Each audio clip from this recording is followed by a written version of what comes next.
It's for a good cause, I swear. By Sarah 1281 Part 1 Author's Note, this story was written in 2009 and 2010, so there are several aspects of the story that new material has made AU. I am aware of this, and it is the hazard of writing while a series is ongoing. Kakashi looked at the scroll in his hands with great interest. The man who had hired them for the exceedingly dangerous, but rather tedious A-rank mission hadn't had enough money to cover the fee but had promised them some valuable scrolls in to make up the difference. Most of that had gone to Godame to do with what she would, but this was a little too interesting to pass up. What is it? Naruto demanded impatiently. You've been staring at that thing for the past hour. I have not, Kakashi lied. Kakashi-sensei's right, Sakura sided with her teacher. Kakashi shot her a grateful look, but she wasn't finished. He's been staring at it for the past hour and 3 minutes, she finished with a smirk. Is it a powerful jutsu? Sasuke asked. Because if it's not, I've got better ways of wasting my time. At least it's not porn this time, Sakura tried to be positive. Sasuke snorted. I wouldn't be too sure. Kakashi ignored his 3 students trying to decide whether or not he should share this with them. It was highly irresponsible, of course, and if anyone had thought to do so, it would be highly illegal as well. The man who had hired them clearly had no idea what he was parting with. This scroll contains a time travel jutsu, Kakashi said gravely, deciding that since Naruto had finally made good on his age-old promise to kick Sasuke's ass and bring him back home, stopping Madara and saving the world in the process, none of them were really the world-conquering types, and as Naruto didn't believe in revenge, Sasuke had already gotten his and Sakura really hadn't had anything too horrible by ninja standards happen to her. It was reasonably safe to share. A time travel jutsu? Sakura repeated skeptically. I've never heard of anything like that. Even if it were possible, the energy required to use it would just be. She trailed off, unable to think of a way to describe it. Kakashi shrugged. That's the other reason I'm telling you. If the 4 of us do it at the same time, it should be powerful enough. Assuming, of course, Naruto uses the Kyuubi. When would we go back to? Naruto asked. Whenever, Kakashi replied. We each have to pick a point in our lives that we'd like to relive and start over from there. I should warn you not to go back too far, because then you're stuck reliving your entire childhood as an adult, and that would get very old very fast. There's no way to get back to now though, so think carefully before you decide. Do you want to use this? Hell yeah! Naruto shouted, pumping his fists in the air excitedly. Just think of all the people I could help. I could save Haku and Old Man Hokage and Asuma. And I could help Gaara and Neji and, well, pretty much all my other friends with their various issues that much sooner. And I could kill Orochimaru. Well, it's nice to know you have a plan, Kakashi said, feeling that Naruto was probably getting a little ahead of himself. And who is Haku again? I guess it would be nice to see if I could make a difference by not being useless at the beginning when everything started going to hell, Sakura mused. Sasuke? Kakashi questioned the last member of his initial team. Sasuke smirked. I'm sure I could think of some way to occupy myself. Choosing not to press for answers lest he hear something that would make him reconsider, Kakashi smiled brightly, not that anyone could tell beneath the mask, of course, but it was really the thought that counted, and said cheerfully, let's do it then. Kakashi knew exactly where he'd wanted to be. The minute he saw the words time travel, he knew. And he'd had so many flashbacks back to this day over the years that he was certain he could get it right. If not, well, he was a good 20 years older and more experienced since then, and hadn't he and Rin always agreed that had Minato-sensei been there, things wouldn't have ended so tragically? Sure, he'd miss his trademark Sharingan eye, and if he lost his left eye again, then there would be some real hell to pay regardless of how everything else worked out, but Obito's life would be worth the inconvenience. And it's not like there wouldn't be plenty of unused Sharingan eyes a few years down the road if he was really desperate anyway. Are you even listening to me? Obito demanded angrily.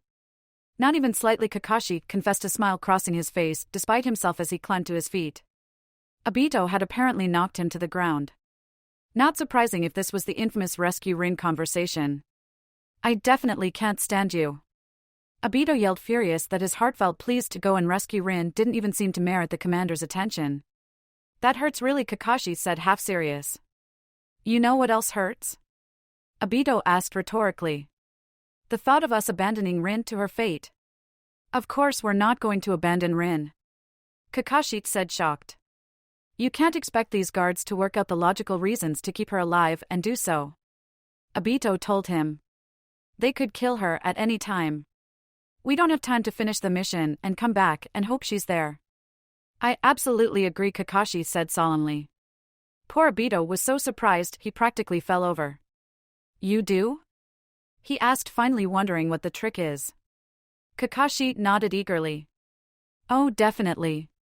What happened to in the ninja world, those who do not obey the rules and regulations are trash. Obito asked suspiciously. That's true, Kakashi allowed. But on the other hand, those who do not care about their companions are worse than trash. His grin grew as he quoted the words Obito had not yet spoken but had changed his life back to him. If Obito was surprised before, okay, who are you, and what have you done with Kakashi? I don't know what you're talking about, Kakashi said airily. You just said that we should leave Rin. Just 2 minutes ago, Obito pointed out. That's why I punched you.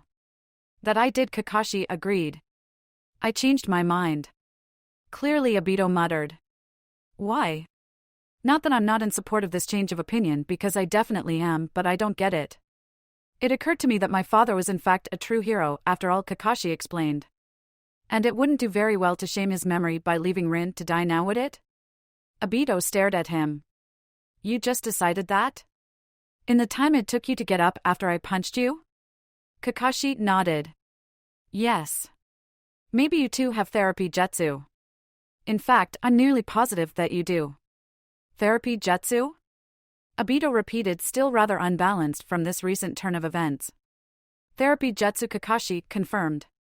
It's where you're fighting someone, they suddenly flash back to their tragic childhood, realize that they were being an idiot and why, and change the course of their life. That sounds kind of unlikely, Obito confessed.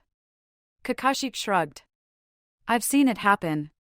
Practically every time Naruto got within 2 feet of a fight, really. Well, okay then.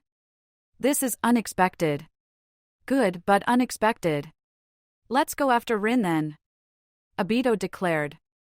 You know, I had an entire speech planned too, Obito complained as they approached their destination. It was a good speech too. But it's like you took the words right out of my mouth. You're imagining things, Kakashi lied, wondering vaguely if he should be concerned how well he remembered what was going on. He wasn't that obsessive, was he? Oh, who was he trying to kid? He relived this day at the memorial every time he went, which was every day. It would actually be kind of weird if he didn't remember it this well. Found them, Obito breathed as they spotted the cave the Rin was being kept in. What's the plan? Kakashi thought for a moment, then figured that since it had worked last time, they might as well try it again. The less variables, the better chance he had of controlling the outcome. You go ahead a little. Act like you're trying to be stealthy, but failing. There are 2 of them, so since they think we're just a bunch of kids, one of them will come out while the other stays with Rin. I can kill whoever comes out from behind. All right, Commander, Obito agreed. It was silly, of course, and he had had his authority acknowledged many times over the years, but hearing it from Obito was nice. He hoped he'd earn that respect in the next few minutes, because he really wasn't sure he could handle losing him all over again. They weren't even that close back when Obito was alive, something he was determined to rectify the minute this hostage crisis was over, but he'd made such a big impact on his life posthumously. Not to mention that while he still felt guilty that his hesitance to go after Rin the first time might have played a role in Obito's death, that was nothing compared to how hard it would hit him if he knew it was coming but failed to prevent it. All right, let's go, Obito said, moving close. To where? Taiseki asked, materializing right behind Obito as Kakashi knew he would. Quickly the newly minted Jounin body flickered over to them and held a kunai to Taiseki's throat. To rescue our teammate, he answered as he slit the enemy ninja's throat, feeling rather pleased that he'd managed to avenge his eye all these years later. Better watch that talk of vengeance though. He didn't want to be Sasuke after all. Well, Obito said, his eyes wide. He didn't even have a chance to react. That was the idea, Kakashi said dryly. Now when we go in there, I need you to free Rin and get out. Watch out for falling rocks and leave Kako to me. Who? Obito asked, confused. The enemy ninja, Kakashi explained. Why do you know his name? Obito still didn't get it. Because I'm amazing, obviously, Kakashi said coolly. Or rather, because he'd obsessively pieced together what he could about that day and the weeks to follow. That didn't make him sound nearly as cool though. God, he'd really been spending too much time with Guy, hadn't he? Speaking of, since he wasn't planning on receiving his signature Sharingan this time around, he might actually have to start training with him. Not as compulsively, obviously, but he needed an edge somehow, right? Not the word I would use, but let's go, Obito said, running towards the mouth of the cave and immediately engaging Kako. Kakashi groaned. What did I tell him? He's as bad as Naruto, I swear. As Obito was apparently busy, Kakashi hurried to Rin's side and quickly dispelled the illusion and untied her. Rin blinked blurrily. Kakashi? I what? Oh. Her eyes went wide as they found her other teammate. Obito. His eyes. A quick glance confirmed for him that Obito had just awakened his Sharingan. Good. He'd completely forgotten about that in his effort to shut Taiseki down quickly and not lose his precious eye. Still, he'd better lend a hand. Are you okay to walk? Kakashi asked. Yes, Rin nodded, getting shakily to her feet. Wait near the exit for us, Kakashi instructed. It shouldn't take long. Without waiting to see if she'd listen, he knew she would. Of course, he turned towards the battle and threw a shuriken at Kako. He dodged it easily, but that gave Obito an opportunity to knock him down. We did it. Obito beamed when he didn't get up after several moments. Knowing that Kako was either faking or would be regaining consciousness shortly, Kakashi shook his head grimly. Not yet. Chidori. He cried as he killed Obito's would-be murderer. Minato-sensei said not to use that, Obito pointed out. I've completed it, Kakashi replied. In one day? Obito couldn't believe it. Is that any harder to believe than me changing my entire belief system in the course of one punch? Kakashi asked rhetorically as he and the very much alive Uchiha made their way out of the very much not collapsing cave. Hey, don't diss the therapy jutsu. Obito laughed. Wouldn't dream of it, Kakashi promised. Guys? Rin piped up. Much as I hate to interrupt now that you two are actually getting along, but reinforcements showed up. Doton Retsudo Tensho. Several of the many reinforcements said, putting his hands to the ground. Recognizing that jutsu as the one that had led to Obito's death, Kakashi quickly grabbed both of his teammates and hightailed it out of the path of the collapsing cave. Once he was clear, he grabbed Minato's special kunai and threw it. With any luck, his sensei would soon appear, and there he was. He had a really fast response time, didn't he? But then, since he wasn't supposed to know what the kunai did and it was shaped weird, he probably assumed Kakashi wouldn't use it if he wasn't out of options. Wow, sensei is awesome, Rin said, watching Minato take down opponent after opponent and showed them exactly why he was known as Konoha's Yellow Flash. You think that's cool? Obito asked. You should try watching it with the Sharingan. Now that's cool. I know, Kakashi agreed, remembering several times when he'd done just that. What? Obito asked. I said I'm still waiting for that you made Jounin present. I'm very proud of all of you, Minato told them as they made camp for the night. Rin, even though you were captured and tortured under Jinjutsu, you did not reveal anything to the enemy. Obito, you found your courage, awoke your Sharingan, and proved yourself as a truly capable shinobi of Konoha. And Kakashi, I honestly never thought I'd say this, but you have learned the true meaning of teamwork. What about our mission? Rin asked. We kind of forgot about that. Minato smiled warmly at them. Unexpected delays happen all the time on missions. I took down the shinobi I needed to so I can join you on your part tomorrow. The Kanabi Bridge is so going down, Obito declared boldly. I bet I'll destroy it first, Kakashi challenged impulsively. Oh, you are so on, Obito said heatedly. Oh, that reminds me, Kakashi said suddenly, turning to his female teammate. Rin, Obito's totally in love with you. It wouldn't do to let Obito die without telling her how he felt again now, would it? Really, he was going Obito a favor. What? Rin asked, surprised.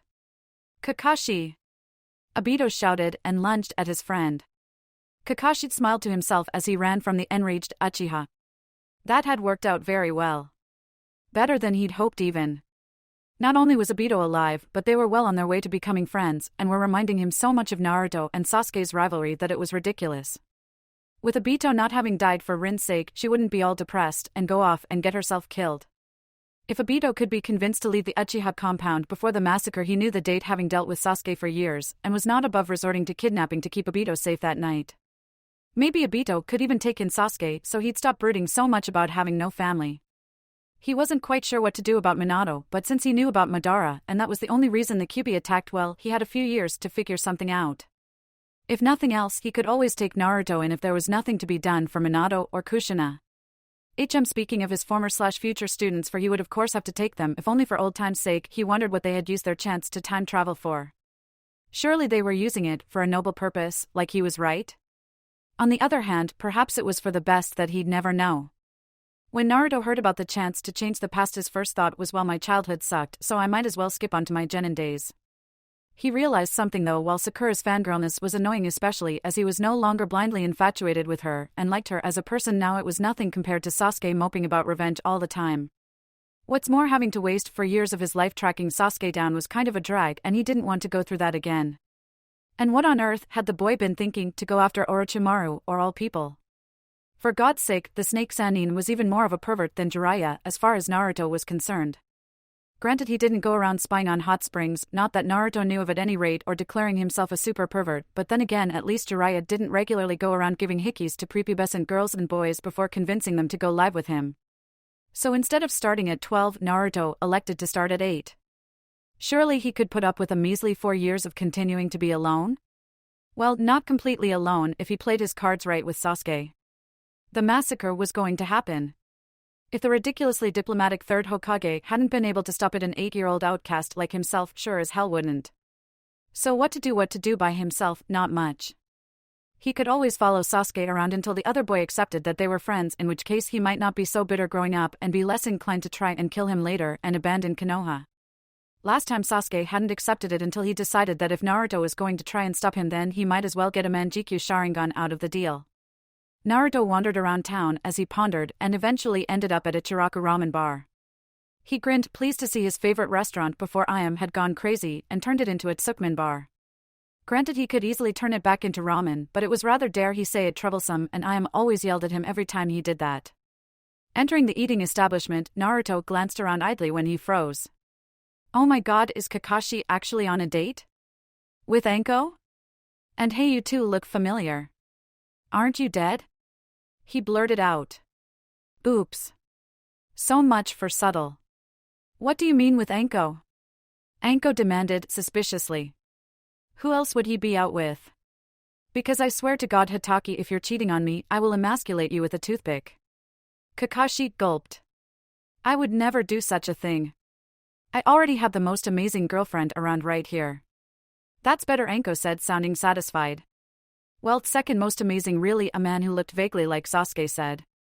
And Naruto was pretty sure he'd seen him somewhere before, but not personally. Really sure he was supposed to be dead? Oh well, it was possible he died sometime in the next 4 years or so. After all, she's not Rin. I twitching. Anko reached for a kunai. Don't mind him, the brown-haired woman Rin interceded smoothly. He's clearly biased. Now that that's settled, there's something I need to talk to Naruto about. I shouldn't be long, Kakashi promised as he stood and practically dragged Naruto over to an empty corner of the room. Well? What have you got to say for yourself? What do you mean? Naruto asked, only half feigning ignorance.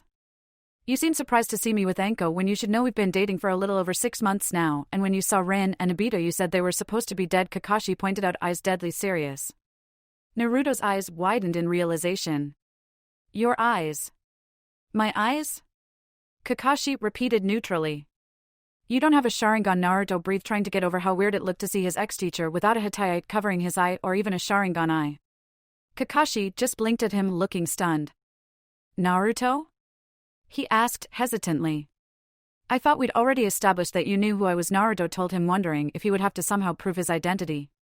Well, that would be easy enough, as Kakashi already knew about the Kyuubi, but he wasn't exactly supposed to know yet. No, I mean, Kakashi shook his head, trying to sort his words out. You came back too? I expected different timelines.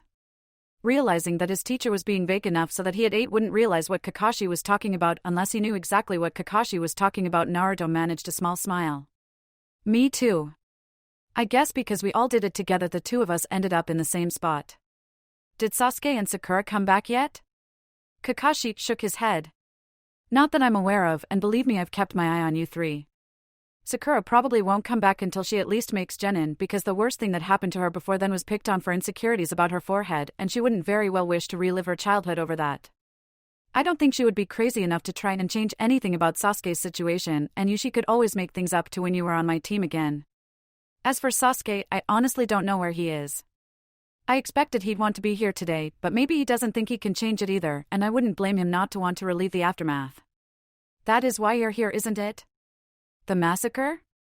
Naruto laughed sheepishly. Well, yeah. But let's get to that in a minute.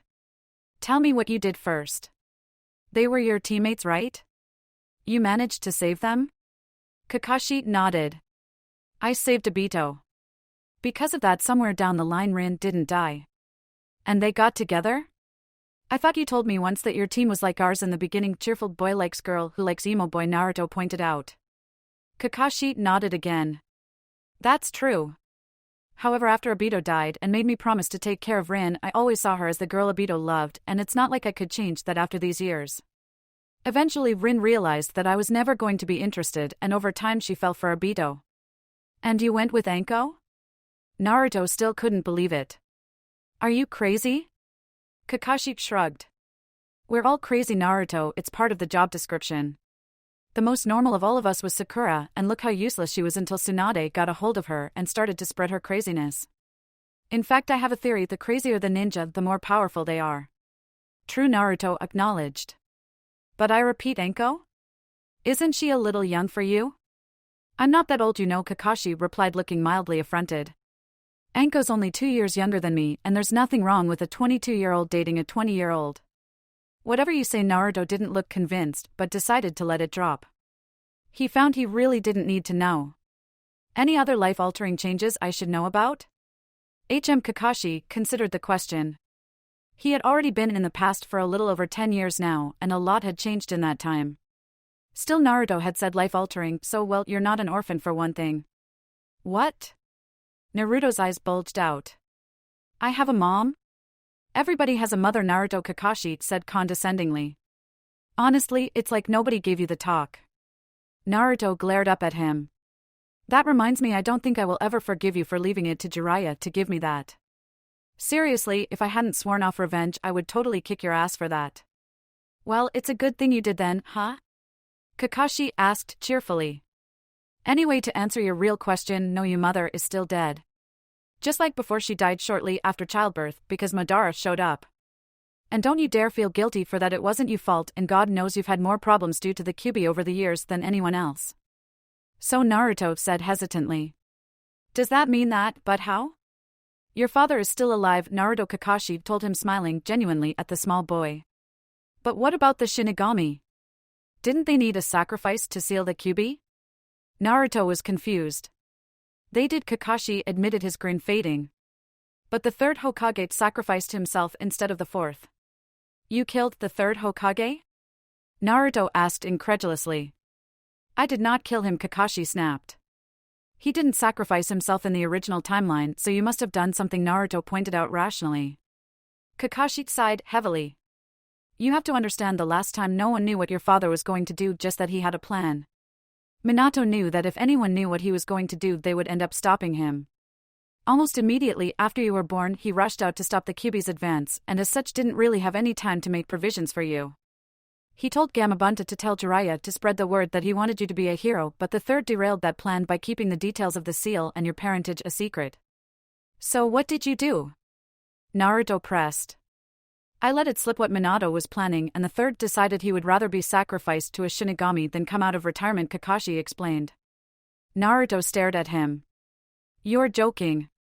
Well, it might have been a bit more complicated than that, Kakashi admitted.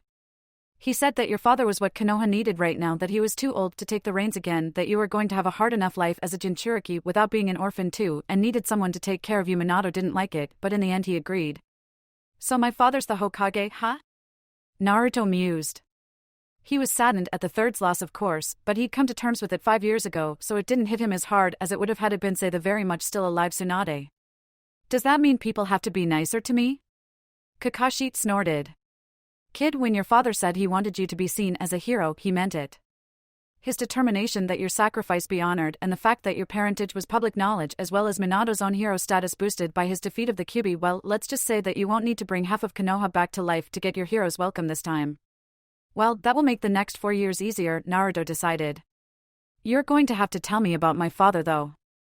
If he's been raising me all these years, I'll probably be expected to know a bit more about him than the scraps of information I managed to collect from you and Jiraiya. Hell, even Gamabunta was more talkative than you two were. Of course, I'll help you with any questions you may have, Kakashi promised. I do kind of have a date to get back to though, so what are your plans as far as tonight goes? What are yours? Naruto shot back. I don't think you went through all this effort to save Obito only to lose him now. A thought struck him. Wait, so much else has changed, is there even going to be a coup?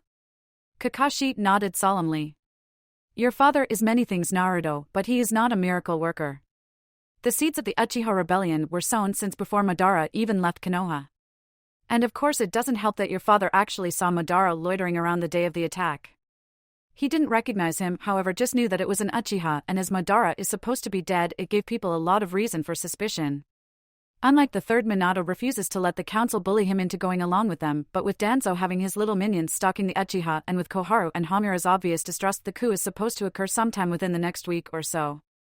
Minato put off ordering it as long as he could, but in the end, preventing another great shinobi war is more important than one clan.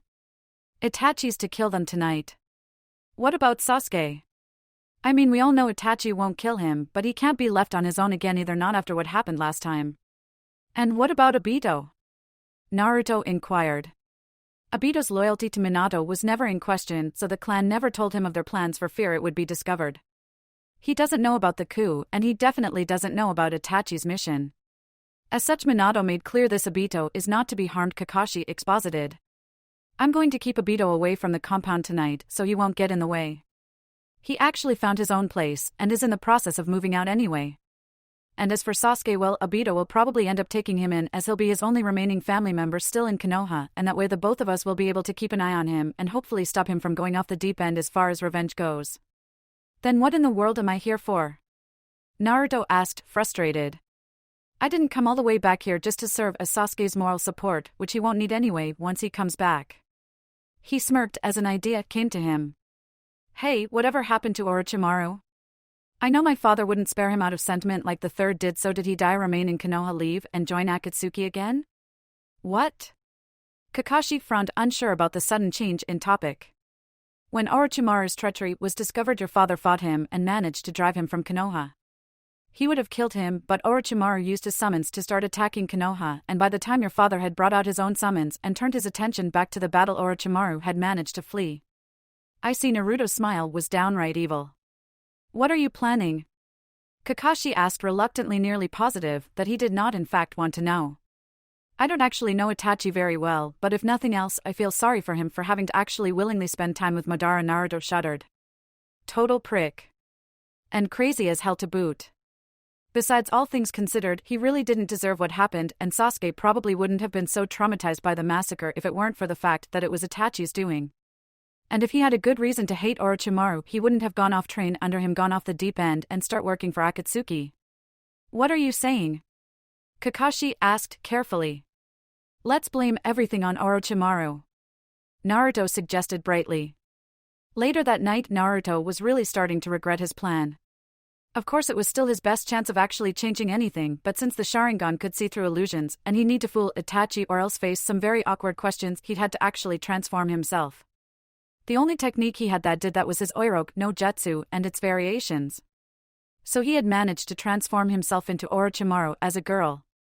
Granted, Orochimaru had been a girl before, in fact he was fairly sure Orochimaru had been a girl when he'd killed the third, but it was still weird. Of course, he really did have better things to worry about than that, but it was better that reminding himself again that as much as he wanted to, he couldn't help the people he saw screaming for help as Itachi methodically cut them down. Finally, he was done. And just in time too, as Naruto heard the distinct sounds of an angry mob coming up the street. He wondered briefly what Kakashi had come up with to get a lot of witnesses over to the Uchiha compound at 3 in the morning, but figured he'd probably find out soon enough. Itachi's head snapped up, startled. The Uchiha district was rather isolated from the rest of Konoha, half the problem really, and there was no reason for anyone, let alone a lot of anyone's, to be here. Right on cue, Naruto jumped down in front of Itachi just as the first of the crowd came into view. Sure enough, Kakashi was being chased by a large crowd of angry people, most women. What? Itachi began. How dare you break into my house to peep at me? One of them screamed. How do you always get me into these kinds of situations? Obito lamented. I'm going to kill you, you ba Orochimaru. Anko gasped, stunned. What the hell are you doing here? Anko, my dear, it's been too long, Naruto greeted her amiably, his eyes never leaving Itachi's. How's the curse seal holding up? Any problems? You have a lot of nerve coming back here after what you did, she growled. Yes, I get that you're upset. We'll settle this later. Right now I'm here for one reason and one reason alone. Naruto exclaimed. And that is? Itachi asked quietly, dropping into a defensive stance. Naruto marveled at the fact that Itachi was so quick to defend the village that had asked him to kill 318 of his family members not 2 minutes before and his best friend before that to gain the necessary power. The Sharingan, of course, Naruto explained patiently. With that I could learn any jutsu at any time with very little effort on my part. Of course those pitiful fools had to charge at me trying to arrest me for treason or some other such nonsense, and so I killed them all. No matter though. I'm sure your eyes will more than suffice. You killed the Uchiha? Kakashi asked, sounding horrified. You're a monster. I am above such plebeian labels, Naruto sniffed. He had to give Itachi props. Aside from a slight widening of the eyes, the Uchiha gave no indication that he was as confused as the rest of them, if not more so, because he knew what had actually happened to his clan and knew that Kakashi knew as well. Now Naruto didn't actually really remember what Orochimaru used to fight other than dead people and summons, but since he was supposed to be after every jutsu out there, he figured that gave him some leeway. He figured he might as well start with the earth clone technique he was fairly sure he'd seen Orochimaru use and go from there. After fighting Itachi for a few minutes and 13 or not the boy was good, the crowd snapped out of their stupor, remembered that most of them were ninja, and started attacking Naruto as well. I'm sorry, I'm late. Naruto heard Sasuke's slightly breathless voice from the back of the crowd. What's going on? What's this? Another Uchiha? Naruto asked, sounding positively delighted. I was so afraid that I had managed to kill all of them, so this boy would be my only option as a host, but now I see that there is a spare. How wonderful. This is getting a little crowded, so I'll take my leave now, but never forget Orochimaru of the Sannin will be back to steal your body, mark my words, he declared before using the body flicker to make good his escape. Once he was far enough away, he transformed back into himself and headed back to the compound. Hey guys, are we having a party? Naruto asked brightly. No, my entire family was just murdered, Sasuke snapped at him. He looked ill. And now the world spinning with that, Sasuke fell to the ground in a faint.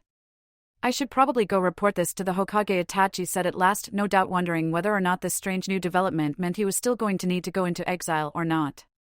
Great idea, I'll come too, Kakashi nodded.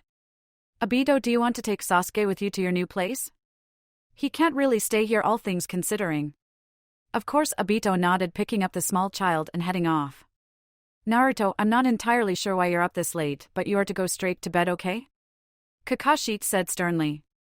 Oh, absolutely, Naruto agreed. And he would. Just as soon as he saw the end result of his meddling. Itachi. I didn't expect to see you again. Is it done? Minato asked heavily as Itachi appeared at the Hokage tower. He sounded sad. Kakashi? What are you doing here? I'm just tagging along, Kakashi shrugged. Yes, Itachi answered. They're all dead but myself, Obito, and Sasuke. Your brother? Minato asked. He's only 8. He has no idea, Itachi explained. I see. Well, I suppose he poses no threat then, Minato decided. Were there any problems? I'm not sure, Itachi confessed. Minato's gaze sharpened. What do you mean you're not sure? What happened? Right after I finished, Kakashi appeared chased by a large crowd of irate women, Itachi explained. Kakashi held up his hands in defense. I had completely forgotten that was happening tonight, he lied. Minato looked skeptical but nodded. Then what? Then Orochimaru appeared, claimed he had killed everyone and was planning on stealing my body. We fought, then he left after Sasuke showed up. Said now he had a spare in case he couldn't possess me, Itachi explained, sounding mildly outraged at the thought of Orochimaru doing that to his little brother. Orochimaru? Minato's eyebrows rose. He took credit for killing everyone in front of a large crowd of witnesses? Are you sure it was him? Itachi coughed. Well, actually it was a woman, but there was no illusion and Enko identified him as her former mentor. I see, Minato trailed off. But why would Orochimaru take the blame for this? Whoever is said to have wiped out nearly the entire Uchiha clan is sure to gain a fearsome reputation, Kakashi suggested. Maybe he was after that. Maybe, Minato allowed. Still, I suppose we can deal with that later. For now, since Orochimaru has oh so generously offered himself up as a scapegoat, you are of course free to stay in Konoha. I'm sure Obito would be glad to have you, Kakashi offered. After all, you're only 13 and he'll probably want custody of Sasuke. Alright, Itachi said, slowly realizing full well just how lucky he'd gotten. Well, this isn't really how I pictured today ending, Minato confessed, leaning back on his chair. Still, perhaps it's for the best. Sasuke, of course, was after revenge.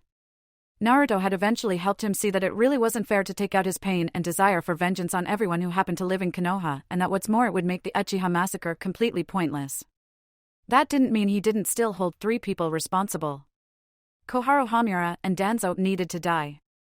The third had also been involved, of course, and had been the one to give the order in the end, but as he had been the most reluctant and had ended up protecting Sasuke throughout the years, Sasuke decided he could let that go.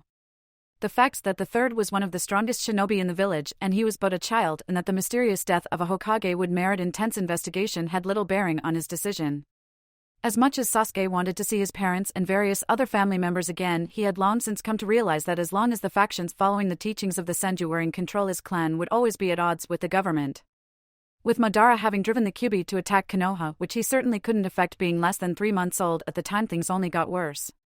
If Itachi couldn't stop the attempted coup, then he certainly couldn't, and it wasn't worth the chance to see his clan again to have to watch Itachi destroy them and abandon him again. So Sasuke had elected to come back at 11. His life after the massacre was really nothing worth repeating, but he wanted to come back a little before he graduated so he would have some time to refamiliarize himself with his past and change anything he didn't like. Not to mention brushing up on his taijutsu and working to get his body accustomed to his more interesting jutsu. As Sasuke put the finishing touches on Danzo's suicide letter, he had realized that Hamura and Koharu were too set in their ways and could not lead Konoha into the future, but did not wish to be tried and executed for treason, so he was going to die with them, and deactivated his Sharingan. He reflected that it really shouldn't have been that easy to poison the council and future Rokudaime. Well, he was doing Konoha a favor, really, not only by taking out some dangerously old-fashioned and extremely influential leaders, but by letting the village know that its security failed and hopefully inspiring them to correct that. On his way back to his apartment, he bumped into the most annoying person he hadn't succeeded in killing. "Hey, Sasuke." Naruto greeted him cheerfully. "What are you doing out this late at night?" "What are you doing?" Sasuke replied. "Midnight ramen run," Naruto explained. "I always forget to go during the day." "I see," Sasuke said. If it were anybody else, that would have come across as completely ridiculously and obviously untrue, but since it was Naruto, that really was one of the most likely explanations. "I'm headed home." Naruto shot him a quizzical look. "You're heading the wrong way for that, aren't you? Unless you want to take the really scenic route." "Don't be ridiculous, my apartment is this way," Sasuke disagreed. And really, how would Naruto know anyway? And why was he being so friendly? Then again, perhaps it was just that he was actually answering the blonde boy when he had really been 11, he would have just grunted, possibly said something belittling, and left. "Not unless Obito kicked you out," Naruto replied. "And I probably would have heard about that." "Who's Obito?" Sasuke asked automatically. Naruto's eyes widened. "Who's Obito?" "Sasuke, why do you hate Orochimaru?" "Who said I hate Orochimaru?" Sasuke asked neutrally. "For that matter, who said I've even met him?" A smile spread across Naruto's face. "Sasuke. You're back." "Back?" Sasuke repeated, feeling a little out of his depth. "Yeah, you finally decided to show up." "Kakashi came back 13 years ago, and I came back 3, Naruto explained.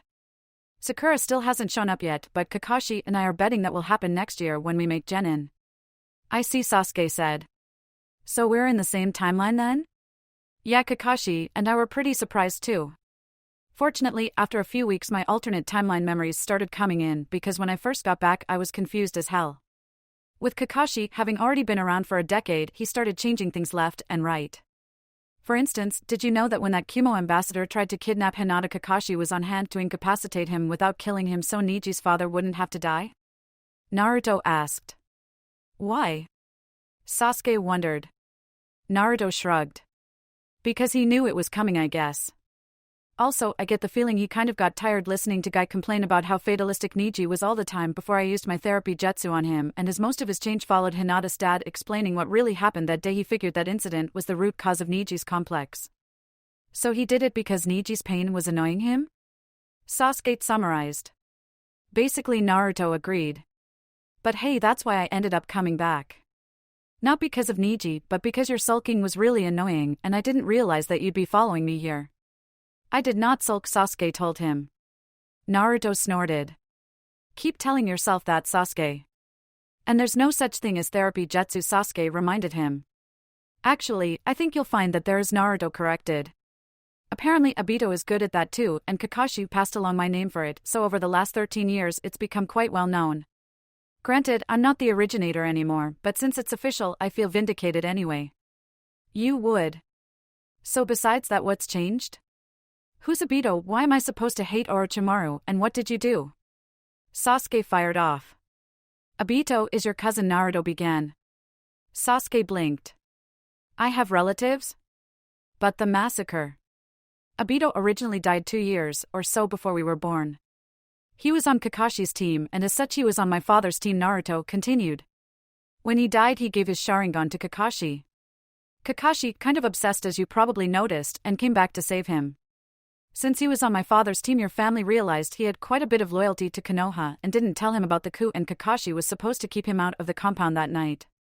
I have relatives, Sasuke repeated, trying to grasp this basic fact. Or a relative.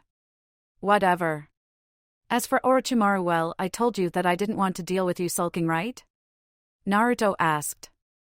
I came back to the day of the massacre so I could be there for you afterwards or whatever, so you'd hopefully grow up less emo.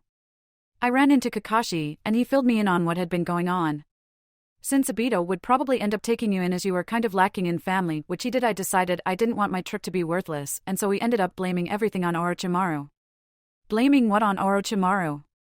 Sasuke asked, confused. Naruto's grin widened. The massacre. You, Sasuke trailed off. You blamed the Uchiha massacre on Orochimaru? How? Why? And what happened to Itachi then? I used my Oiroke no Jutsu to turn myself into girl Orochimaru, Naruto began. Seeing Sasuke cringe, he continued, I know, gross, right? Had to be done though. Trying to explain why I was framing Orochimaru might have led to some awkward questions, and the Sharingan can see through illusions, so I had no other choice. As for the why, well, if it hadn't been for his stupid curse seal, then you wouldn't have been so much moodier and crazier than normal, and if it hadn't been for him killing the third, then your brother wouldn't have come back to protect you and wound up making you catatonic. Not to mention that he was the one who offered you a place outside of Konoha to begin with. The way I see it, if it hadn't been for him, you wouldn't have left. It was still my choice, Sasuke felt obligated to point out. Naruto rolled his eyes. You're my best friend, and he was a crazy pedophile. Besides, was I supposed to blame you for what happened? I suppose not, Sasuke conceded. As hard to believe as a 13-year-old prodigy wiping out the clan might have been, an 8-year-old above-average academy student would have been far more ridiculous. Not to mention that Itachi would have found a way to take responsibility. And speaking of him, what happened? If people think Orochimaru is responsible, what happened to him?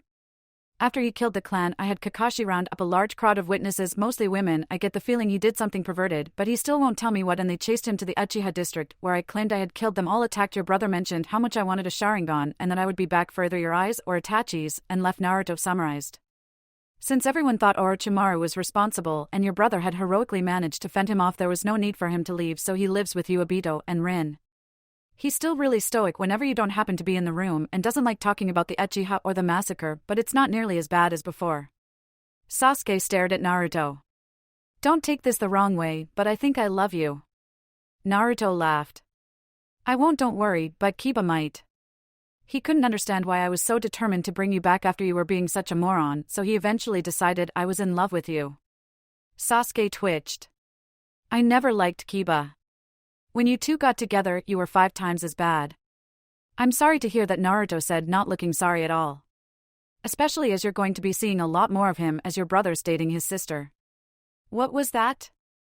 Sasuke asked, sure he'd misheard the other boy. Your brother is dating Kiba's sister Hana, Naruto said again.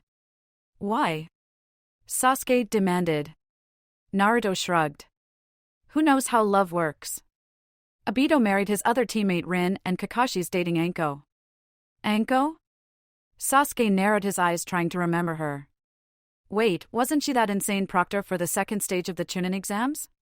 Yep, Naruto beamed.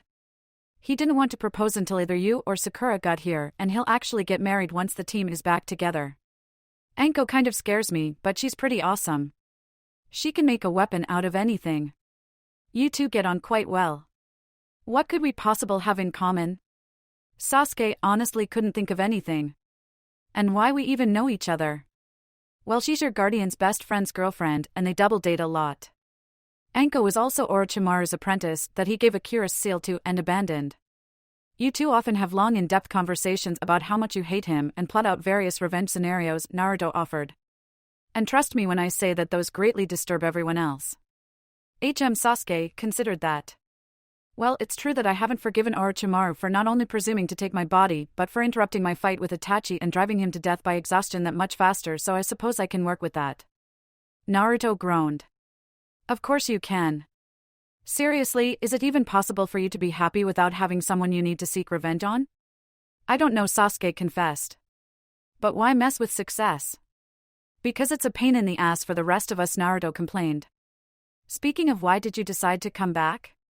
It had something to do with vengeance, right? But of course Sasuke looked surprised that Naruto even had to ask.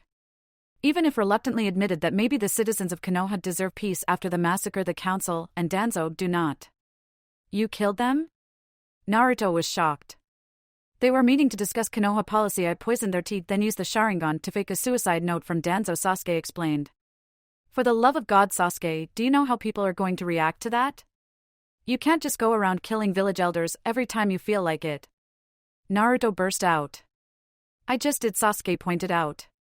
But no worries, I feel justice has been served by Konoha as far as the massacre goes, so I see no reason to go after any other elders or the Hokage.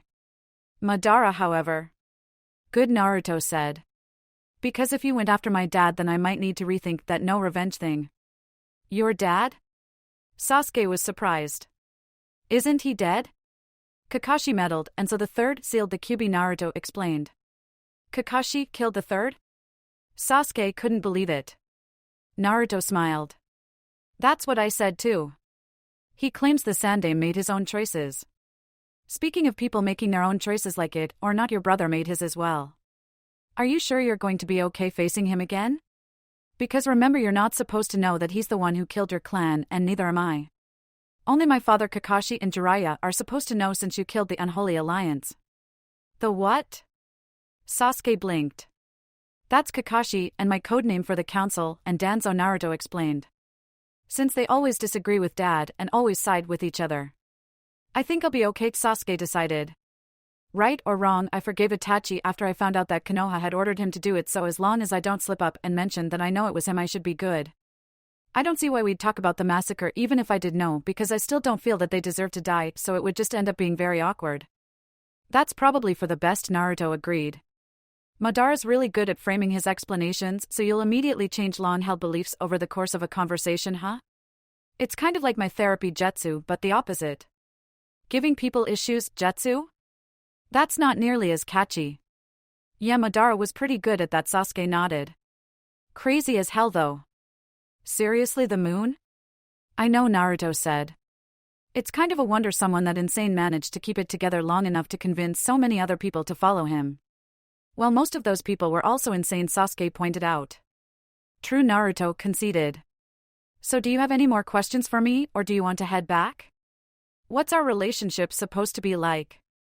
Sasuke inquired, honestly curious. He was sure that Naruto had tried to make friends with his younger self, but he was equally certain that little him wouldn't be very receptive. The same as it always was, I guess, Naruto decided. In this timeline, I always knew Kakashi as he was my father's student and nostalgic, and after I got back I tagged along when he hung out with Obito, and so eventually you were forced to admit we were friends. We probably will never act like normal friends, but then neither do Ino and Sakura, and they manage to be functional. That would depend upon your definition of functional, Sasuke said dryly. So are you planning on doing anything about the fact that I killed them? Naruto sighed. I do not approve, obviously, especially as this was murder, no other way of looking at it. We'll have to tell Kakashi, obviously, but other than that, well, I suppose I'm just glad you stuck to the agreement we made about not trying to destroy Konoha anymore.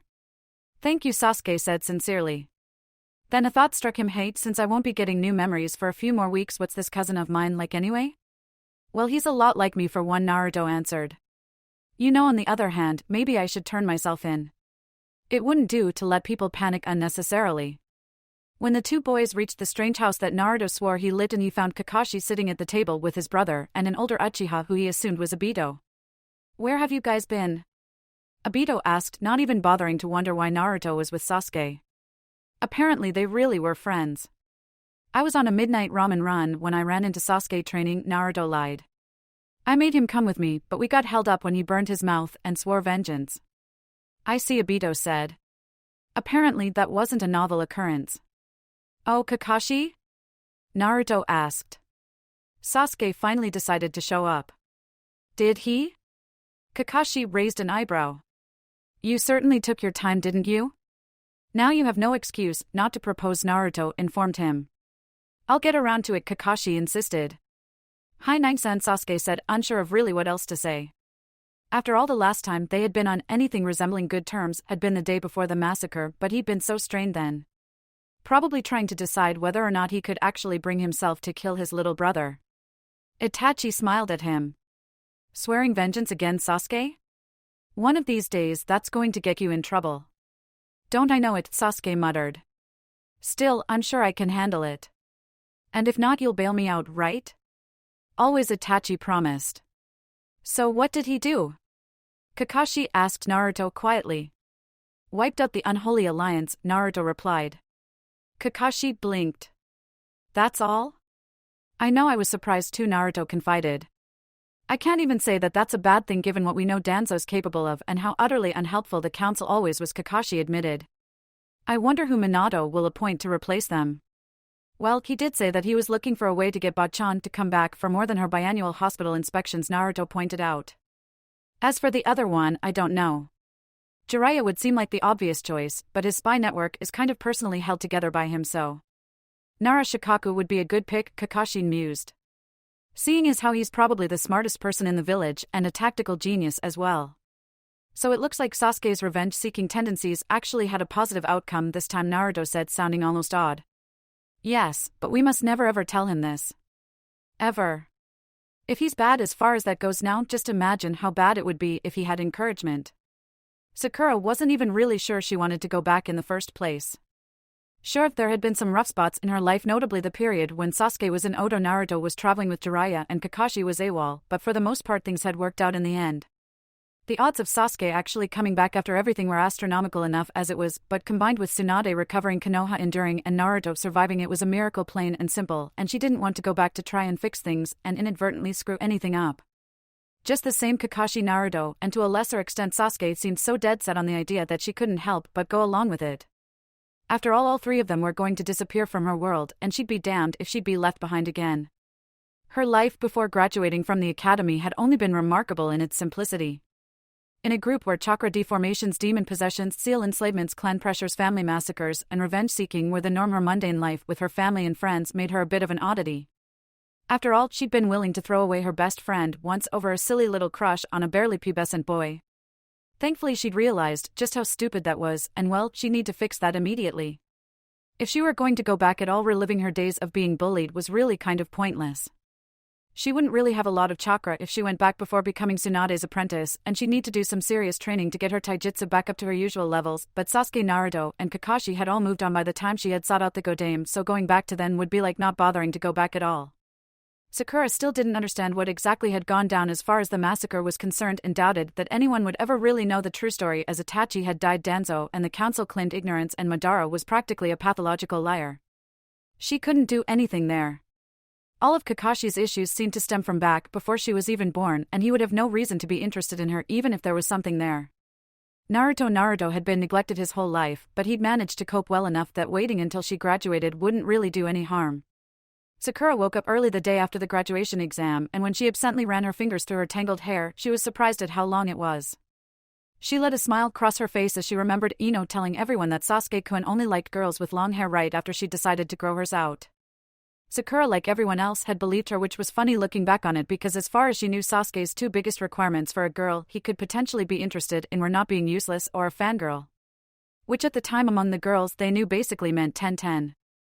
Of course Sasuke barely knew her, and she was obviously going to end up with Niji, so it's not like that would have worked out even if Sasuke hadn't up and left. Sakura searched around her room until she found a kunai half hidden under her bed. Just like before, she was a kunoichi reborn and wanted to look the part. She went to the bathroom and, holding her hair about the trash can, mimicked her initial change from rather sheltered little girl, the determined ninja in training. After evening out the ends a bit, she eyed her reflection. Not bad. She looked a lot more like she remembered now, even if she was younger. Longer hair had always symbolized her fangirl days to her, and she was glad to be rid of it. Unfortunately, her wardrobe left much to be desired, as the long dresses she had worn for most of her time as a genin really weren't the most practical for the life of a shinobi. Still, it was only the day of the initial team meeting, and as the survival training would be the day after, she figured it would be fine if she went and bought some shorts after she was dismissed for the day. Sakura's mother stared at her when she went down to the kitchen. "What's for breakfast?" she asked brightly.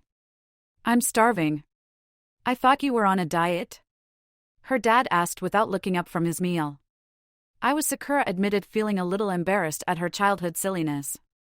"But then I realized that I'm going to need energy if I'm going to be a kunoichi, and all the exercise I'm sure to get will more than burn off any unwanted calories." "What happened to your hair, Sakura?" her mother asked as she placed her breakfast in front of her. "I cut it," Sakura said simply. "It seemed kind of obvious." "I can see that."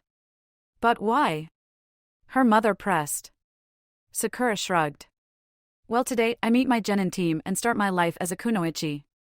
As such, I might as well at least try and act the part. Having my hair down is just begging someone to try and immobilize me by grabbing it, so I figured I could either cut it or wear my hair in a ponytail and look like I'm copying Ino. And that's just not going to happen." Sakura's father glanced up at her. "It looks nice," he said approvingly. "I'm glad you've decided to take being a ninja more seriously. It's a very dangerous line of work after all, and we don't want you to get hurt." As Sakura's parents were civilians, they really had no idea just how dangerous it could be, and if Sakura had it her way, they never would. Last time it had taken Pain's total annihilation of Konoha before they had idea of the kinds of things she had routinely gone up against. "Don't worry," she assured them. "I'm sure our instructor will be more than capable. Even if he was lazy. And a pervert." And she never really did understand why he wore a mask all the time. Granted, she was so used to seeing him with it that when she had seen him without it, it had freaked her out, but she'd seen his genin picture and he'd been wearing one then, so when had he started? And why? "I will need to go shopping when I get back to get some shorts and things to wear that won't get in the way." "But you look so cute in that dress," her mother protested. Sakura rolled her eyes. "I'm sure I can look cute in more practical clothing, Mom, but even if I don't, I'm not there to be eye candy." "Not this time." Sakura was hurrying towards the academy deep in thought when she crashed into someone. "I'm sorry," she said automatically. "Don't worry about it," Itachi assured her with a smile. "It was an accident." "Wait, what? Itachi?" Sakura shrieked. "Yes, do I know you?" he asked, tilting his head quizzically. Why are you here?" Sakura demanded, not answering the question.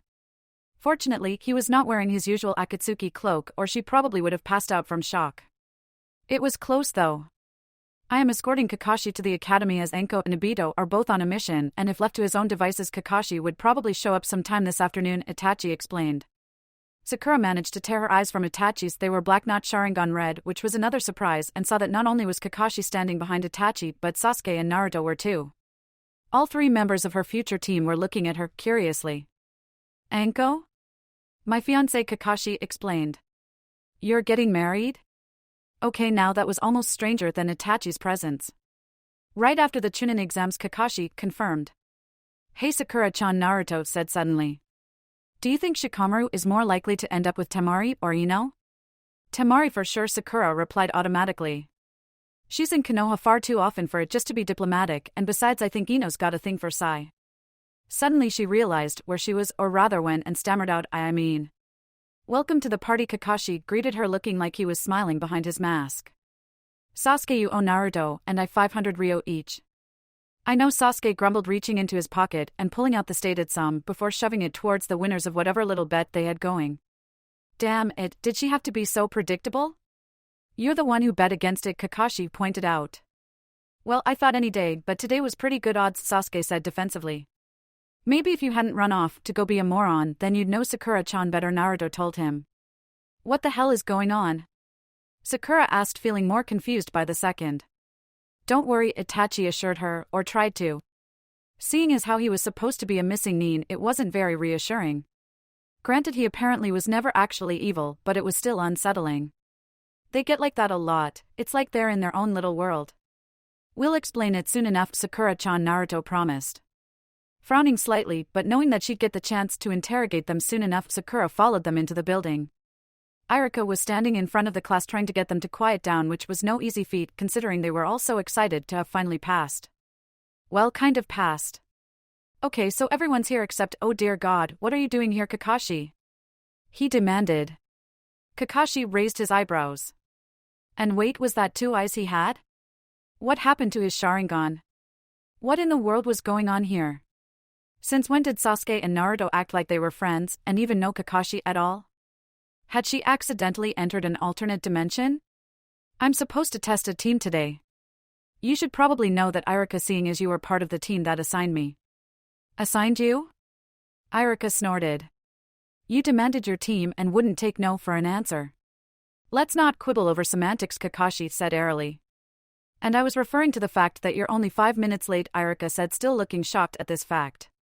Sakura looked up at the clock. It was true. Wow. Seeing as how Kakashi always used to joke about how the only reason he'd lived as long as he had was because he kept arriving late for death and so it got tired of waiting for him and just left, this really was quite remarkable. I don't know what you're talking about, Kakashi lied. I confiscated his books and threatened to give them to Anko if he didn't show up, Itachi explained. You're a miracle worker, Itachi, Irika said, shaking his head in amazement. Sakura was also amazed. Why in the world weren't people freaking out, or at least slightly surprised to see Itachi here? I have to go, Itachi said, poking his brother in the forehead. Be good and don't fail. Yeah, Sasuke grumbled, rubbing his forehead. Sakura watched teams 1 through 6 get assigned. The jounin, she noted, appeared to be simply going through the motions. None of the kids were from any ninja clans, and she didn't remember ever seeing any of them among the ranks of the Konoha shinobi. Clearly they weren't expected to be one of the 3 teams that passed. Teams 10 and 8, however, were entirely made up of representatives of strong shinobi clans, and the recreating of the Inoshika-cho team was a little suspect. Sasuke and she represented the best in the class and the best kunoichi, so that probably wasn't coincidental either. Wow, that was kind of brutal, huh? All those kids wasting years in the academy, and they'd never even get a chance to really graduate unless there were a lack of clan kids in a class. Team 7 will be Haruno, Sakura, Uchiha Sasuke, and Namake's Naruto, and it will be led by Hitaki, Kakashi, Irika announced, causing Sakura to narrow her eyes in confusion once more. Namake's Naruto? Sure, the truth of Naruto's parentage had eventually come out, but that was years in the future. Why was this common knowledge now? If she ever saw her Kakashi again, she was going to kill him for giving her a faulty jutsu. Sure, she'd ended up in the past, but she'd meant to go back to her past, not in alternate universes. Well, let's begin by introducing yourselves, Kakashi suggested once they'd reached their meeting spot. We all know who we are already, but it wouldn't do to start the team off on the wrong foot this time now, would it? Let's go with likes, dislikes, dreams for the futures, and what you changed when you went back in time. Went back in time? Sakura repeated blankly. Then it clicked. We ended up in the same timeline? And I'm the last to come back? And that's why nothing makes any sense? It's your own fault for choosing not to come back until the last possible moment, Sasuke told her bluntly. If it weren't for the fact you all were apparently changing things every time you turned around, there would have been no need to go back further, Sakura defended herself. Don't worry, Sakura-chan, Naruto grinned at her. In a few weeks, your memories of this timeline will come back in. I don't think things should be that different with you, as our changes only really affected you peripherally. Oh, I did make Sasuke declare that he could never be with anyone who would throw away their friends over him, so you and Ino are still speaking, but really that's probably the biggest difference for you personally. You did that? Sakura couldn't help but smile. Thank you. I was wondering how I could fix that. Well, that and the fact that since I already knew everything and Sasuke's just as competitive as I am, we're tied for best in the class, and the only reason we managed to avoid graduating early is by failing to show up to take the final exam a few times, Naruto said almost as an afterthought. That's why Kakashi had to fight so hard to get the 3 of us without me being the dead last to balance you 2 out. People were saying our team was stacked. Fortunately, he has an in with the Hokage. Since I was the first to come back, I'll go first, Kakashi announced. My name is Hitaki Kakashi. I like masks, Jiraiya's books, and being late. I dislike it when someone uses one of the first 2 to against me, especially if it's to make me show up somewhere on time. My dream for the future is to get you 3 to pass the Chunin exams on your first try, as that hasn't happened since the Sannin, and when I got back 14 years ago I saved the life of my best friend Uchiha Obito, so I did not receive his Sharingan. Later on, my other teammate Rin also survived, and I let the Sandaime know that Minato-sensei was planning on sacrificing himself to seal the Kyuubi, so he decided to sacrifice himself instead. You killed the third? Sakura asked, horrified. Sasuke and Naruto exchanged smirks and held their hands out to Kakashi. Grumbling, the Jounin handed over some money. For the last time, I did not kill the third. He made his own choices, and he should be remembered as a hero, not my victim. Well, Kakashi, Naruto began. I can see your point of view, I really can, but seeing as how Sakura, Sasuke, and I all had the exact same reaction, I'd say you're outvoted. You killed the third. Kakashi looked like he wanted to strangle the blonde, but managed to restrain himself. Since you were the second to return, why don't you go next, Naruto? All right, Naruto said agreeably. My name is Namake's Naruto. Since my father's still alive and Hokage, I like ramen and having therapy jutsu be considered a legitimate shinobi tool, and I dislike revenge and idiots who chase after it at the expense of everything else. My dream for the future is of course to be Hokage, and also to be able to help all of my old and future friends. When I came back, I impersonated Orochimaru and claimed credit for the Uchiha massacre in front of a large crowd of witnesses. Kakashi had managed to round up, causing Sasuke to become obsessed with revenge on the snake pedophile until he came back. So that's why Itachi's here? Sakura asked. And no one's running away, panicked? Yep, Naruto confirmed. He and Sasuke live with Obito and his wife Rin, who Kakashi and Minato kept out of the loop as far as the whole massacre thing went. My name is Uchiha Sasuke. Sasuke went next. I like revenge, getting stronger, and tomatoes. I dislike sweet things, fangirls, and people who forget to tell me that Tsunade found a way to reverse the corrosive damage the Manjikyu causes with a relatively simple jutsu you perform within a few seconds of using it, and my dream is to get revenge on everyone I feel has wronged me in any way, including but not limited to Orochimaru, Kabuto, and Madara. To be fair, Kakashi said we were concerned you would use it in front of someone when you're not even supposed to have it yet, and we didn't want you to go off the rails seeking vengeance on insanely powerful shinobi before you'd even graduated. HN. Our first mission outside of Konoha, Naruto's going to have a near-death experience. I don't want to have to hide the Manjikyu now that there's really no downside to using it, Sasuke said flatly. As long as it's heroic, Naruto agreed. Maybe I can sacrifice myself to save you. That would put us both in a good light. No mention of Danzo or the council? Sakura asked, intrigued. Half the reason you wanted to destroy Konoha was because you wanted to kill them. Have you gotten over it? She asked, sounding skeptical. Naruto snorted. Sasuke? Get over something? That's funny. He wasn't finished, you know. Sasuke glared at Naruto. When I got back last year, I poisoned the Danzo and the council and forged a suicide note from Danzo claiming he'd killed the council for the good of the village. Given that the new council Narashikaku and Tsunade aren't evil, and being a council member forced Tsunade to stay in Konoha and figure out how to deal with the Manjikyu Sharingan, I stand by Danzo's statement, and you will never convince me otherwise. Danzo's statement? Naruto repeated. You wrote the note. Which might explain why I agree with it, Sasuke noted. I see, Sakura said, trying to assimilate all the information. Her teammates had certainly been busy. She couldn't wait until her memories returned so she could try and make sense of all of this. My name is Haruno Sakura. I like people who believe in and inspire others, and also dislike revenge-obsessed idiots who throw everything away in its pursuit. My dream is to become the best medic Nin Konoha has ever seen and to never be left behind again. Since arriving this morning, I got a haircut and plan on getting a more appropriate wardrobe for tomorrow. That's it? Sasuke asked incredulously. At Sakura's sheepish nod, he snorted. So even though you came back in time for the sole purpose of not being useless, when it came to making changes, you still ended up being pretty useless. I've only been back for a few hours, give me a break. Sakura snapped. I saved Obito's life within an hour of being back, Kakashi told her. By the time I was back for as long as you were, I had framed Orochimaru for the Uchiha massacre, Naruto added. By the time I was back for 20 minutes, I had wiped out 3 village elders, Sasuke pointed out. Sakura crossed her arms, annoyed. I really hate you guys, sometimes, you know that? The next day, when Sakura stepped out of her house to head towards the training fields where the bell test was going to take place, she saw Naruto leaning against a tree. What are you doing here? She asked. I'm not, Naruto replied. Pardon? Sakura asked. I'm not here. I'm at Ichiraku's ramen stand, Naruto explained. Are you sure? Sakura asked. Because it looks like you're here. I'm a clone, Naruto explained. Or rather, his clone did. I figured Kakashi wouldn't show up anytime soon, so Sasuke and I decided to stake his house out. Sure enough, he was planning on arriving 6 hours after we were supposed to meet, so we decided to go to Ichiraku's, and I figured if we just left you hanging for 6 hours you'd probably kill us. Especially me. Damn straight, I would, Sakura agreed. To Ichiraku's it is. 6 hours later, the finally reunited Team 7 made their way back to their training grounds for their final exam. Of course they knew Kakashi would pass them either way, and Naruto's dad, who was apparently still Hokage, was sure to be pissed if his son was failed by his former student, but it would still be nice to get those damn bells for once. Especially as Sakura was sure Kakashi had made sure to be completely up to date on Jiraiya's novels, so Naruto couldn't threaten to spoil them and have get the bells that way like last time. You know the drill, Kakashi said, sounding bored. I have 2 bells, you need to get them before noon, or you suck. He reached down to pat the bells attached to his belt only to realize they weren't there. What the? Where are they?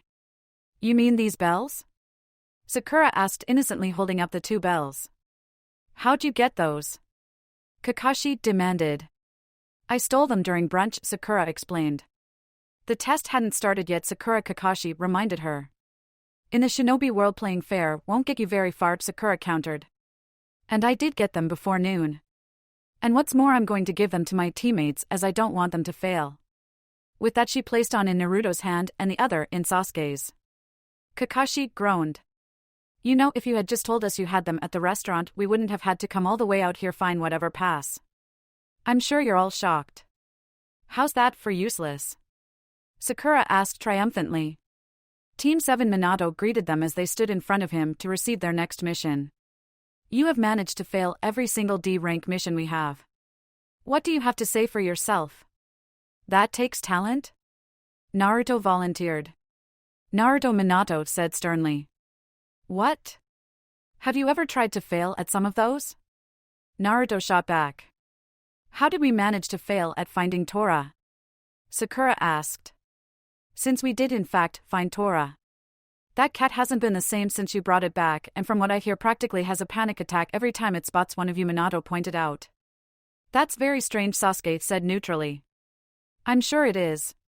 You can't babysit because the children invariably insist on throwing stick kunai at the people around them for moving target practice. You can't go shopping in a neighboring village because you compete to see who can get the cheapest deals and so end up haggling all day. You can't help with farming because Naruto's clones eat all the food. You can't help paint fences or buildings because that would start another paint war, Minato recited. Kakashi, shouldn't you be, I don't know, trying to get them to pass? They currently hold the record for most D ranks failed ever.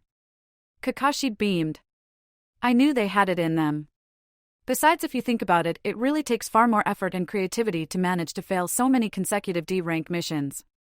Minato sighed. But there aren't actually any more D rank missions they are eligible for. Then I guess that means it's time to graduate to C rank missions, Kakashi said brightly. Failing C rank missions are a bit more serious than failing D ranks, Minato told them seriously. As their Jounin instructor, you have the right to request they move up to C ranks, but I need to know that you all will take these seriously. Sakura nodded. Absolutely. HN Sasuke grunted in agreement. Dibs on any escort missions, to wave, Naruto called. Minato blinked. It just so happens that there is an escort mission to the Land of Waves. Naruto, have you been sneaking looks at the mission scrolls again? No, Naruto denied, sounding far too innocent to be believed. Kakashi? Minato asked. We'll take it, Kakashi replied. Alright, I'll just let Tazuna know, Minato said, writing their team down on the mission roster and calling in the old bridge builder. What's this? Tazuna asked, taking a swig of his bottle. They're all just a bunch of super brats. Especially the short one with the stupid face. That's my son, you know, Minato informed him, sounding amused. I mean, I feel confident that Konoha will be able to provide me with a competent force to protect me on my journey home. Tazuna immediately backtracked. Naruto smirked at him. Oh, we'll definitely be able to protect you from any run-of-the-mill bandits you're likely to encounter, because that is well within our qualifications. Great, Tazuna said, looking a little nervous. Alright guys, let's meet at the village gate at 9 tomorrow, Kakashi ordered. I'll make sure to let Anko know, Minato assured the 3 genin. So tomorrow's your first day out of Konoha with your brats, Anko mused aloud when Kakashi arrived back at their apartment later that day. How did you know? Kakashi asked, a little surprised. Minato called me in and asked me to make sure you'd be there on time, she explained. Honestly, it's like every time you're late for something they hold a veto or I'm personally responsible. If I knew I'd be your personal alarm clock, I never would have agreed to go out with you. But now you're stuck with me, Kakashi said smugly. It's the mask, Anko insisted. I love being the only one to know what you look like without it. Even more so, since she started giving everyone who asked a different description. Kakashi concurred. Although the current most popular theory is that I have a bad third-degree sunburn that I hide from shame, which is completely ridiculous as it's kind of hard to get a sunburn on your face when it's always covered by a mask, but if they would stop asking me, I'd stop giving them false information, Anko said defiantly, crossing her arms. You must be happy, huh? Your dream team finally getting a chance to prove themselves? Oh, I don't know, Kakashi replied. Watching them plot new ways to fail all the D-rank missions they were given was quite entertaining. I'll bet. Why were you so adamant about having those three anyway? Anko asked him. I mean, Naruto and Sasuke I can understand because of Minato and Obito, but what about Pinky? What's her name again? Sakura, Kakashi supplied. Right, Anko nodded. I've seen her around a few times, and from what I've seen she's a zealous Sasuke fangirl, and while I'm sure she'll grow out of it, you wanted her specifically. A lot of girls are at that age, Kakashi pointed out. Even Hyuga Hinata, the only one who graduated who wasn't a Sasuke fangirl, is infatuated with Naruto, so I couldn't pick a kunoichi based on that. And Sakura reminds me a lot of Rin actually. Better not tell her that until Sakura outgrows the fangirl stage, Anko warned him. Or she will hurt you. Duly noted, Kakashi said dryly. And she's gotten a lot better in the past month. It's like she's years more mature, and she hasn't slipped into fangirl mode once. She really seems to be taking this seriously. A tribute to your teaching skills, I'm sure, Anko deadpanned. I can see where I'm not wanted, Kakashi sniffed. I guess I'll have to take my underappreciated teaching skills elsewhere. Oh, you know you'd be lost without me, Anko teased. After all, Obito has enough tardiness issues of his own to be able to make you show up on time all by himself. Oh, I don't know, Kakashi said thoughtfully. Last month when you both were on a mission, Itachi did an amazing job of getting me where I needed to be far before I felt I needed to be there. True, Anko conceded. But which would you rather have? The threat of losing your precious, but replaceable porn or a happy fiancé? Eyeing Anko's fishnet top and appreciating the fact she'd taken off her trench coat, Kakashi's decision was easy. A happy fiancé. So this is your first time leaving the village on your first ever C-rank mission, Minato said at dinner that night. Naruto rolled his eyes. Dad. Don't tell me you're going to get all sappy on me. I wouldn't dream of it, Minato promised. Still, this is not just one milestone but two. And after only a month. You know Jiraiya-sensei didn't let us leave the village for a good 3 months. Naruto snorted. Is that because he didn't want to leave the convenience of the Konoha onsen and more specifically the women's area? Partly, Minato admitted. But unlike with you, when we moved up to C-rank missions it was because we were ready for them, not out of necessity. If Kakashi didn't feel we were ready for it, he would have stopped us before we got ourselves blacklisted from at least one of the D-rank missions, Naruto claimed. Minato looked at him incredulously. Probably, he amended. So why wave? Minato asked curiously. Huh? You said you wanted an escort mission and then specified that you would prefer it to be in the land of wave, Minato reminded him. Oh right, Naruto said. So maybe he'd been periodically checking the incoming missions to see when Tizuna's would come up so Sakura and Sasuke could pace themselves in their mission failing and they could demand a C rank at the right time. Well, I've heard the situation is wave is pretty bad right now, and if this guy needs an escort, he must be pretty important, right? Possibly, Minato agreed. And if he's important then he may be able to help wave, and so by helping him we'll be making things better there. And besides, Naruto grinned cheekily. He's a bridge builder, right? So if we manage to save his life on our mission, then he'll be so grateful he'll have to name the bridge after me. I can just see it now, the Great Naruto Bridge. I never did understand why you decided that was one of your goals in life when you were 8, Minato remarked. Because when I was 8 it occurred to me that that would be awesome, Naruto replied. I forget the awesome factor, Minato said wryly. That was around when you decided you wanted to be Hokage, isn't it? You know, at first you just saw all the paperwork I had to do and long hours I put in and declared you wouldn't get within 5 people of the position. What changed your mind? The fact that he'd always wanted to be Hokage since the third had explained his job to him so many years ago, and he'd realized that if he were Hokage he'd have respect but mixed up the cause and effect? He couldn't very well say that though. His father had been suspicious enough during those first few weeks he couldn't remember his life in this timeline, but fortunately he had the easy fallback of trauma from seeing the end results of the massacre. And the massacre itself, but that was another thing that he couldn't very well admit to, especially as his father knew Itachi never would have left him there to witness all that death at such a young age. I didn't. Naruto finally settled on a reason, but then Orochimaru came and killed the Uchiha and destroyed Sasuke's innocence, and I never want something like that to happen to anybody I care about ever again.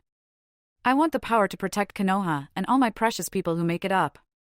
Becoming Hokage seems like the best way to do this. Minato smiled at him, and Naruto could tell that he was pleased with that answer. Besides, he couldn't resist adding, all that paperwork won't stand a chance against my army of Kagebushin. So tomorrow's your first mission outside of the village, huh? Itachi asked rhetorically. They were on their own that night as Obito and Rin had gone out for a nice dinner. Sasuke looked up from his food in surprise. How did you know? I know everything, Itachi said mysteriously. At Sasuke's skeptical look, he relented. The Hokage contacted Obito as a backup in case Anko failed to get him to show up on time tomorrow. With everyone running around knocking themselves out to get Kakashi to show up on time, it's a wonder he ever manages to be late to anything anymore, Sasuke noted. Itachi nodded. Indeed. Most people would see him being late as a sign of laziness, but these days the amount of effort he has to put into it is simply ridiculous. How old were you when you had your first mission outside of the village? Sasuke asked. 7, Itachi replied. It was 2 months after I had graduated the academy, and a local village was having some problems with wild animal attacks, so we had to take them out. Killing on your first C-rank mission? Sasuke asked distastefully. Then again, he had never gotten around to killing anyone until he was 16. Obviously, as an ANBU captain at 13 and committing the massacre at the same age, things were different for Itachi, but 7 was still a little young. Itachi shrugged. Better wild animals than humans for your first time.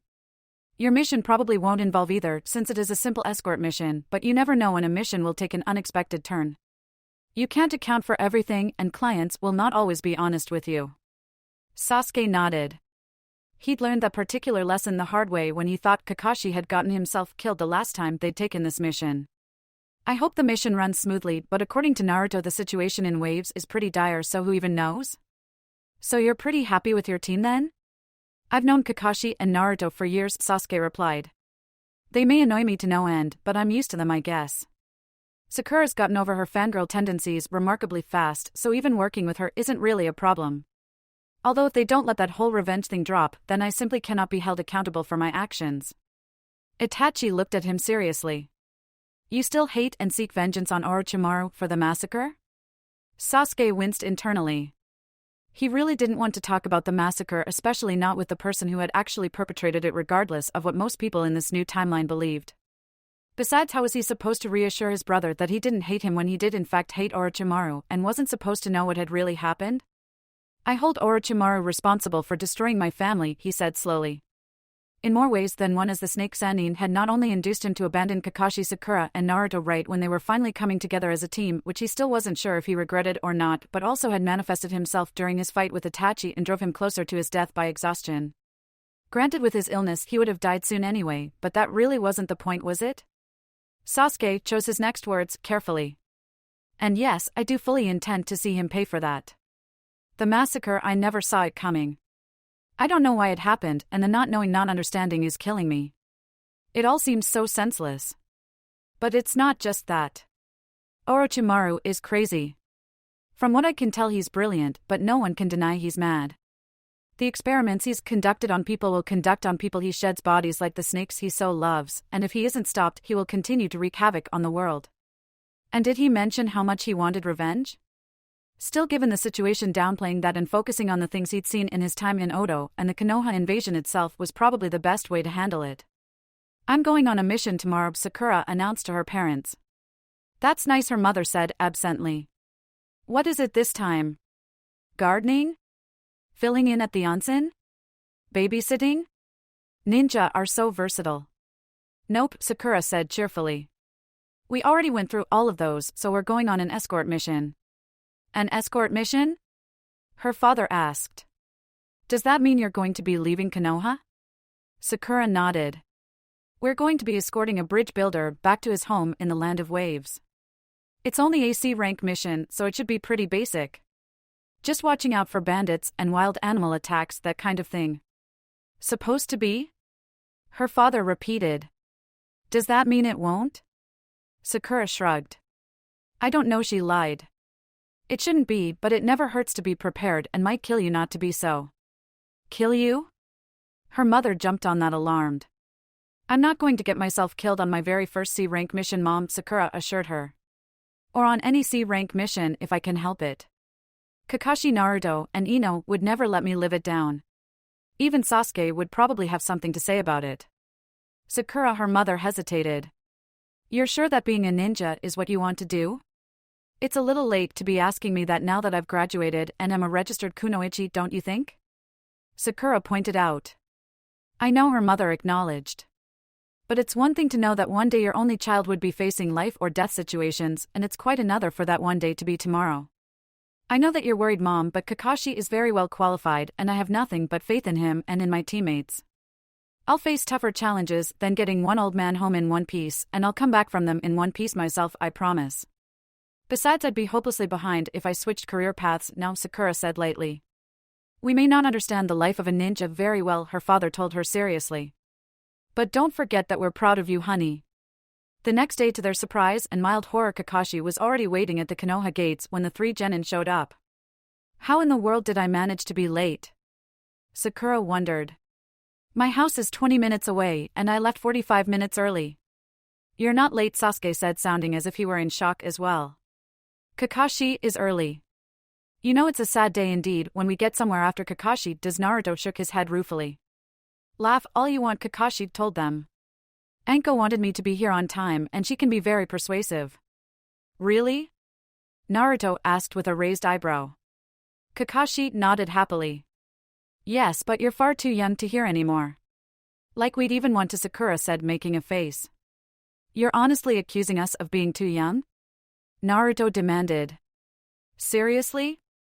After everything? That's rich. He's got a point, Tazuna piped up. You three barely look old enough to have hit puberty. Especially her. Sakura automatically raised her fist, but Naruto held her back. Now Sakura-chan, he whispered, if I didn't get to kill him, neither do you. Besides, Wave needs him, remember? Reluctantly, Sakura stood down. She knew Naruto was right, but honestly, given the man was lying to them about the danger of the mission and could very well have gotten the three fresh out of the academy genin killed, particularly her as she was useless at the time, and Naruto as he'd confided that he couldn't properly use his chakra until he'd accessed the Kyuubi's, which made it ironic that Sasuke was the one to nearly die. Would it kill him to be polite? It would have made their decision to keep going once they found out the truth a lot easier. With that, they were off. Okay, Kakashi said after they made camp for the night. Is Tazuna sleeping? Sakura nodded. He should be out for a while and quite hungover tomorrow, so that will make him more irritable. He insults me and I'm still going to yell at him, Naruto insisted. Sasuke snorted. Please. Did you see how he reacted when your father mentioned your relation? If anything, he'll start in on Sakura like he did this morning. If he insults her, I'm going to be on hand to stop her from killing him, Naruto vowed. That's the spirit, Kakashi said. Now I can't believe we forgot to do this before we left, but we need to make a list. A list? Sakura repeated. Indeed. While this may have been over a decade and a half ago for me, it was still 6 years ago for you, Sakura, and some time in between that for the boys. As such, unless we pool our memories, we're unlikely to be able to use our future knowledge to our advantage, Kakashi concluded. So what do you remember? I remember Sasuke trying to kill himself when we first met Zabuza, Naruto replied immediately. Well, I remember Naruto just standing around like an idiot the first time we got attacked and getting himself poisoned, Sasuke retorted. Which I then heroically neutralized, while I valiantly declared that I wanted to go on, Naruto countered. If you had been anyone else you would have bled to death. Sasuke pointed out.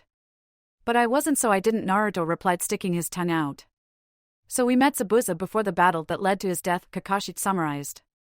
I think I remember that I overused the Sharingan and passed out from chakra exhaustion. Very embarrassing. We tried to see under your mask, but you wore like 5 of them, Sakura added. Serves you right for trying to abuse my trust, Kakashi sniffed. Trust? Sasuke repeated. You didn't trust us, you passed out. Which I felt secure in doing because of my faith in you, Kakashi replied. And then we were also attacked. We realized that because it's been dry and there were puddles. Anything else? I remember Naruto freaking out and scaring that poor rabbit half to death, Sakura said, glaring at her blonde teammate. Hey, be fair, Naruto implored, holding up his hands in self-defense. That was a diversion by Zabuza, and the way we knew he was even there. I reawoke my Sharingan for the first time since the massacre and heroically but stupidly sacrificed myself for Naruto, Sasuke offered. Good thing too is that was one of the pitifully few things that convinced me that you weren't a complete bastard after you ran off with that pedophile, Naruto told him. Sasuke made a face. God, you're making it sound like we had an affair. I don't need to hear about your time in Odo, Sasuke, Naruto said virtuously, then hid behind Sakura as Sasuke lunged at him. That was also when I first accessed the Kyuubi chakra and started to learn how to properly use my own. Oh, and I met Haku in the forest and thought he was a girl. Who's Haku? Kakashi asked blankly, having perhaps less of an idea who Haku was than before they had gone back. The kid in the mask who pretended to be a hunter Nin when you were going to kill Zabuza, Sasuke replied. He trapped us in those ice mirrors. His story was so sad, Naruto said sympathetically. I'm glad Zabuza realized that he was more than a tool to him in the end. Inari's story was sad too, Sakura pointed out. I don't remember all of the details, but it was something about how his hero and adopted dad was put to death by Ga to terrify the villagers into submitting to him, and so Inari was all traumatized and Sasuke-like. But unlike Sasuke, it just took Naruto yelling at him and then saving his life before he got over himself and recruited the villagers to help stand up to Gata's men, who then fled in the face of civilians armed with gardening tools, Kakashi remembered. When you get them that cheap, you have to expect a decline in quality. So was that it? I think so, Sasuke said. Oh, except for that we all need to stay away from the water when Zabuza's around, or he can trap us there with almost embarrassing ease like with Kakashi. You know, Kakashi said, looking at him seriously. You're lucky I'm not that kind of person, or I would totally swear vengeance on you for that. Oh, shut up. So are you sure you guys are up to protecting me? Tazuna asked nervously a few days later. Of course we are, Kakashi answered smoothly. Konoha wouldn't have assigned us to this C-rank mission fraught with such perils as bandit raids and squirrel attacks. Squirrel attacks? Tazuna repeated skeptically. Kakashi shrugged. I've seen it happen. Right, Tazuna said, clearly deciding to just let it go. It's not like I doubt Konoha, but I heard you haven't managed to pass a mission yet. Who told you that? Sakura asked. Quite a few people actually, Tazuna replied. They seemed to think it was some kind of accomplishment. It is, Naruto insisted. Of course I managed to cause us to fail more than Sasuke. Which is typical, and in most cases a bad thing, Sasuke interrupted. It's not like we failed them per se, we just used alternative methods of carrying them out, and not all of them were successful. Like what? Tazuna wasn't sure he wanted to know. Like that time we decided to try fighting fire with fire, and ended up burning down the house a lot quicker, Sakura said ruefully, shaking her head. In our defense, it was Kabuto's house, Kakashi added, not that that actually meant anything to the old bridge builder. Or that time with Tora, Sasuke, was it really necessary to use Tsukuyumi to let it see what it was like to have an army of the daimyo's wife smothering it? Yes, it was, Sasuke said, crossing his arms. It needed to see that its situation could be worse, and that scratching me is not acceptable. I regret nothing. You never do, Naruto sighed. Hey, everyone watch out for this puddle. They're always easy to miss on days when it hasn't rained in a week. If it hasn't rained in a week, why are there puddles? Tazuna asked sensibly. Magic? Naruto suggested. Genjutsu? Sasuke offered. Ninjutsu? Sakura tried. Alas. I am slain. Kakashi said as shuriken chain cut him in two. Nice try, but the log was already dead, Sasuke said flatly. Naruto quickly created for Kagebushin 2 to hold each of the two attackers back. As the so-called demon brothers struggled to free themselves, Sakura punched one of them in the face, knocking him out, and Sasuke used a katana on the other, causing several third-degree burns. I would say that was overkill, Sasuke, Kakashi said as he reappeared as if nothing had just happened. But I know you were just trying to avenge Naruto's stab wound. Stab wound? Tazuna asked. He didn't get stabbed. Kakashi shrugged. It happened a while ago. Sasuke's eye twitched, but he said nothing. Even if these two were almost ridiculously out of our league, they still are more than simple bandits, and I strongly suspect that they aren't squirrels. They could be working for squirrels, though. Is there any reason a squirrel might be out to kill you? Kakashi asked gravely. No. Gatu is, though, Tazuna confessed. Gatu? Naruto asked. You mean that guy who's slowly crushing the life out of Wave? Yes, Tazuna said, surprised. You've heard about our plight? Hokage's son Naruto replied easily. I hear a lot. You should know, then, how much of a threat my bridge represents to Gatu. If we can finish it, if there is another way for people to travel and trade in and out of Wave, my people won't need to go through Gatu anymore, and he stands to lose quite a bit of money. Tazuna sighed heavily. I can see how you might be tempted to abandon me, of course, then my poor beautiful daughter would be all alone in the world. Nice try, Sakura told him. But Kakashi's engaged, and his fiancée is one of the scariest people I've ever met. And my cute little grandson will swear vengeance. Tazuna tried again. We'll do it, Naruto said practically before he finished that sentence. That last thing this world needs is more people out for vengeance, Kakashi concurred. Agreed, Sakura nodded. Seriously. Go die, Sasuke said flatly. Sasuke, I thought you were past this, Kakashi said, sounding disappointed. I can always give my therapy jutsu another go if you'd like, Naruto volunteered, trying not to sound too eager. Another eye twitch. Hey Sasuke, think fast, Naruto said before lobbing a kunai at him. They had just arrived in Wave after a very long and boring boat ride, and apparently Naruto decided hurling deadly weapons at his best friend with little warning was a good way to relieve that boredom. Sasuke quickly got out of the way. What the hell? Nice aim, Kakashi said, eyeing the snow-white rabbit Naruto's kunai had pinned to the tree. I take it this means Zabuza's around? Rolling her eyes, Sakura quickly moved to free the frightened creature. He better be, or I'm going to take my annoyance about Naruto needlessly traumatizing this poor creature out on Naruto. Naruto gulped and looked around quickly. Over there, he said, pointing to a tree. Sure enough, Zabuza was standing on top of it. Man down, Kakashi, Zabuza said. No wonder the demon brothers were no match against you. They say you know over 1,000 jutsus and never leave anyone behind.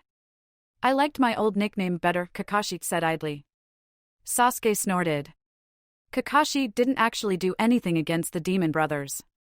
Not true, I faked my own death, Kakashi corrected. Not very convincingly, Sakura said. It fooled you last time, Kakashi pointed out. Last time we were idiots, Sakura replied. Not going to argue with that one, Kakashi muttered. So Momochi Zabuza, the demon of the mist. I see you've heard of me, Zabuza said, sounding pleased. Demon? Naruto asked skeptically. He doesn't look like a demon. He slaughtered his entire graduating class, Kakashi explained. So? Naruto shrugged. Does he have red eyes? Can he grow claws or fangs? What about having a seal to stop the demon from being released? Is he just called that because Kirigakure was jealous they didn't have a Jinchuriki? Wasn't the previous host for the Sanbine the Yondaime Mizuki Jigura? Sakura asked. Zabuza growled at the name. And also because they were ignoring him. Is he the one you tried to kill? Naruto asked sympathetically. Don't feel bad for failing, he was possessed. Literally. I'm going to kill you all very slowly, and I'm going to enjoy it, Zabuza informed, unsheathing his giant sword. In response, Naruto called forth his Rasengan. Kakashi created a Chidori. Sasuke activated his Manjikyu Sharingan, and Sakura concentrated her chakra into her fists. As Kakashi was about to deliver the finishing blow, roughly 5 minutes later, a Sinbon whizzed past him and hit Zabuza in the neck. I was about to do that, Kakashi muttered. Thank you so much for wearing my target down for me, Haku said from up in a tree. I have been searching for him for quite some time. You wanted to kill Zabuza? Sasuke asked. Indeed. It is quite important to my village, Haku responded. Why didn't you just wait 2 seconds for Kakashi to finish him off then? Sasuke pressed. I didn't want there to be any chance for him to get away, Haku lied. Well, Kakashi said, examining the corpse, he's not moving and doesn't appear to be breathing, so there is a good chance that he's dead. Only a good chance? Sakura asked. Isn't that kind of the I don't know definition of being dead? People can't live without breathing, you know. Kakashi shrugged. I've seen it happen. Kakashi's right. Naruto said suddenly. He might become a zombie. Quick, let's cut off his head. That's really not necessary, Haku said, moving quickly beside his mentor. If it will make you feel any better, though, I'll make sure to do that when I dispose of the body. Thanks again for your help. With that, he was gone.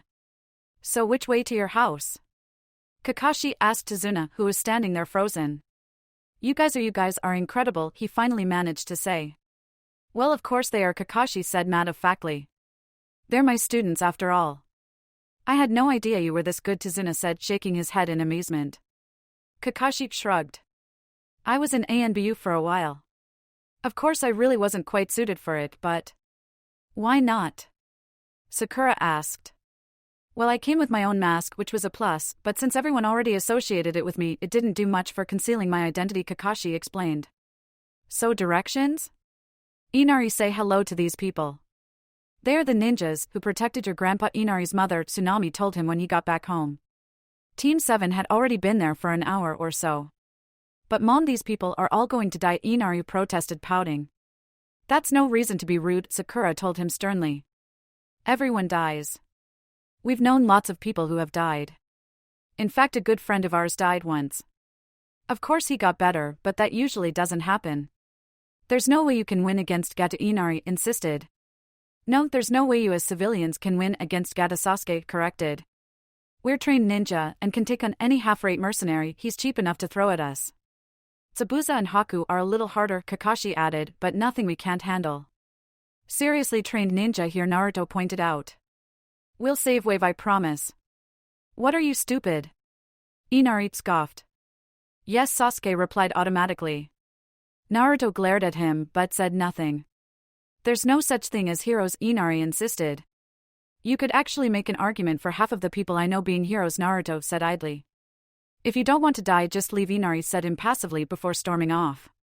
I like him, Sasuke decided. Sakura snorted. Yeah, because he's like the spitting image of what you used to be. So? I turned out fine, Sasuke claimed. There was an awkward silence. Kakashi coughed. What? I did.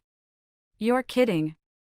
If we want to be in good shape to defeat Zabuza and Haku next week, we've got to be in good shape, Kakashi said cheerfully. But climbing trees? Even I had them mastered years ago. Naruto pointed out. I don't know that, and what kind of Jounin sensei would I be if I didn't run you through a basic chakra control exercise like this? Kakashi asked rhetorically. A sane one? Sasuke suggested. And thus a useless one, Kakashi agreed. I'll go first to show you. Slowly Kakashi walked to the top of the tree. Now you try. Rolling their eyes, Sakura, Sasuke, and Naruto made their way to the top of the tree as well. Very good. Kakashi cheered. You have the basics down nicely. What do you mean the basics? Sakura asked, getting a bad feeling about this. Well, you can't reasonably claim to have mastered something after only using it once and without properly understanding it, no matter how possessed your eyes make you look, right, Sasuke? Kakashi asked. Sasuke did not deign to reply. So how long are we doing this for? Naruto asked with some trepidation. The next 2 days. Kakashi said cheerfully. After that, you can come to the bridge with Tazuna and help with construction since all the workers are quitting. Remember, Naruto will be counting on you. All several dozen of you. Got it, Naruto nodded. Now get to it. Kakashi ordered gleefully. Why are you still here? Inari demanded, annoyed at breakfast few days later. You escorted Grandpa home, you can go now. We could, Naruto agreed. But then he would die, and that would make the whole escorting him safely home thing kind of pointless. This whole thing is kind of pointless, Inari said mockingly as he stood up and went back upstairs. Your attempts at getting through to him not working? Sakura asked sympathetically. Not really, Naruto groaned. He's so stubborn. Why don't you just use your therapy jutsu on him? Sasuke asked, the air quotes impossible to miss. I would, Naruto said, except it loses most of its effectiveness when not accompanied by physical violence, and I don't think I'm allowed to hit the client. Especially not if the client is an 8-year-old, Kakashi concurred. Naruto's eyes widened suddenly. One of my clones dispelled. Ever since the arriving at Tazuna's house, Naruto had left 2 clones out all night. The first was to pretend to be him training so hard that he passed out, and the second was to conceal itself and then dispel if Haku happened upon him. Go after it, Kakashi ordered. And Sasuke, why don't you go too? You haven't gotten a chance to take revenge on anything in at least a week. And if I don't? Sasuke asked out of habit as he stood up. I thought today we'd start on water walking, Kakashi replied. Sasuke and Naruto practically bolted for the door. What are we supposed to do while they're gone? Sakura asked. Kakashi raised an eyebrow at her. You don't really mean we're going to practice water walking, do you? Sakura asked. After all, it's been nearly a week. Zabuza could attack at any moment. We need to guard Tizuna. I agree, Kakashi said innocently. You do? Sakura asked suspiciously. Absolutely, he said airily. Which is why it's fortunate that this bridge is like most bridges built over a large body of water. Why do you hate us? Sakura asked despairingly. What have we ever done to you? Well, for one thing, you spoiled the end to one of Jiraiya's books, Kakashi told her. That was Naruto, not me. She pointed out. I didn't see you trying to stop him. Then you ruined my bell test. And finally, who's to say I hate you? Maybe I'm just trying to get you ready for the upcoming Chunin exams, Kakashi said in his best instructorly voice. Don't mess with the bell test, got it? Is this the plant you want? Clone Naruto was asking Haku as Naruto and Sasuke arrived. Haku nodded. Thank you for helping out. You sure are working early, Naruto trailed off. I'm sorry, I'm not always the best with genders. My first instinct is girl, but I've spent too much time with Neji and Itachi over the years to make any assumptions. And for that matter, I'm still not sure Deidara was a guy. Haku smiled kindly at him. I am indeed a male. You're not just saying that, so I'll sound stupid referring to you as a guy, are you? Naruto asked. Because I've met some androgynous people who have done that, you know. We may very well never meet again, so why would I do that? Haku asked. Naruto shrugged. For the hell of it? I can only offer you my word that I am indeed a boy, Haku said. But seeing as how you don't know me, I don't quite know how much that's worth. Naruto eyed Haku carefully. I believe you, he said finally. I'm glad. So why are you out here so early? Haku inquired politely. I fell asleep outside, Naruto explained. My teacher's making us climb trees until we pass out. He's kind of evil. Calls it training. Training? And that forehead protector, could you be a ninja? Haku asked, sounding vaguely interested. Yeah, if you ever want to do something exciting you've got to be a ninja, Naruto explained. Although I suppose working at a Chiraku's wouldn't be too bad. Where are you from? Haku asked. Konoha, the greatest place on earth, Naruto said proudly. Is it now? Haku asked, smiling a little. Oh yes. In fact, we haven't had a bloodline massacre in, God must be, for years now, Naruto said cheerfully. Konoha has bloodline massacres? Haku asked, alarmed. I thought Konoha was a safe haven for those with a Kekkei Genkai. Oh, it is, Naruto assured the other boy. That was complicated and the work of a missing nin. Just not in this timeline. Why are you training? Haku asked, changing the subject. Because Kakashi threatened to make me spend 3 days watching everyone I know eating ramen nonstop by not letting me have any, Naruto explained. And then he said something about squirrels, but I was too horrified to really listen. I see, Haku said. Oh, and also because I want to protect the people I care about, Naruto said. But my immediate reason for being here was the no ramen. So you have someone who is important to you? Haku asked, choosing not to focus on the ramen obsession. Naruto shrugged. Yeah, I do. I have lots of precious people actually. Losing them is hard, and I don't think I'd survive the loss without other precious people being there to try and fill the void. When a person has something important to protect, that's when they can truly become strong, Haku declared. I agree, Naruto said solemnly. Let's meet again sometime, Haku said, standing up. I know you will become strong. You are such a sap, Sasuke whispered to the real Naruto. Oh, shut up, what was I supposed to say? Naruto shot back. Besides, I like Haku. God knows why he tried to kill you, Sasuke muttered. Not very hard, Naruto countered. And I wouldn't be talking about attempted murder, Sasuke, since you had to have Orochi freaking Maru talk you down from killing me. Will you just let that go already? Sasuke demanded. Sure, the minute you stop calling me an idiot because I graduated last in the class, Naruto promised. Sasuke snorted. You didn't even graduate, it was an act of God. Figures you'd call Orochimaru God. With that, Sasuke and Naruto decided Haku was sufficiently ahead of them and followed him back to Zabuza's hideout. It was slow going as Haku was very cautious, but they eventually made it. I sense 3 other chakras besides Haku and Zabuza's, Naruto said quietly. Is that Gato, do you think? I have no idea what his chakra is supposed to feel like, but who else would be there? Sasuke asked. It's times like these I miss Karen. Karen? Naruto repeated. Isn't she the one who tried to drug you? Okay, so maybe I don't miss her that much. That's him, Sasuke said, his eyes trained on the man who had just exited the hideout. He and Naruto silently followed them until they were about a mile away from the enemy ninja, and then they struck. Naruto slit the 2 guards' throats with a kunai and Sasuke snapped Gata's neck with a well-placed blow to the back of the head. Wow, Sasuke, I didn't even know you knew how to fight without the Sharingan, Naruto said, sounding deeply impressed. Sasuke scowled. And I didn't know you could fight somebody without trying to save them from themselves. That only applies to ninja and the odd civilian I've gotten attached to, Naruto explained. Mercenaries are on their own. Sasuke crouched down next to Gato. Let's just see if he has any handwriting sample on him. After digging through the dead man's pocket for a moment, he found a half-finished letter. Perfect. Activating his Sharingan, Sasuke sat on the ground, pulled out another piece of paper, and began to write. So what are you doing? Naruto asked when Sasuke was still writing 20 minutes later.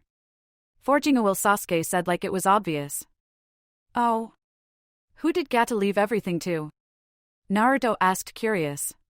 He left the entirety of his ill-gotten fortune in trust to Momochi Zabuza, Sasuke said, to use as for the express purpose of returning Wave to its former glory. Naruto stared at him. Are you sure that's a good idea? Sasuke shrugged. The way I see it, if he's happy in Wave, he's not bothering us.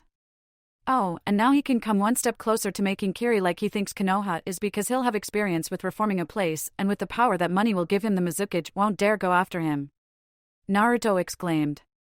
I just hope he doesn't let the power go to his head. Sasuke shrugged again. It's not our problem either way. Naruto glared at him. We don't live in a vacuum, Sasuke. What happens in one nation affects the others. Save the politics for someone who cares, Sasuke said, signing Gata's name and 2 names he knew but couldn't quite place as witnesses. Now pick up the body and let's go. They quickly made their way back to Zabuza's hideout. Before they could reach the door, Haku opened it and stood staring at them. May I help you? He asked, recognizing Naruto easily since they had parted only an hour ago. Yeah, we thought you might like this, Naruto said, dumping Gata's body at his feet. We were a little surprised at the contents of the will though. Will? Haku asked blankly. Here, Sasuke said, shoving the paper into Haku's hands. Go start a revolution or something. It was nice seeing you again, Naruto called. And if you could just not attack Tazuna again, that would be great. After all, it wouldn't do to ruin the economy of your new country. Gata's dead, Sasuke announced upon returning to Tazuna's house for dinner that night. And that took you 10 hours? Kakashi asked skeptically. No, we were sparring for the rest of the time, Naruto explained. We never really get a chance to fight properly, and so we couldn't very well lose this opportunity now, could we? Gata dead? Inari repeated. There's no way idiots like you managed to kill him. We did, Naruto confirmed. It wasn't that hard really. It helped that we caught him off guard. So does that mean the mission's over? Sakura asked. Or should we stay until the bridge is complete? It should only be a few more days, Tazuna offered. Let's take a vote, Kakashi said. All in favor of leaving now? Sasuke raised his hand. All in favor of staying and helping? Naruto and Sakura raised their hands. As I'm abstaining so as to remain impartial, that's 2-1 in favor of staying. Sorry, Sasuke, Kakashi said. Sasuke sighed. Whatever. Just as long as when we get back we can tell everyone I got the Manjikyu. It would probably be easier to stick to the truth of what happened before with Haku, except Naruto took the Senbon for me, not vice versa. It's nice, simple, and could easily happen. All right, Naruto agreed.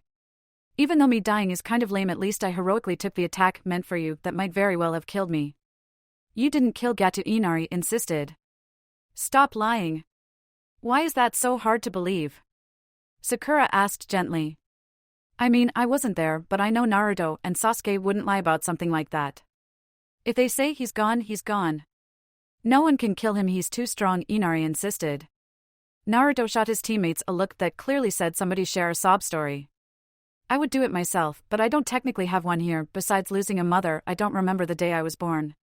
Naruto's looks tended to be very expressive. Sasuke just stared back impassively, and Sakura had also technically never lost anyone. Kakashi sighed, knowing it was up to him. He still didn't like talking about what had happened, but it had become a little easier after meeting up with his father in the afterlife. That one time he was dead for an hour or so. My father died too, Kakashi said conversationally. He wasn't put to death by your father as well. He was a big hero, but he might as well have been. He was a hero and an inspiration to everyone until he took a mission and had to choose between completing it and saving his teammates. Inari said nothing, but it was clear he was listening. Everyone turned on him, Kakashi continued. His friends, the villagers, even the very people he had saved. They said that choosing lives over the mission made him trash, and in the end he took his own life. That really affected me, and for a long time I was obsessed with making sure no one thought I was like him and became obsessed with rules and regulations. Inari looked skeptical. Really? What happened to change that? My best friend told me that my father was a hero, Kakashi said simply. Only he wasn't my best friend, then he was just some annoying kid I was stuck on a team with. Then he almost died trying to save our other teammate and forced me to choose her over the mission as well. In the end we were able to both rescue her and complete our mission, but it was close, and even if we hadn't been able to, I wouldn't regret it. Your father stood up to Gato because he believed that what he was doing was wrong and that somebody had to do it, and he was clearly inspiring people. Gato killed him to try and crush that courage, and you know what? It worked. It would be a shame for your father to have died for nothing. If things go back to the way they were before, or worse, then that will be the case.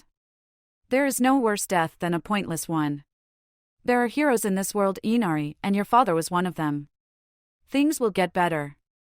Inari said nothing for the rest of the meal, but looked oddly pensive. So this is it then, Tazuna said, eyeing the completed bridge proudly. Now I just need a name for it. Since we had to go up against a missing S-class ninja and ended up saving your entire country, you really do owe us a lot more than just C-rank mission pay, Naruto said seriously. Not to mention the wages you'd owe us for bridge construction. Tazuna looked nervous. But the bridge was just finished today. It'll be quite some time before we can even begin to afford. But Naruto cut him off with a grin. I think we can be persuaded to forego the extra pay if you name the bridge after me. Tazuna thought about that for a moment. Well, you did speed up bride construction, protect me even though I lied about what kind of danger I was facing, kill Gato and inspire Inari, why not? Does the Great Naruto Bridge sound good to you? It sounds fantastic, Naruto told him seriously. It's been a lifelong dream of mine to have a bridge named after me. Really? Tazuna asked. That's a strange dream. Since I was 8, Naruto confirmed. And what can I say?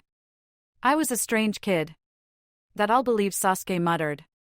It is kind of strange that the ninja who tried to kill me has suddenly come into all this money and has decided to play benefactor, Tazuna mused. Sasuke shrugged. I wouldn't hold a grudge. It was just a job, and now that he doesn't need the money anymore, that's completely in the past. Naruto stared at Sasuke in shock. Sasuke telling someone not to hold a grudge? Alright, who are you, and where's my real revenge-obsessed best friend? Inari hesitantly approached Kakashi. I've been thinking about what you said. Oh. Kakashi prompted. Inari nodded. Yeah. I've decided you're right. Dad didn't want us to live in fear, and since he died for us, the least I can do is honor that. I may be afraid, but I'm not going to let that hold me back. Kakashi smiled fondly at the boy who still couldn't really tell because of the mask. The eyes were a bit of a giveaway though. I'm glad. It's strange, Sakura said once everyone finished saying their goodbyes. It feels like we really didn't do much here. Sasuke snorted. Maybe you didn't. Kakashi used a non-violent form of therapy jutsu on Inari and Naruto, and I killed Gato and saved Sabusa and Haku. Don't worry, Sakura-chan, Naruto said encouragingly. I'm sure you'll find something to do eventually. Sakura twitched. When Team 7 returned from their first official C-rank mission, Minato and his team insisted on taking the new Team 7 out to dinner to hear all about it. Itachi and Haruno, Keisuke and Momoko were invited as well, but Sakura's parents felt they would really be far happier not knowing the kind of danger their daughter faced now that she was old enough to do so regardless of what they thought, and declined. So I trust you didn't encounter any problems? Minato asked. Sakura coughed. Didn't Kakashi give you the mission report, Hokage-sama? Minato laughed. Right.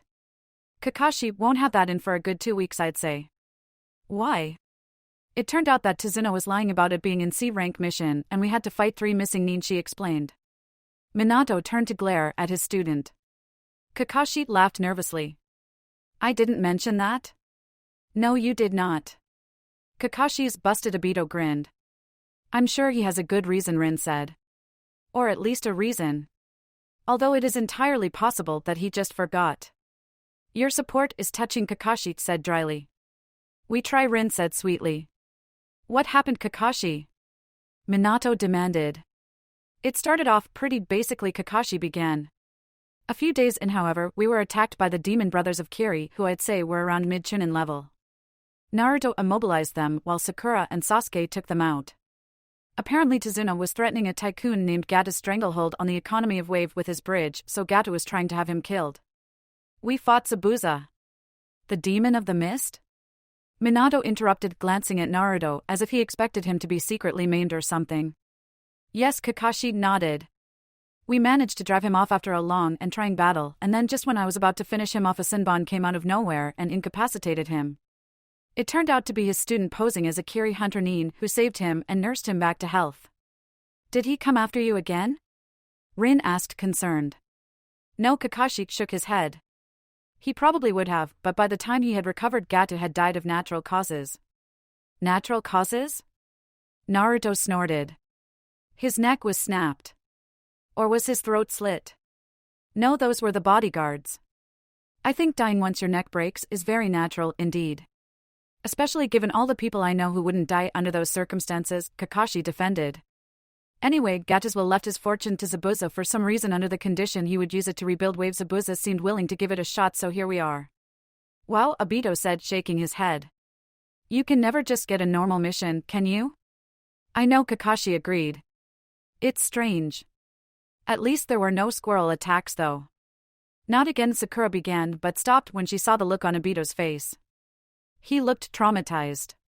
So many squirrels. It's okay, they're gone, Rin comforted him. You mean that really happened? Sasuke asked in disbelief. Of course it happened, Kakashi said, sounding almost offended. You honestly think I'd make something like that up?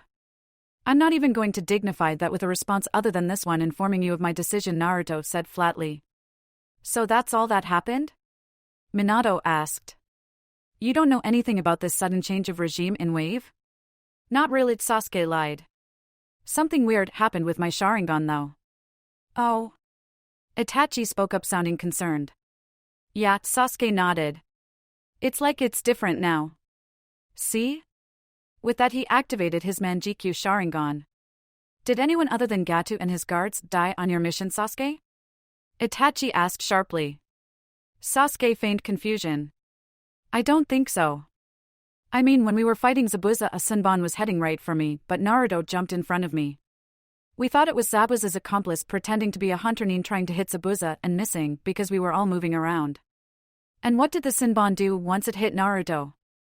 Itachi pressed. Sasuke looked down. I thought he was dead. He stopped moving, stopped breathing, he was dead, and it was my fault because I didn't notice the Senbon and Naruto did, and even if he is an annoyingly optimistic idiot, he's still my best friend. It's called the Manjikyu Sharingan, Itachi explained quietly. It can only be acquired from the guilt and grief of watching someone you love die and blaming yourself. It's extremely powerful but corrosive, which is why we are fortunate that Tsunade-sama found a way to counteract the effects. That was significantly less traumatizing than Itachi's initial explanation, but since before he was only feet away from his parents' still warm bodies, he supposed it would almost have to be. Do you have one too? Sasuke asked innocently. Yes, Itachi answered shortly.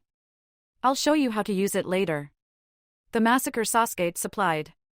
Even if he didn't want to talk about it ever, he couldn't very well mention Shirsue's tragic suicide, and since everyone knew Itachi was there when Orochimaru was, that would be the most logical time for it to have happened. Itachi was spared having to say anything when Obito tactfully spoke up, "You're lucky, Sasuke. I've kind of wanted one for a while, but Kakashi fakes his own death so often that I'm immune by now." Speaking of, Kakashi said, pulling out a kunai. I think I'll give you another shot right now. It won't work if you announce it, Obito groaned. Don't. You dare, Minato said, an evil look in his eye. We need to talk.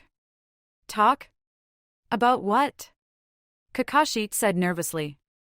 I don't think there's anything we need to talk about. In fact, I'm almost positive that there isn't. Anko's getting back tonight though, so I really should be going. When exactly were you planning on mentioning the fact that you let my son die? Minato demanded.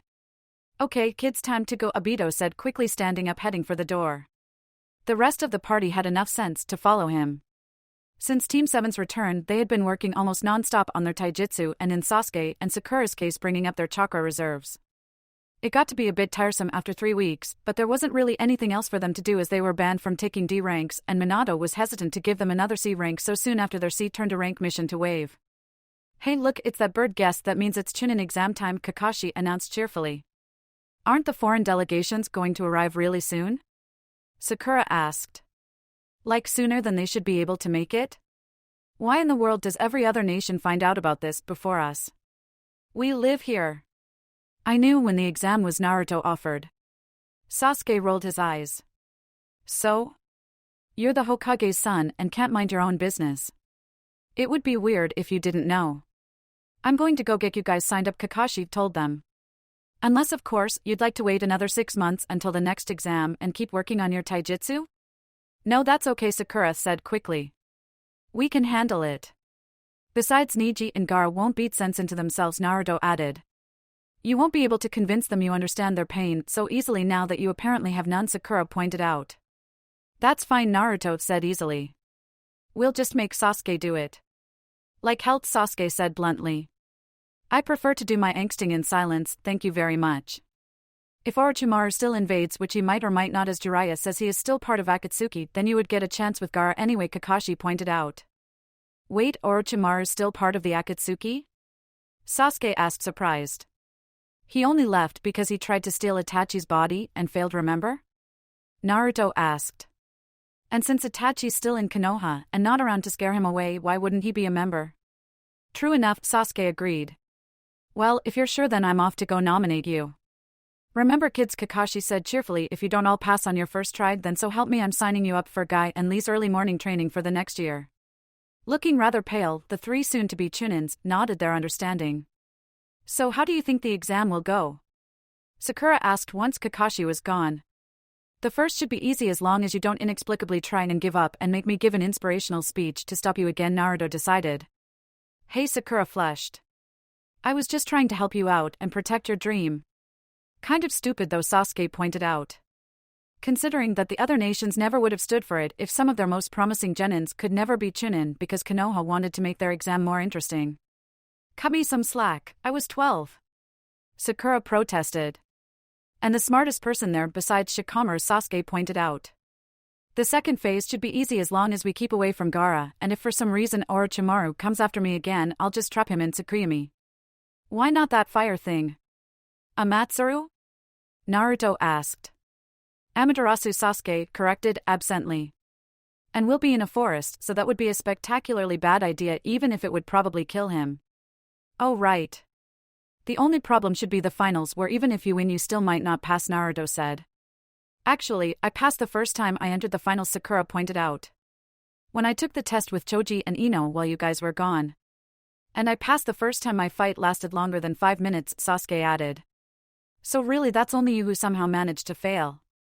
Naruto twitched. You passed at the same exam I did. Oh, that was funny, Sakura giggled. You guys at 17 being 2 of the most powerful ninja around going up against a bunch of frightened 12 and 13-year-olds. It's not that funny, Naruto grumbled. We almost didn't pass because everyone we were up against in the finals forfeited. Fortunately, our fight was enough to convince them, Sasuke said. Well, of course, Sakura told them. Everyone knew you deserved the rank by that point, it was really just a formality. Naruto spun around suddenly. For the last time, Konohamaru. Rocks are not square, nor do they have eyes. Yes, they do, a muffled voice replied from underneath the rather shoddy rock impersonation. Rocks don't talk either, Naruto continued, nor do they follow me around. Ah, Yukata's Konohamaru said, clambering out from underneath his disguise along with his 2 friends Udan and Moegi. Will you play ninja with us again? Naruto shrugged. Why not?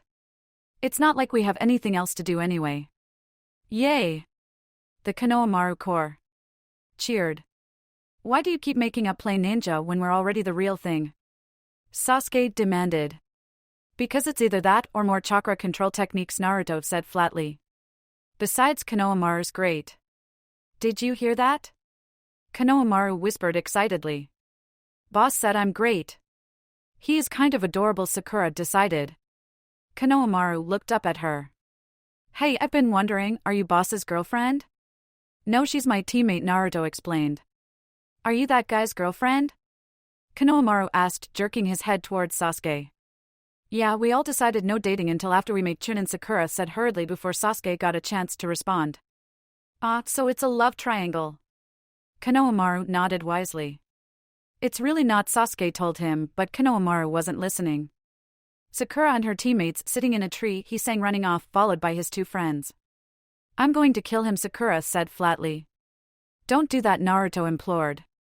He's 8. Fine, Sakura relented. I'll just maim him. With that she took off after him, leaving Sasuke and Naruto no choice but to follow. When they reached Konohamaru, he was being held off the ground by an irate Kankuro. Watch where you're going, why don't you? He growled. Oh my god, is that what I think it is? Naruto asked, horrified. That would probably depend on what you think it is, Sakura answered, uncertain as to what Naruto thought he was doing.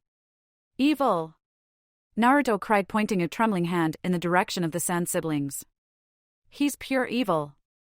Kankuro and Temari looked uneasily at Gaara, who was watching the scene impassively. Boss? Konohamaru asked. Get away from him, Konohamaru. He might eat you. Naruto warned him. Poor Kankuro was so shocked he dropped the boy. See? He just dropped you. Evil, I tell you. Naruto insisted. Wait, you mean me? Kankuro asked incredulously. Naruto nodded vehemently. Why are you scared of Kankuro of all people? Temari said. The Wingars standing 2 feet behind him went unspoken, of course. 3 words, Naruto said, taking a deep breath. Evil. Soulless. Puppets. Sakura nodded her understanding. Naruto had always been kind of creeped out when Kankuro decided to use Sasori as his newest puppet. Kankuro had insisted that he needed a new puppet as Sasori had broken his old ones, and that it was just an extremely powerful puppet, but Naruto had been firm in his belief that it was essentially their opponent's corpse. Naruto has puppet issues, she explained. Not that severe, but if Naruto wanted to be dramatic, who was she to stop him? So do I, for that matter, Sasuke said idly. I mean, I won't run away terrified like Naruto's on the verge of doing, but they're still rather disturbing. You do? Sakura asked. I didn't know that. Oh yes, Sasuke confirmed. My brother and my cousin Shisui took me to a Bunraku theater once. Well, suffice to say that was the most traumatized I've been since the massacre, and the second most traumatized since that snake attacked me in the forest. Even now it ranks pretty high up there. Naruto looked confused. Shisui would have died before the massacre though. Don't you mean Obito? Sasuke rolled his eyes. Yes, Naruto, I mixed up 2 of the cousins I've spent the most time with. Who do you take me for? You? Hey! Naruto protested. That may not have been phrased perfectly, but I meant that before the massacre it was my most traumatizing memory, it was the second most traumatizing thing after the massacre, the third most after that snake attack, and so on. You're scared of me, Kankuro repeated, still stunned. Yes, please don't come any closer, Naruto entreated. But what about him? Temari asked, nodding her head towards her much more intimidating younger brother. Why would we be scared of him? Sakura asked innocently. Because he's Temari, began automatically. A Jinchuriki? Naruto supplied. How did you know? Kankuro demanded. My Jinchuriki senses were tingling, Naruto deadpanned. Sasuke rolled his eyes. You do not have Jinchuriki senses. Then how did I know he was a Jinchuriki? Naruto challenged.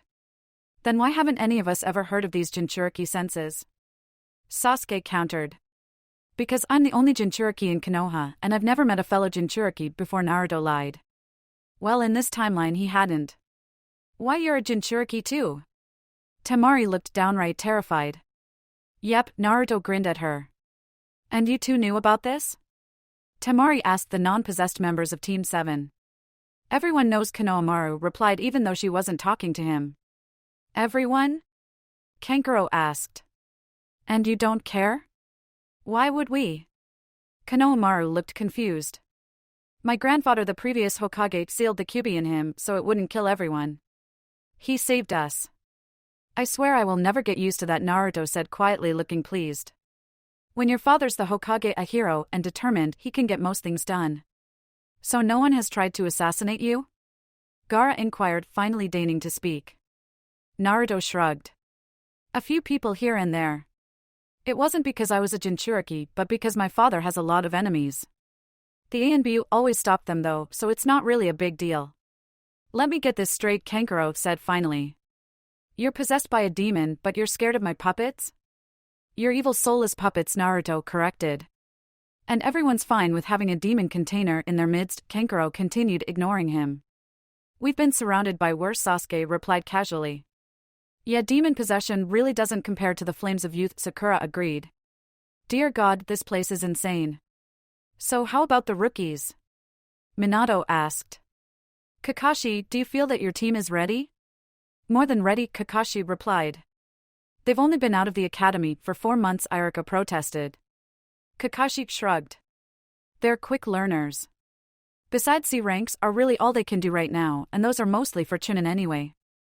That wouldn't be a problem if you hadn't let them fail all the D rank missions, Kurenai pointed out. Kakashi crossed his arms. You're just jealous because I don't have to supervise village chores anymore. I am not. She insisted. Although I also wish to enter my students. I am, Asuma confessed. Getting Shikamaru to do more than show up to those is usually more trouble than it's worth. And getting Choji to do anything might be easy, but it is expensive. And don't even get me started on Ino's nagging, I'll enter as well. I just hope I have enough time to convince Shikamaru to show up. Seriously, Iruka, Kakashi told the academy teacher. If I make them do any more training, I honestly think they're going to revolt. Besides, this year it's in Konoha where we'll all be on hand to make sure things go smoothly, and I'm sure Minato would rather kill the rival genin himself than allow one of them to do any permanent damage to Naruto. What's the worst that could happen? Famous last words, Iruka murmured, beginning to get a very bad feeling indeed. Are you sure you want to go through with this? Minato asked his son the morning of the Chunin exams. It doesn't matter if I wanted to or not, Naruto said grimly. Kakashi threatened to make us train with Guy for a year if we don't.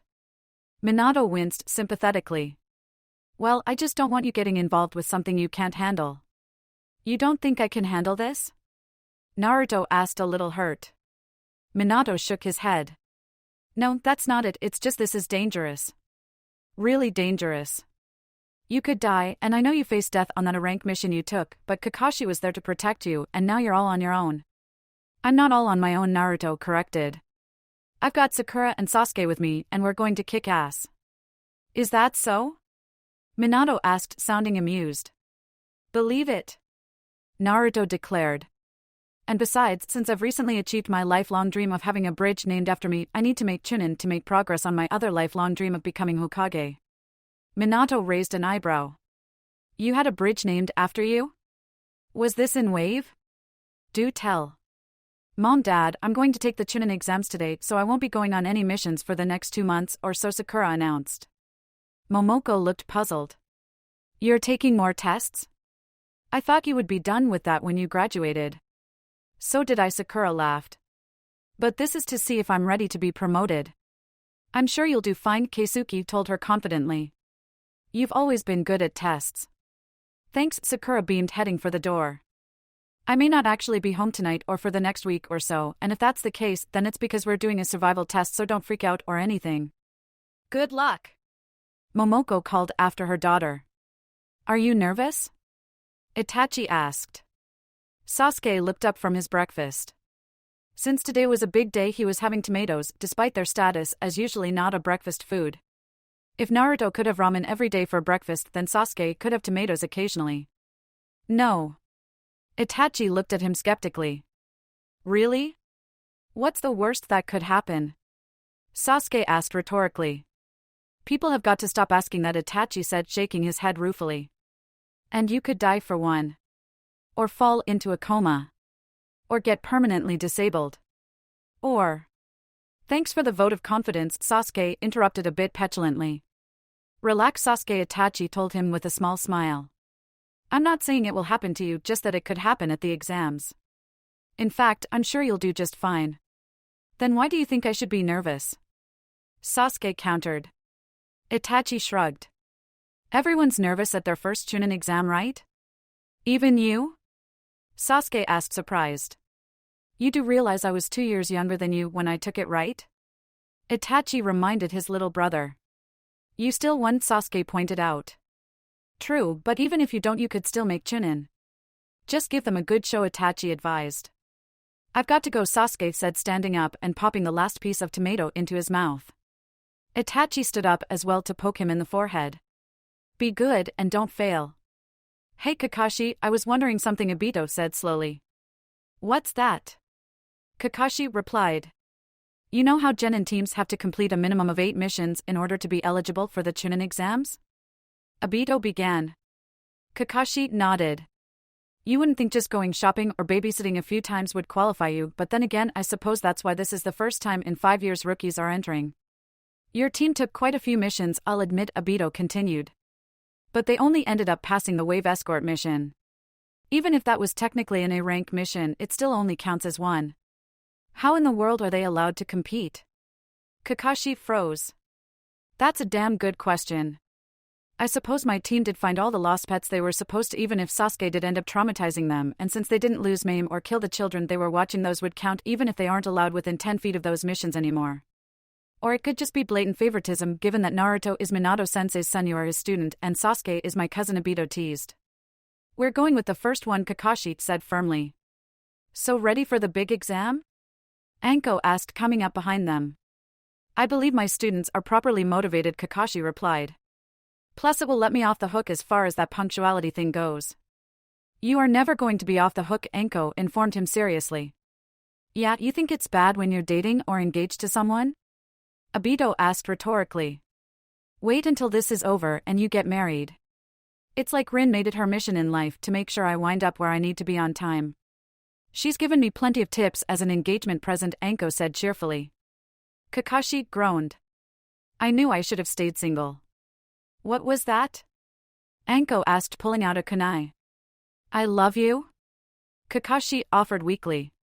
That's what I thought, Anko said sweetly. So who's proctoring the third exam? I heard Hate was going to do it, but realized that with his chronic coughing it might make his job difficult. I volunteered for that, Obito answered. In fact, I was actually the one who convinced Hate that it might be a problem. Proctors don't necessarily have a very large speaking role, especially for the tournament part of the exam, but in life or death situations the match has to be called quickly, and if he's suffering from a coughing fit someone might die. That would make us look really stupid, Kakashi decided. So you both are proctors, huh? I'm feeling kind of left out. You lost your opportunity to proctor when you entered your kids into the exam, Anko told him. Besides, the only part left would be if there were to be a preliminary round and you wanted to do that instead of Obito or the written exam part, but Ibiki really is the best choice for that. I don't know, Obito said thoughtfully. While I would agree that Ibiki is far more intimidating than Kakashi would probably manage to piss them off and get them to lose their composure more easily, thus narrowing the candidates down. After all it takes is one idiot with an I'll never give up speech to get through Ibiki's final test, and that wouldn't really work with the deal with Kakashi's eccentricities' final test. True, Anko agreed. It's a little late now though, and Team 7 is in the exam. We should recommend that for the next time this is held in Konoha. You guys are the worst friends ever, Kakashi said flatly.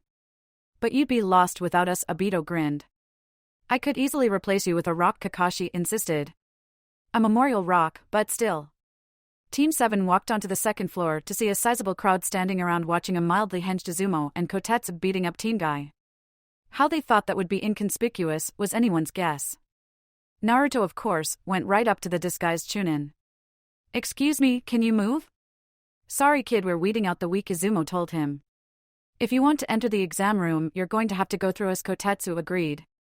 Yeah, that's great, but you're blocking the way to the stairwell, Naruto shot back. Stairwell? One of the grass neens who may or may not still be associated with Orochimaru repeated. Look, just because Konoha comes off as rather eccentric doesn't mean we have a different labeling system, Sakura told him heatedly.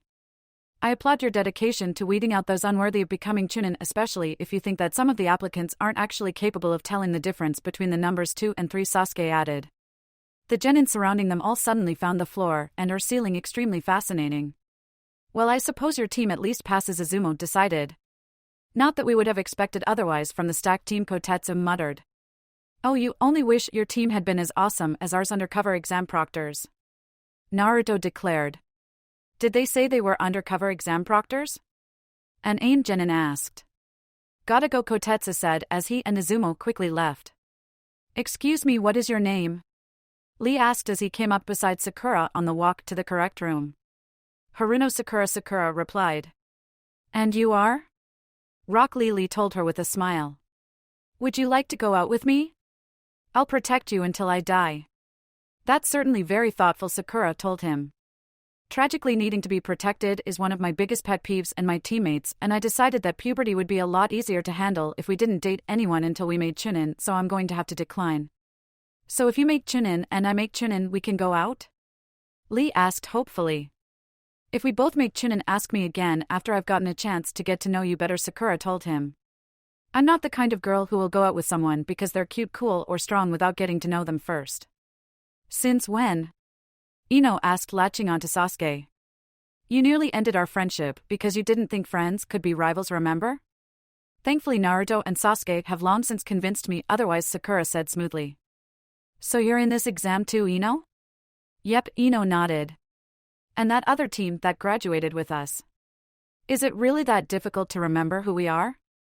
Kiba demanded, also showing up with his team. We only had classes with you for 4 years. If my precious Sasuke-kun were on your team, then I'm certain I would remember you, Ino sniffed. I'd be careful of dismissing teammate Ino, Naruto warned her. They have Shino. So? Ino said, not seeing a need for concern. He does bug, Sakura explained. It's you don't want him on your bad side, let's just say. Ino made a face. Bugs are so gross. Please do not be so troublesome as to let Shino hear you say that, Shikamaru advised her. It would not end well for you. Sakura used to like that boy? Lee pointed at Sasuke. Then I shall challenge him to a fight in order to prove that I am a worthy competitor for her heart. You'll do that by beating up my teammate before the Chunin exam starts? Sakura asked skeptically. Your faith is truly touching, Sasuke said sarcastically. As to the fight, I would really, but I don't think anyone here needs a preview of my skills, and unless you make it to the inevitable one-on-one portion of the exams, the simple truth is you will not be worth my time. Oh, I'll be there, Lee said determinedly. Are you planning on getting off anytime soon?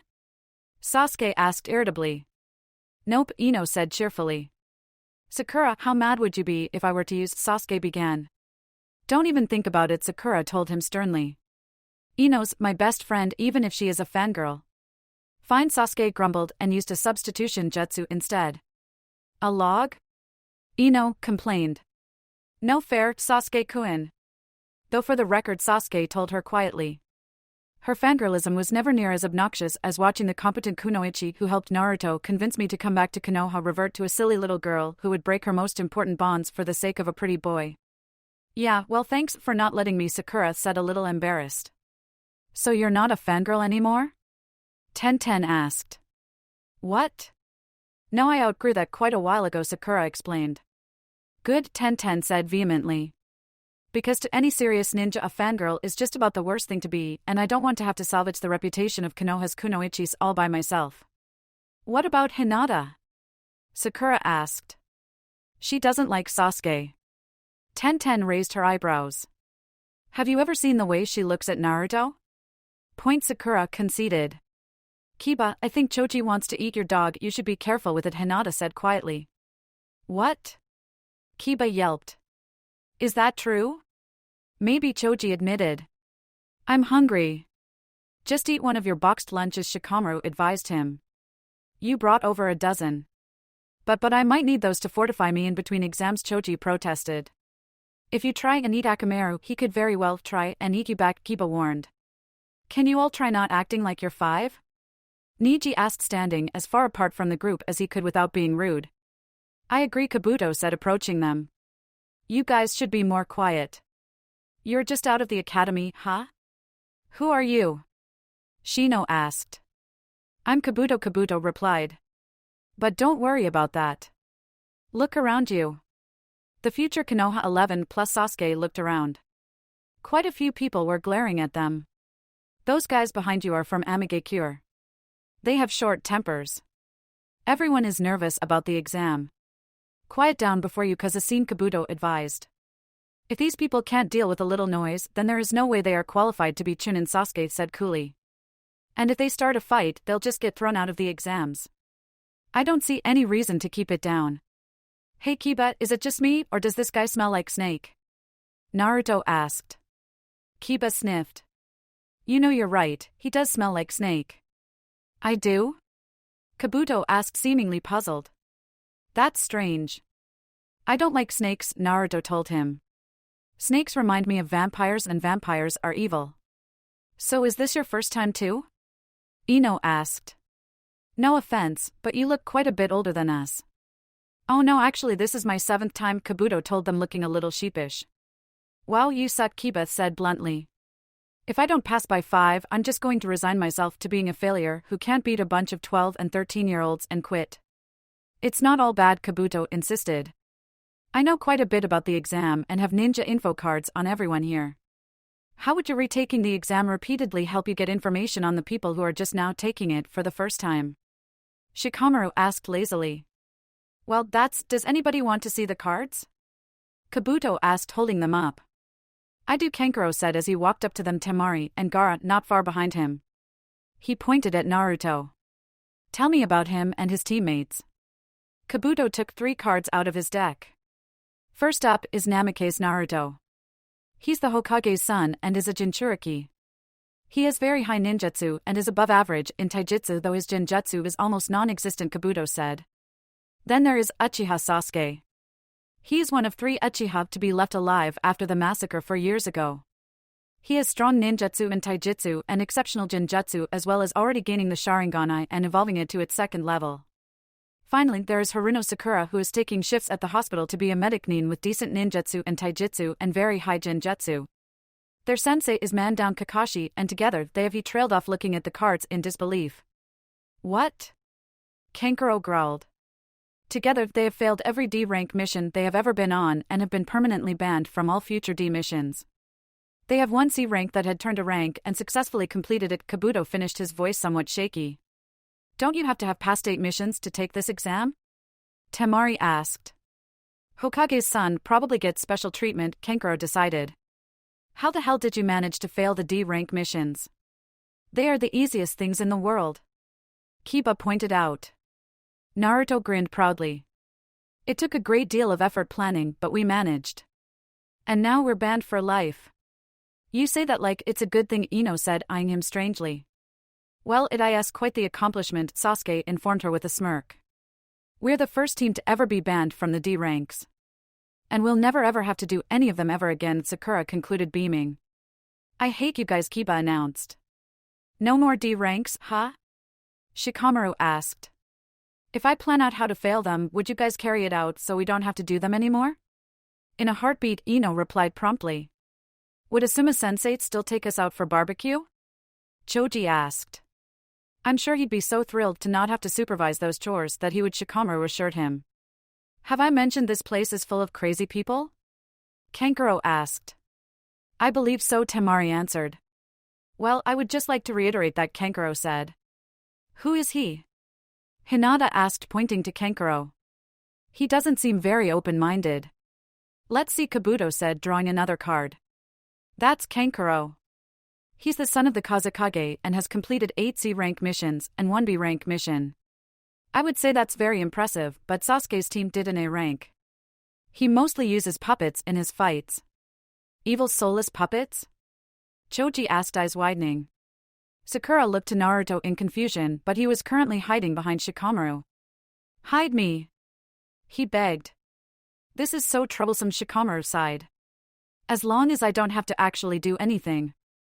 Naruto's been back for a few years, and at some point he gave everyone a huge lecture about why puppets were evil, Sasuke explained in a whisper. I think that was when the girls were off picking flowers, or something though. It was more than just picking flowers. Sakura hissed indignantly. Although we did do that. How can you stand having such an evil brother? Naruto asked Temari. She shot a quick glance at Gaara. Practice. Hey, whose side are you on anyway? Kankuro complained. I feel sorry for you, Naruto told Gaara frankly. Gaara looked at him suspiciously. Why?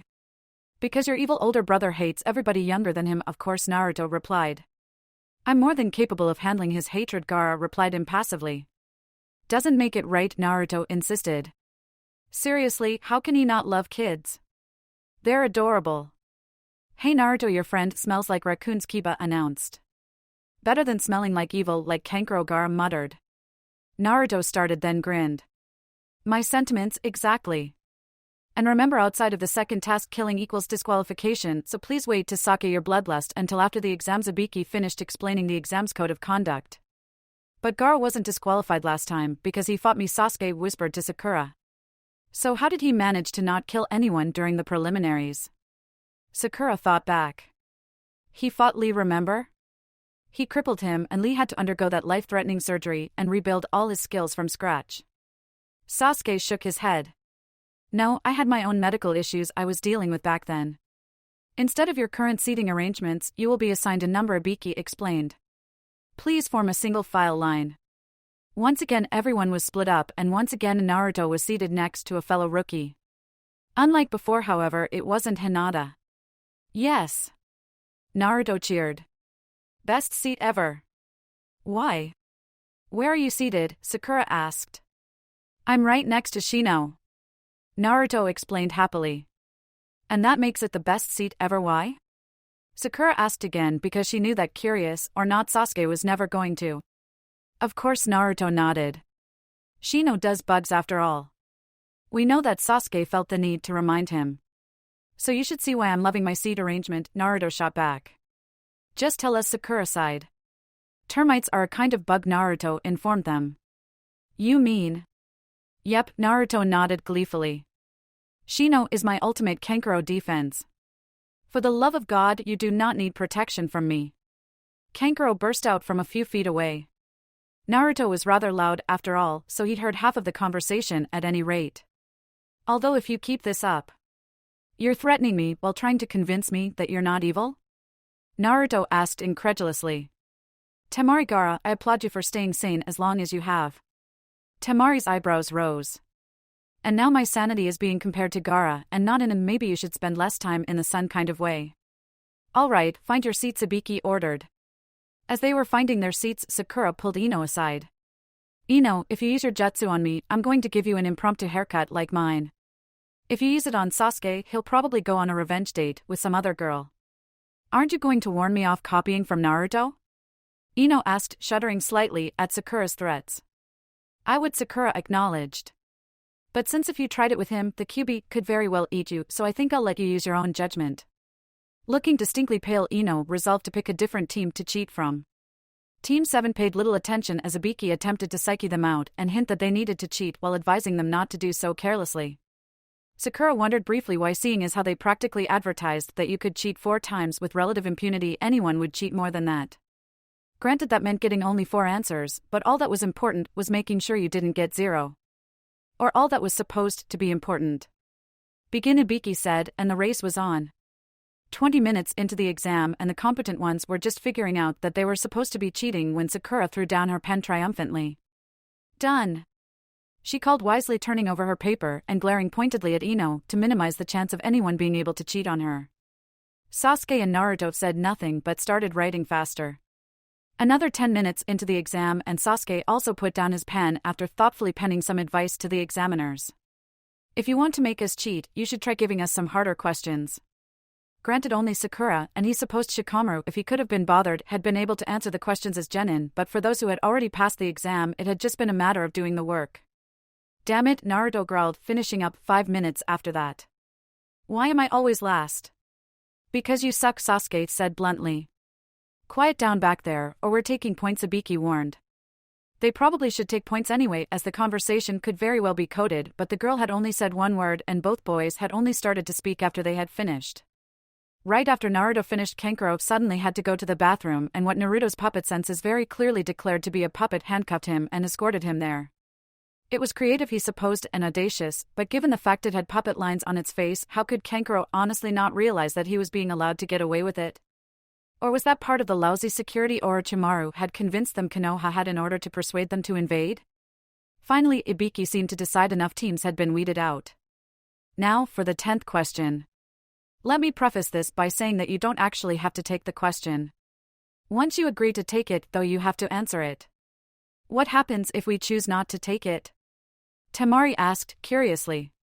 Then you fail, obviously, Naruto told her, enjoying his complete and total lack of desperation. Otherwise, what would be the point of having a 10th question if you didn't need to answer it and there were no penalties for not doing so? Indeed, the boy whose teammates managed to beat him in the exam is right, Ibiki said. Hey, I did it without cheating, how many other people can say that? Naruto demanded. Kabuto raised his hand. You're practically ancient, Naruto said dismissively, and this is your 7th time, so you don't count. Not only will your teammates fail if you fail, but if you do take the 10th question and get it wrong, then you will never be able to become a Chunin. Ever. Your teammates, however, will be able to reapply in 6 months, Ibiki told them. Didn't Naruto say that Kabuto guy took the exam 7 times though? Kiba questioned. How does that work? I haven't been a proctor at Kabuto's other exams. This year I am, so I can do basically whatever I want. Ibiki declared, looking like he was about to burst into maniac laughter at any moment. No one wanted to be the first to quit, so no one said anything for a minute. I'm out, one of the plants finally announced. Looking pissed, his teammates followed him to the doorway. Me too. Another plant said. And me. An actual genin disqualified themselves. It was kind of tiring watching team after team that had traveled all this way to Konoha back out at the first sign of difficulty.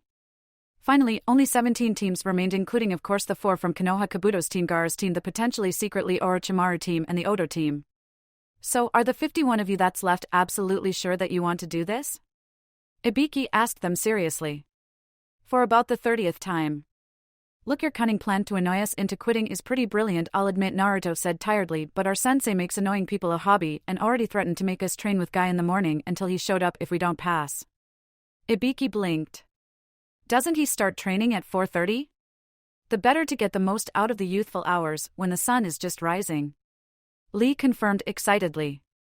We can't take that for a year, Sasuke confided. So no matter how many times you ask us, we're not giving up. The exam proctor winced sympathetically. That's the spirit, Anko, throwing herself through the window and throwing various weapons at the genin still seated. How else will you get your revenge?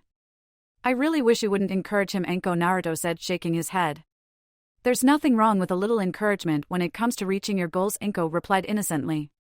There is when it's, Sasuke Sakura muttered. Anko, I wasn't done with the test yet, Ibiki told her tersely. Since the first portion of the exam is clearly over, though, you guys pass. Huh? Ino gasped. Why? Ibiki opened his mouth to explain, but Anko beat him to the punch. You'll take too long, she told him frankly. You are supposed to cheat unless you're some kind of genius or have been a genin far too many years. If you sucked at cheating and got caught being obvious 5 times, you were out. If you agreed to take the exam or hypothetical dangerous mission, then you at least have the broadest characteristics of a Chunin, and if you're too scared to take it, then you don't deserve the title. Who are you? Kankuro demanded. And why did you throw deadly projectiles at us? I'm Anko, and I'll be your second examination, Proctor, Anko announced. As for why, well, if you let it hit you, then you wouldn't be ready to be Chunin. So you tried to kill us? Kankuro repeated. Oh, good point, you haven't signed the waivers yet, Anko mused. Well, follow me, and we'll get right to that. Is it too late to quit?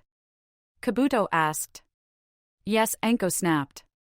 But don't worry, you'll get a second chance after the second exam. That won't be very helpful if we die, Kabuto pointed out. Then don't die. Honestly, kid, if you're this worried, maybe you should have quit while you were ahead a long time ago, Anko muttered, heading off towards the forest of death and expecting the Chunin hopefuls to be following her. So how do you think they're doing? Minato asked. Kakashi looked up from his ever-present book. Apparently the various changes they made, Minato being alive, Naruto being a part of his life, forcing him to actually spend time in Konoha, had made enough of an impact on Jiraiya that his books were different. Not to say they were really any better or worse, and definitely not more appropriate, but it was nice not to have to wait until they reached the point where the author had originally died to get some new material. My minions? They aren't your minions, Kakashi, they're your students, Minato said, trying to look stern and failing. Really? Because back when Obito and Rin joined us to form a team you were singing a different song, Kakashi countered. That was Jiraiya-sensei who called you guys my minions, and then he said something about how he was going to write a spy smut novel, Minato reminded him. You didn't correct him, Kakashi insisted. It's Jiraiya-sensei, Minato pointed out.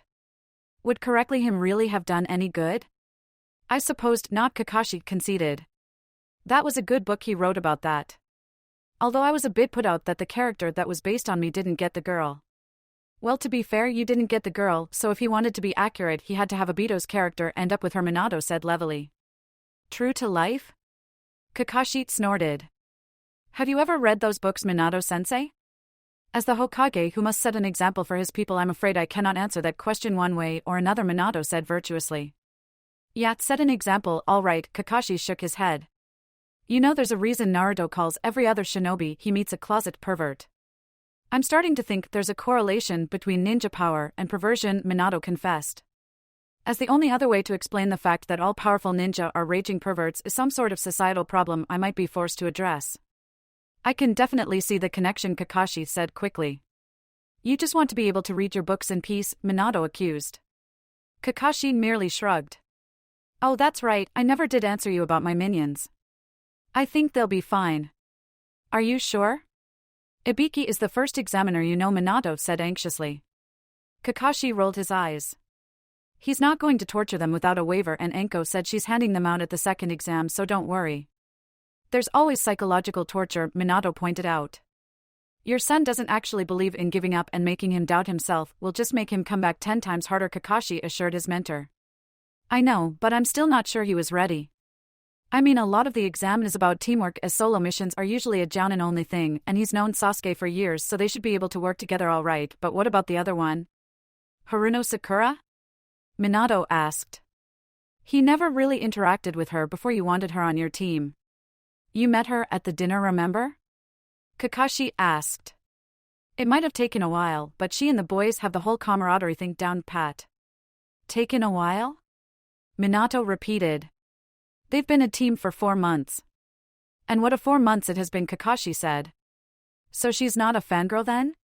Most kunoichi I've seen have been at that age. Although by the time of their first Chunin exam they are usually over it, Minato acknowledged. She's over it as well, Kakashi replied. Rin was never a fangirl even when she did have a crush on me. Minato shrugged. I think it was the war. Let's hope we can keep the peace as long as we can, Kakashi said, sobering. Especially with all the sacrifices we've had to make. Minato nodded his agreement. I agree with you that the Chunin exam is an excellent time to strike with all the foreign nationals running about, and hopefully our increased security will be enough to make sure that if anyone tries something they won't succeed. One final word of advice, Enko said after she finished explaining the rules and mildly molesting Kiba, who couldn't keep his mouth shut and got a kunai wound to the cheek that she just had to lick. Don't die. That's good advice, Naruto decided. Since we didn't sign the waiver yet, can I sue her? Kiba wondered. That depends if the waiver says that it covers actions that happened before you signed it, Shikamaru told him. Read the fine print. Kiba looked slightly panicked. On the other hand, I'm sure I can just challenge Naruto when this is all over, and his therapy jutsu will get me past this. His sensei's engaged to her, so I'm sure he's gotten mildly molested before. Naruto shuddered. I don't want to talk about it, so Gaara, what did you think of the first part of the test? It was easy. It was, Naruto agreed. I didn't even need to cheat. Which is fortunate, as it wouldn't have occurred to you to do so anyway, Sasuke pointed out. That was one time. Naruto protested. And your morals wouldn't have let you do it even if it had occurred to you, Sakura added. You know, I'm this close to defecting to Gaara's team and letting you deal with Kankuro for 5 days, Naruto threatened. Oh, please do. Kankuro pleaded. Coward, Temari accused. You can't just defect to Suna, Naruto, Sakura said, shaking her head. Why not? Naruto demanded. Your dad would probably be pissed seeing as how he's the head of Konoha, she pointed out. So? What's a little teenage rebellion? Naruto asked rhetorically. If you're not there and we should meet that man, then I cannot guarantee Sakura would be enough to stop me from murdering him on the spot, Sasuke contributed. Naruto winced. Sorry, Gaara. Maybe next time. Gaara, who hadn't expressed an opinion about Naruto changing teams one way or another and wasn't sure that was even allowed, blinked at him. Next time? I thought you intended to pass. Jounin exams? Are there Jounin exams? Sasuke asked. I have no idea, Naruto confided. Do you guys even live in Konoha? Sakura asked incredulously. Everyone head to your gate, Anko's voice rang through the crowd. Gotta go guys, Naruto said, waving goodbye to the Sand siblings. Good luck, Temari. Why's that? She demanded. You think I'm weak? Oh god no, Naruto shook his head. But you're going to be stuck in there for 5 days with your psychotic younger brother. Still, at least you'll have Gaara. Okay, first I'm evil, now I'm psychotic, I am never coming back here again, Kankuro swore. Gaara meanwhile was considering building a vacation home there. These people were clearly a lot saner than those he'd left behind in Suna. I've got to go to the bathroom, Naruto announced once they had been in the forest for about an hour. Later. Wait, I suggest we come up with a code word first, Sasuke said. In case someone tries to impersonate you. Naruto made a face. You just want to try and trick me with one of those stupid epic poems again, don't you? Stupid epic poems? Sakura repeated incredulously. It was only 5 or 6 lines. Well, it seemed longer, Naruto said defensively. And someone might be spying on us, so there's no point. Then what do you suggest we do? Sasuke asked sarcastically. Ask you something only you would know? Actually, all things considered, that would probably be the best plan, Sakura mused. It wouldn't even have to be personal, just recent. We do have an advantage after all. I'm glad we've worked that out, Naruto said, heading for the bushes. Again later. So do you think we'll run into that snake pedophile? Sakura asked conversationally while they waited. Sasuke sighed. I really wish you wouldn't call him that. And I really wish you hadn't run off with him, Sakura countered. But you know what they say, you can't always get what you want. When are you and Naruto going to drop the whole Sasuke had an affair with Orochimaru thing? Sasuke demanded. Sakura raised an eyebrow. That depends. Was that an admission? What? No. Sasuke protested. So you're still in denial, then, Sakura concluded. I'm not in denial. Sasuke insisted. He paused. Although I do realize that that in and of itself constitutes as a denial. Sakura laughed. Damned if you do, damned if you don't. And I'll drop it when you drop the whole Sakura's useless thing. I would love to drop that, I really would, Sasuke said innocently. And I will. The minute you actually do something. Swiftly Sakura pulled out a kunai. I can do something right here if you'd like, she mocked, threatened. Sakura-chan, there's really no need to be so violent, is there? Naruto asked, stepping out of the bushes. Especially towards our teammate during the exam? He'll be fine, Sakura said dismissively. How long did it? Wait, I'll handle this, Sasuke interrupted. Tell me about our first kiss. Naruto turned red. Sasuke. Don't try to trick me. When was our first kiss? Honestly, you know we never did. Wrong, answered Sasuke said smoothly, throwing a shuriken at the boy he had decided wasn't his teammate. The day we graduated, we kissed. Technically. Oh right, Sakura remembered. I gave Naruto a concussion. Very clever of you to figure it out, not, Naruto said, turning back into his real form. Not really, Sasuke said easily, watching as Sakura crept around behind their would-be attacker. You're just really bad at impersonating people. Since it was an embarrassing moment for us both, I could easily see Naruto denying the event ever happened, but you didn't even try. The boy began before feeling a tap on his shoulder. Automatically he turned around in time to see Sakura's fist flying towards his face. Sakura reached down to check their unconscious opponent for a scroll. He doesn't have one, she reported after her search was complete. He probably left it with his teammates while he played infiltration. Smart move, Sasuke remarked. Yeah, Sakura agreed. And guess who finally did something? Sasuke snorted. Took you long enough. Hey guys, I'm back, Naruto announced. Hi Naruto, how many times have I kicked your ass? Sasuke asked. Oh, that so didn't count. Naruto replied hotly. You were using your drag form. My drag form? Sasuke repeated uncertainly. Yeah, Naruto nodded. You know, the one you got from the Hiki. That was my curse seal form. You could even call it my demon form if you wanted to. It is not a drag form, Sasuke said firmly. Are you sure? Naruto asked innocently. Because I could have sworn I saw lipstick. That's him all right, Sakura giggled. So Naruto, what would you have said if we asked about the first time you and Sasuke kissed? Naruto turned red. That never happened. Really? Because I seem to remember Sakura began. Never happened. Naruto cried out, sounding almost desperate. Sakura shook her head in amusement. All right. Suddenly, they were assailed by projectile weapons in the form of leaves. Oh, for the love of, we just took out someone, Naruto complained as he took cover. Oh, don't even start, you weren't even there. Sakura snapped as she headed off in a different direction to do the same. You guys just play around over there. I'll take care of them myself, the ninja in the middle said. Sasuke sought out the teammate closest to him, Sakura, once the attack was over. What did I tell you right before ditching you? Thank you, Sakura said softly. Okay, now for Sasuke started to say. Not so fast, Sakura cut in. That was vague enough, it could have meant anything, so answer me this, who did you attack the summit to get at? Danzo, Sasuke practically growled. Hey guys, Naruto said cheerfully as he ran up to them. What did you tell Tsunade-sama after your godfather died? Sakura asked him. Naruto gave her a puzzled look. Jiraiya's not dead. Wrong answer, Sakura told him flatly. So you figured it out, fake, Naruto number 2 shrugged as he melted back into his current form. That won't be enough to save you.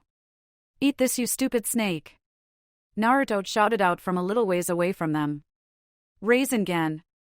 There goes a giant snake, I'm sure, Sakura noted. We're both after a scroll, right? You have an earth scroll, and I have a heaven one, the imposter said, lifting the scroll to his lips. Wait, Sasuke said suddenly. I know you. You're Orochimaru of the Sannin. Orochimaru paused and smirked. Very impressive, Sasuke, Koen. Don't call Sasuke that, you pedophile. Sakura said angrily. So not the time, Sasuke told her. I am not a pedophile, Orochimaru insisted, sounding offended.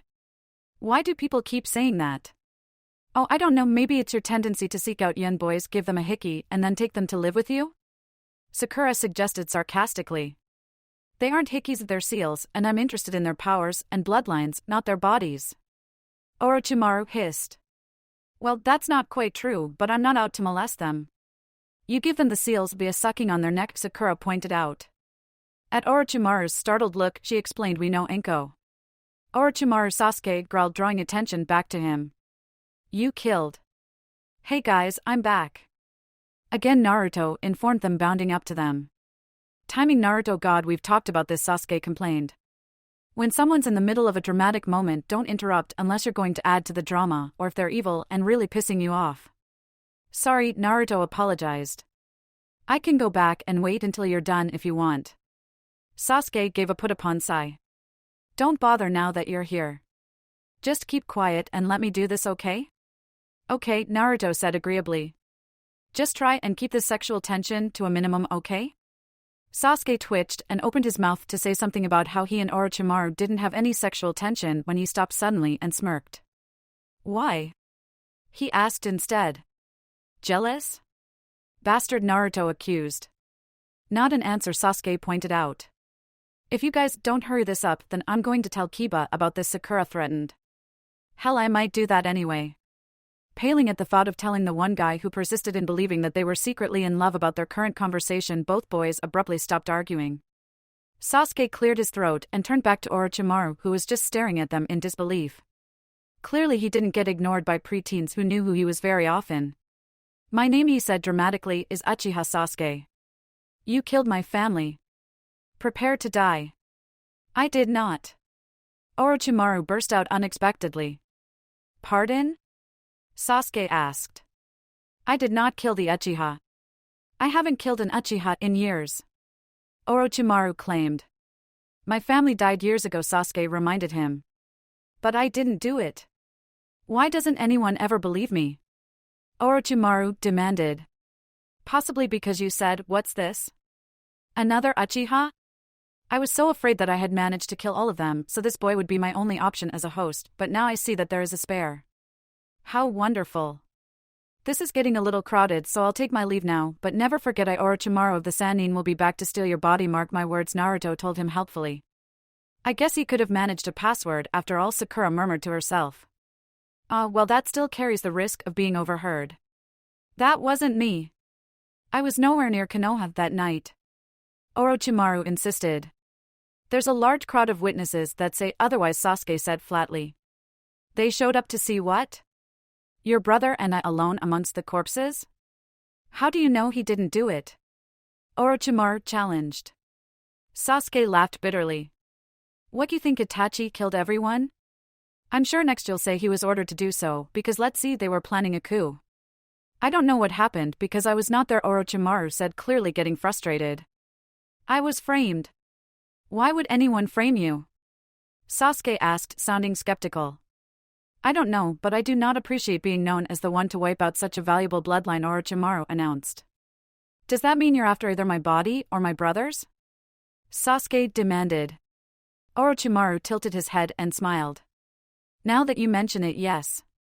I see, Sasuke said, staring Orochimaru straight in the eye. Let me tell you what I think of your little proposal, he said slowly as he activated his Manjikyu Sharingan. Tsukuyami. In less than 5 seconds, Orochimaru crumpled to the ground. Did you really just beat him? Sakura asked dubiously. I did indeed, Sasuke sounded smug as he quickly cast the jutsu to counteract the Manjikyu's corrosive tendencies. Total cop-out, Naruto complained. To be fair, Sasuke admitted he probably didn't have any experience with the Sharingan if Madara is still pretending not to exist, and definitely wouldn't expect me to have the Manjikyu Sharingan. From what I can tell, this is how Itachi beat Orochimaru when he went after him before leaving Akatsuki. Should we face him again, it will not be so easy. Sweet, he has a heaven scroll. Naruto cheered, picking the aforementioned item up. Give that to me, you'll just lose it, Sasuke insisted, snatching the scroll from Naruto. Naruto glared at him. You suck. Sasuke was about to reply when Sakura forestalled another argument with a simple sing-song, Waikiba. Do you think we should contact someone and let them know? She asked seriously. Sasuke shrugged. Why should we? They figured it out before, and they can figure it out again. Besides, he should be out for a while. And we really don't want to risk getting disqualified for contacting them. Looking reluctant, Sakura nonetheless agreed to keep moving. So Naruto said once that was settled. What did you do to him anyway? He gets to live through that time. Ino and Sakura managed to drag me along with them on a shopping expedition for 72 hours straight, Sasuke said grimly. It wasn't that bad. Sakura protested. Naruto shuddered, ignoring her. You're evil. I know. So which of the genin did you molest this time? Kakashi questioned his girlfriend over lunch. It wasn't Naruto again, was it? Because Minato-sensei's kind of getting concerned about that. I do not molest them. Anko insisted. Kakashi simply waited. It might have been the dog boy, she grudgingly admitted. But in my defense, he was being an idiot. I really hope that's covered by the waiver, Kakashi said. Anko shrugged. If these kids are agreeing to die, then I'm sure they won't put up too much of a fuss about what some might call being overly forward. Or molestation, Kakashi translated. Anko ignored him. Besides that, Naruboy told the dog boy that he would have to actually read the waiver in order to see if he could sue, and dog boy decided he'd rather just make Naruto help him through his issues later. She scoffed. Issues? Please. A couple more years, and he'll be begging for someone to lick him. Someone who really shouldn't be you, as you're twice his age, and my fiancé, Kakashi pointed out. Don't worry, Anko assured him. I have no interests in dogs. Kakashi gave her a wounded look. Oh, come off it. Dog summons are different, Anko told him.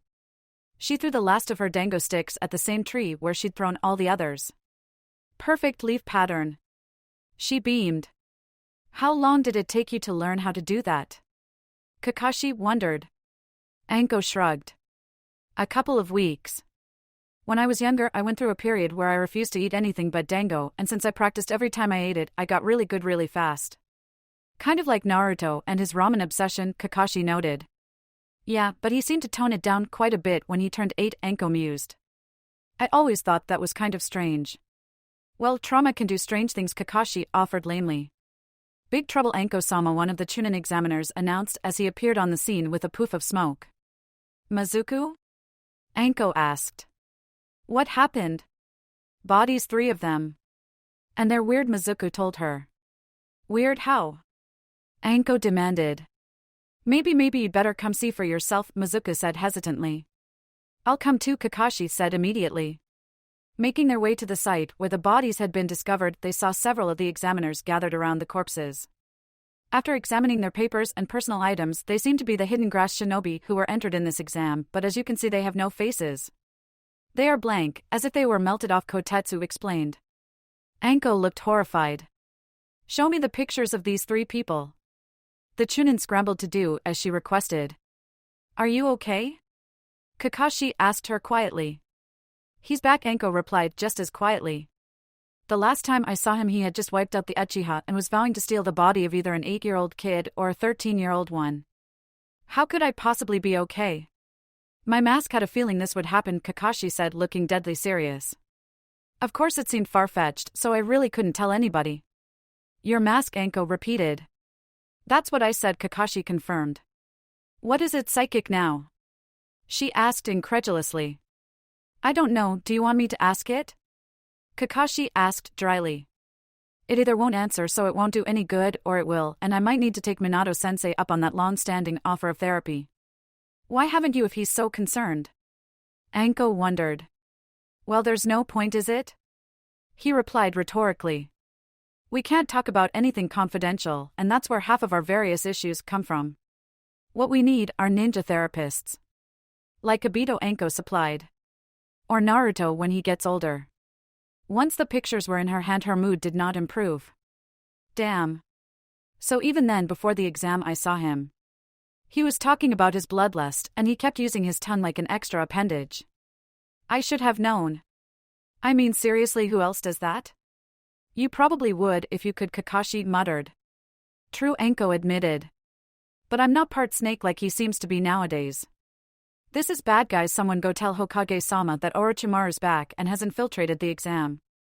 Send some ANBU captains to the Forest of Death. I'm going after him right now. We're going after him, Kakashi corrected. Anko didn't bother to argue, she just led the way into the forest. Hey look, it's Gaara. Naruto said excitedly. Hey Gaara. Gaara greeted the new arrival with a nod. Naruto. Oh, so you got another scroll too? Sakura asked. Is it the one you needed? Temari, who is in the process of retrieving the scroll, quickly checked. Yeah, it is.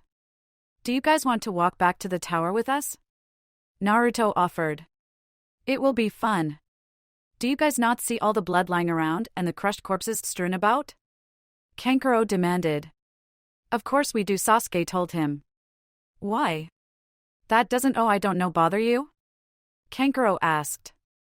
We're ninja, Sasuke shrugged. Besides, we signed the waiver. What will it take to convince you that my brother is evil? Kankuro demanded. Gaara's lips thinned a little at that, but he needn't have worried. Evil puppet guy, it's not very nice to try and use poor Gaara as a scapegoat to try and make us forget how evil you are, Naruto rebuked. Why aren't you trying to defend me? Kankuro demanded of his sister. She shrugged. I've come to the conclusion that Konoha is just insane, and besides, Gaara hasn't actually shown any signs of wanting to kill them, and that can only be a good thing in my book. Kankuro groaned theatrically, but let it go. Nevertheless, as they made their way to the tower together, Temari pulled Naruto to the side. So just between us, do you really think Kankuro's evil and or crazy? He wears makeup and a cat suit, Naruto said flatly. Point, Temari acknowledged. What about the evil part? Naruto grinned at her. Does it really matter? I'm not planning on letting up either way. Temari sighed. I suppose not. It figured that Gaara would manage to accidentally befriend the craziest people around. Or at least she hoped they were the craziest. A few hours later, after braving the perils of tigers and snakes, Anko and Kakashi finally stumbled upon the still comatose Orochimaru. I guess someone else took him out, Anko said eventually. Looks like whoever it is left a note, Kakashi remarked, picking up the paper that had been folded twice and placed on Orochimaru's chest. Unfolding it, he read, Dear Responsible Konoha Ninja, congrats on actually getting here before that man recovered from my Tsukuyami. I would like to take this time to thank both Itachi and Naruto, as I could not have beaten him without them. Itachi of course taught me how to use the Manjikyu Sharingan, and Naruto died for me. Sakura, as per usual, did nothing. But she did punch someone earlier. Sasuke. Hey, since you can summon people, why have we only seen this used during the exam? Naruto wondered once they were successfully back at the tower. I mean, I suppose my dad does something sort of similar with his special kunai, but still you'd think something that useful would be utilized more. What you mean, like why can't you have a summoning contract with a person? Sakura asked. At Naruto's nod, she replied, probably because unlike summons, people don't want to have to drop everything and bail you out of a battle. A better question is why there's even an Odo, since Orochimaru didn't get kicked out of his little criminal club. Naruto shrugged. Clearly he likes the idea of ruling a village.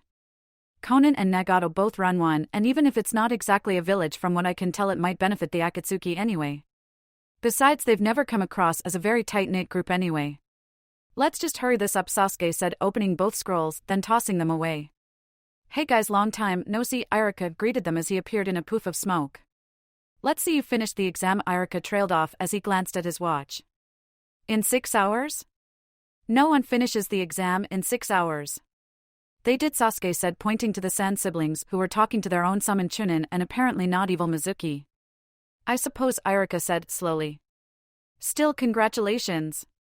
Not only did you make it past the second round of the exams on your first try, but you did it ridiculously fast as well. The test doesn't end for another 4 days, so you'll need to report back here then to receive instructions about the third and final exam and compete preliminary matches if too many teams pass. You're lucky that you finished so quickly, as you'll be in top form while everyone else is worn out from their time in the forest. If they wanted time to recuperate, they shouldn't have dawdled, Naruto said decisively. I'm not sure them dawdling is the reason they're taking so long, Iruka told him. So can we just go? Sakura asked. Almost, Iruka said. The reason I was called here was to help you to understand the Chunin motto written by the Sandaime Hokage himself. The Chunin motto? Sakura asked politely. If you lack heaven, seek wisdom, be prepared. Gain knowledge and prepare yourself for the missions. If you lack earth, run in the fields, seek advantages, Iruka recited. These rules will guide a person's extremes. Do you guys know what that means? If we say no, do we still pass? Naruto asked. Iruka nodded. Yes. But tell me anyway. You need to be well versed in mind and body, and so if you're weak in one of the areas, then you need to work to improve yourself so your missions will go smoother, Sakura explained. Very good, Sakura, Iruka praised. So remember, you need to come back here in 4 days. And be careful, you know I worry about you guys. You can worry all you like, Sasuke told him. But you'll see how capable you are when we wipe the floor with everybody and become Chunin.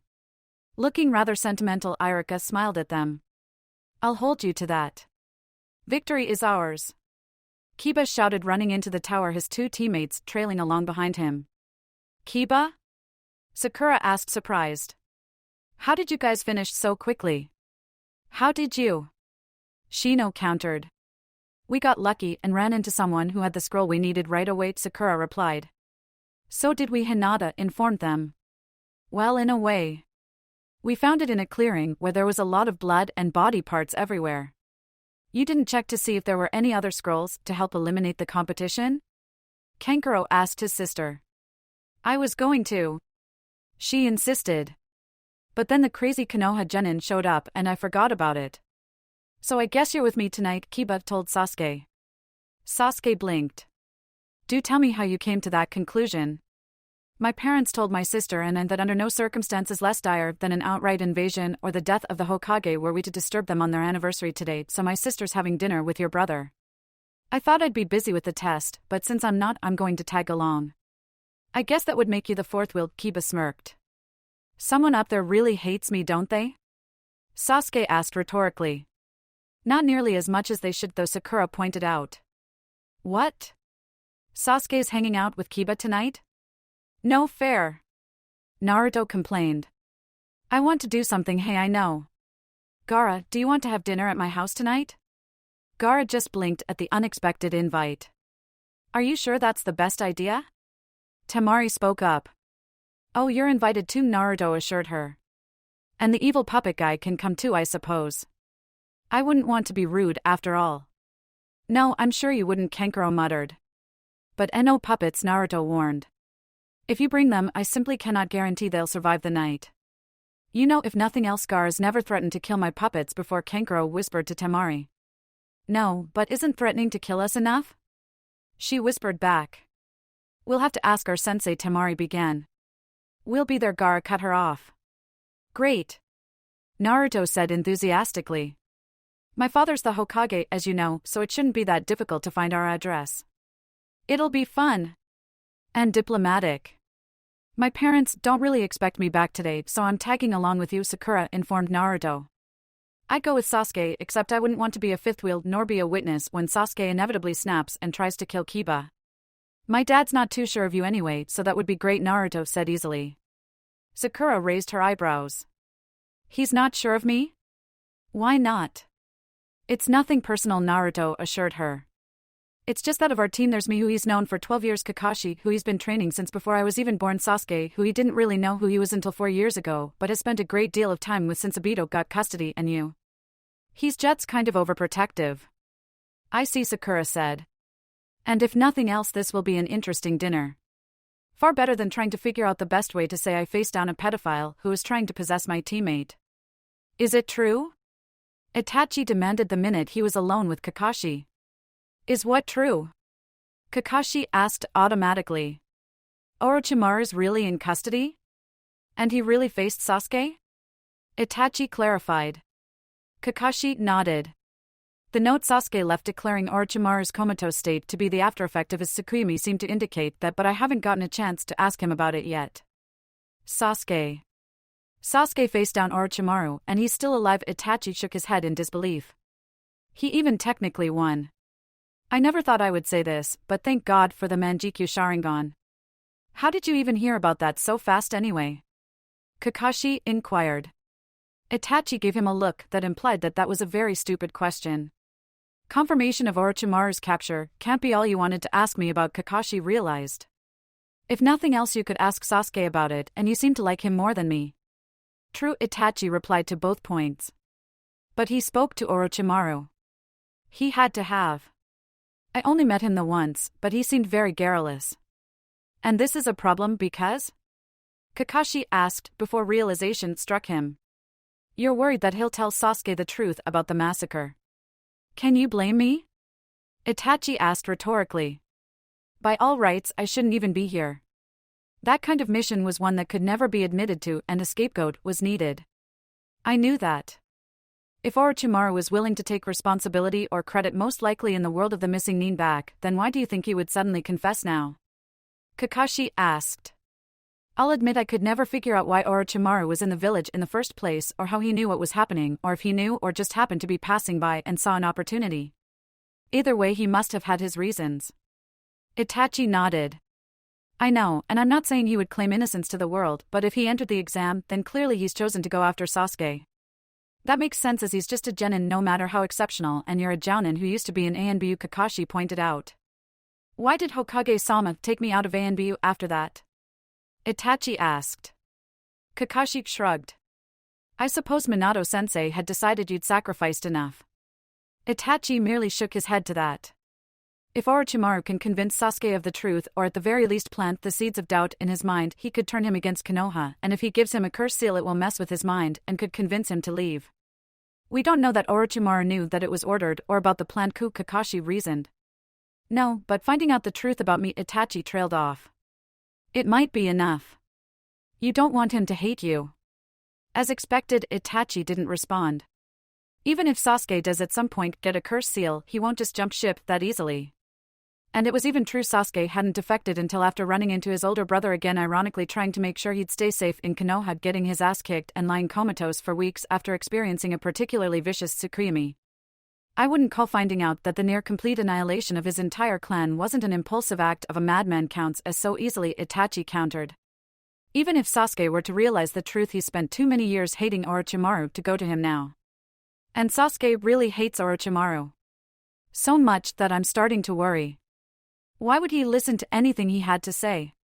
Orochimaru has no proof one way or another, and unless Sasuke secretly thinks you go around killing people for the hell of it, he has no reason to believe that of you. And trust me, given Sasuke's extremely strong revenge tendencies, I think you'd know if he secretly hated you. You're right, Itachi said, looking only very slightly, but given who it was, the fact that it was discernible at all was huge relieved. Thank you. Kakashi wondered briefly why Itachi had chosen to have that conversation with him of all people, but then again considering his only other options were the Hokage who had ordered him to do it in the first place or Jiraiya, maybe it wasn't too surprising. As Gaara had decreed, the Sand siblings arrived at Naruto's house promptly at 630. Sakura was already there, having simply followed her friend home to commence operation Convince the Hokage. I'm at least as sane as the rest of the team and not useless no matter what Sasuke says. To their slight surprise, Baki was with them. Clearly he wanted to make sure the Kazekage's kids didn't spill anything classified to the Hokage, never mind if they let anything slip about their possible involvement in the invasion that might not even happen. "Ah, you must be Naruto's new friend," Sensei Minato greeted him. "I saw your profile earlier, Baki, right?" Baki nodded. "Indeed, Hokage-sama. We were going to have calamari, but Naruto insisted that after such a harrowing experience as the second exam, he simply had to have ramen," Minato explained, leading the way to the dining room. "After hearing that he faced down with one of our most dangerous missing nin, I decided he deserved it. I hope you don't mind." "Ramen's fine," Temari informed him. "It isn't very popular in Suna, so we don't get a chance to eat it very often." Naruto, who was about to start eating, dropped his chopsticks and stared in open-mouthed horror at her. "Breathe, Naruto," Sakura advised. "No ramen?" Naruto asked weakly. "Is he really that obsessed with it?" Kankuro asked incredulously. "Yes," Sakura and Minato said simultaneously. "He would sell his soul for a bowl of ramen," Sakura declared. "Or at least rent it out," added Minato. "Hey, whose side are you on anyway?" Naruto demanded. "I wasn't aware that there were sides," Minato told his son. "Of course there are. Kankuro uses puppets," Naruto stage whispered. "Ah yes," Minato nodded understandingly. "I see. Is it a bad thing to use puppets in Konoha?" Baki inquired. "Not really," Minato responded. "He just has severe puppet issues. I'm not sure why, but it's kind of a long-standing thing." The two adults quickly drifted into their own conversation about the exams that the people actually taking them couldn't care less about. "So, Gaara, do you think we'll need to have prelims?" Sakura asked, trying to draw the silent boy into the conversation. "It doesn't matter if we do, I'll take down anyone in my way," Gaara answered her seriously. "Can you try not to kill any of my other friends?" Naruto asked. "I like them." "Aren't you friends with half of the people still in the exam?" Temari asked. "No," Naruto replied easily. "Just you, Gaara, Sakura, Sasuke, Kiba, Hinata, Shino, Ino, Shikamaru, Choji, Niji, Lee, and Tenten. Anyone else I really don't care." "A list would be helpful," Gaara informed him. "I'll get right on that," Naruto proclaimed. "So I don't make the cut?" Kankuro demanded. "You see me just as much as you see my siblings." "Yeah, but puppets," Naruto said simply. "Don't worry, Kankuro, you can be my friend," Sakura assured him. "And possibly Sasuke's. Although he usually likes to pretend he doesn't like people who aren't either on his team or live with him. So I heard Orochimaru showed up at the exams. Rin decided to bring up what they were all thinking about anyway. It's a good thing he didn't get away, but I hope he regains consciousness soon so we can find out what he's up to. I can't believe he has the nerve to come back here," Obito practically growled. "First he betrays Konoha, then he kills almost my entire family, and now he's coming after Sasuke. And I'm still not over what he did to me," Enko added. "I just wish I could remember why he abandoned me." "Maybe he didn't," Kakashi suggested. "Maybe you left him." "Maybe," Enko said dismissively. "I was pretty young though, so I kind of doubt I would have been strong enough." "You've always been strong enough," Kakashi said loyally. "Have you talked to Itachi or Sasuke about Orochimaru yet?" Rin asked her husband. Obito shook his head. "No. Sasuke's traumatized enough, and he has to deal with Orochimaru trying to steal his body, and Itachi not only has to worry about Sasuke, but he was actually there when everyone died, so I'm really not sure what there is to say." "Sometimes there isn't anything to say," Rin replied.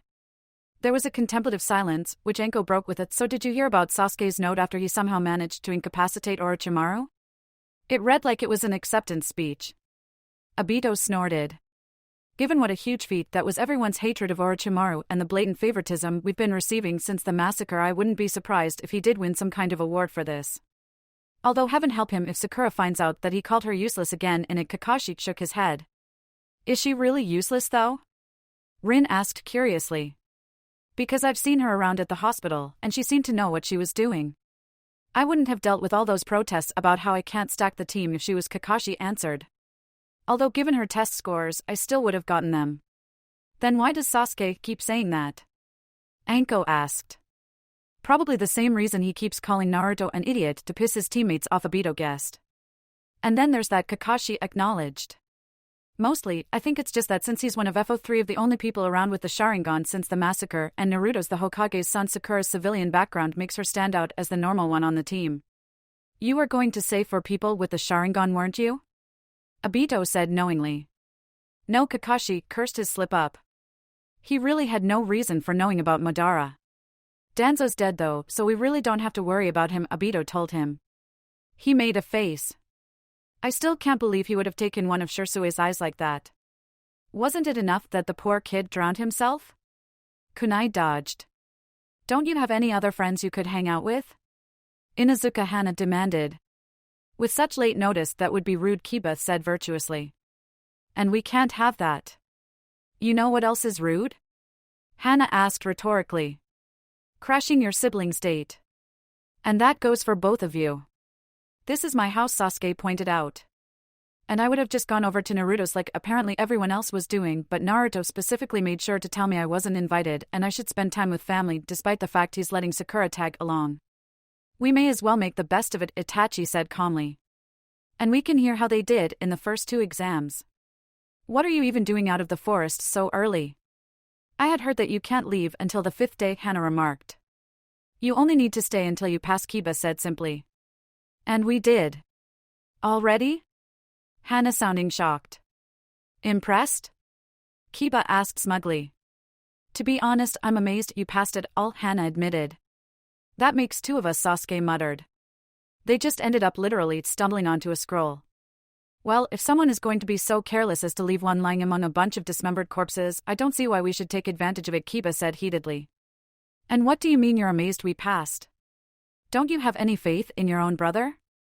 She means that it is surprising because you graduated from the academy so very recently, Itachi interceded before an argument could break out. Usually Jounin wait at least a year to enter their students as Guy did. It's been 5 years since rookies like yourselves have entered the exam and those that do never make it this far. So maybe we're just amazing, Kiba suggested. Hana snorted. Yeah, I'm sure that's exactly it. Kiba chose to ignore his sister's sarcastic tone and instead turned to Sasuke. It's a good thing you guys finished as quickly as you did. Why's that? Sasuke asked cautiously. Because otherwise poor Sakura would have been stuck between you, Naruto, and your unresolved sexual tension, he smirked. Sasuke wondered how much Itachi and his girlfriend would complain if he were to just stab Kiba right there. Kiba, Hana scolded. There's no need to be so rude. Rude? Try honest. You haven't seen them together. And from what Sakura told me about the conversations they had during the exam, Kiba shook his head. Sasuke realized that perhaps Sakura was more serious about not being called useless than he thought. Although I suppose having to deal with 2 people who are so obviously in love is less awful than having to face down that snake guy, Kiba noted. Sasuke noticed Itachi stiffened slightly, but the 2 Inuzuka didn't. Yes, facing down an S-class criminal is a bit more than should reasonably be expected from us in Chunin exams. I'm kind of surprised you didn't kill him once you had him at your mercy, actually, Kiba confessed. It didn't occur to me, Sasuke lied. I mean, as much as I hate him and want him dead, I'm only 12 and I want to put off my first kill until after I become a Chunin at the very least. Besides, this way Konoha can see why he was here, or if it was just for me. And he said it all with a straight face too. Did you confront him about what happened? Hana asked curiously. Sasuke rolled his eyes. I tried to. We got separated and Naruto came back in the middle of it and ruined the atmosphere. So he didn't say anything to you? Itachi pressed. He kept talking about how he wanted my body, but that did not in fact make him a pedophile like Naruto, and Sakura seemed to think it did, Sasuke explained. He also started to say something about how the massacre wasn't his fault, but I didn't need to hear his excuses. Itachi relaxed marginally. Crisis averted. Or at least put on hold until Orochimaru woke up. We should do this again sometime, Naruto said, standing in the doorway as Sakura and the Suna delegation were about to leave. I even forgot to be terrified of Kankuro after the first half hour. It was probably the lack of puppets, Gaara suggested. Too true, Naruto agreed. Of course the next time I see him he'll be armed again, but it was nice not to have to worry about them for one night. Thank you for your hospitality and a most stimulating discussion, Baki said politely. The pleasure was all mine, Minato said pleasantly. It's nice to hear about other parts of the world. Kankuro pulled Sakura off to the side. You're his teammate, right? You have to know. Have to know what? Sakura asked, puzzled. Why does he keep doing that? Kankuro demanded. I mean, for the love of God, they're puppets. He can't seriously be that bothered by them. He's not afraid of Gaara, so why is he making a big deal about me? Sakura cocked her head at him. You really don't know? If I did, I wouldn't be asking, Kankuro replied. Sakura sighed. He'll probably yell at me for spoiling his fun, but Naruto's a Jinchuriki. I know, Kankuro said, sounding confused. But I thought no one here cared. We don't, Sakura confirmed. But Suna apparently does. I have no problem with Naruto aside from his insistence that I'm evil, and neither does anyone else here for the exams, Kankuro told her. But you do care that your brother is, Sakura pointed out. Kankuro stared at her. Yeah, but he kills people. Frequently. And not just the ones he's supposed to. I kind of figured. Either way, I think the fact he's responded so strongly to Naruto just hanging around and bugging you guys is kind of telling, don't you? Sakura asked. And sad. So Gaara apparently wants people to talk to him? Kankuro still sounded lost. How does that translate into Naruto avoiding me? Naruto may not have to face any prejudice on a day-to-day basis, but he could see from the minute we met you that Gaara does, Sakura explained. I know that he kills people, and it's not my place to judge, but Naruto doesn't like it when anyone's shunned for something they can't help, and the fact that Gaara's a Jinchuriki like him just makes it resonate more.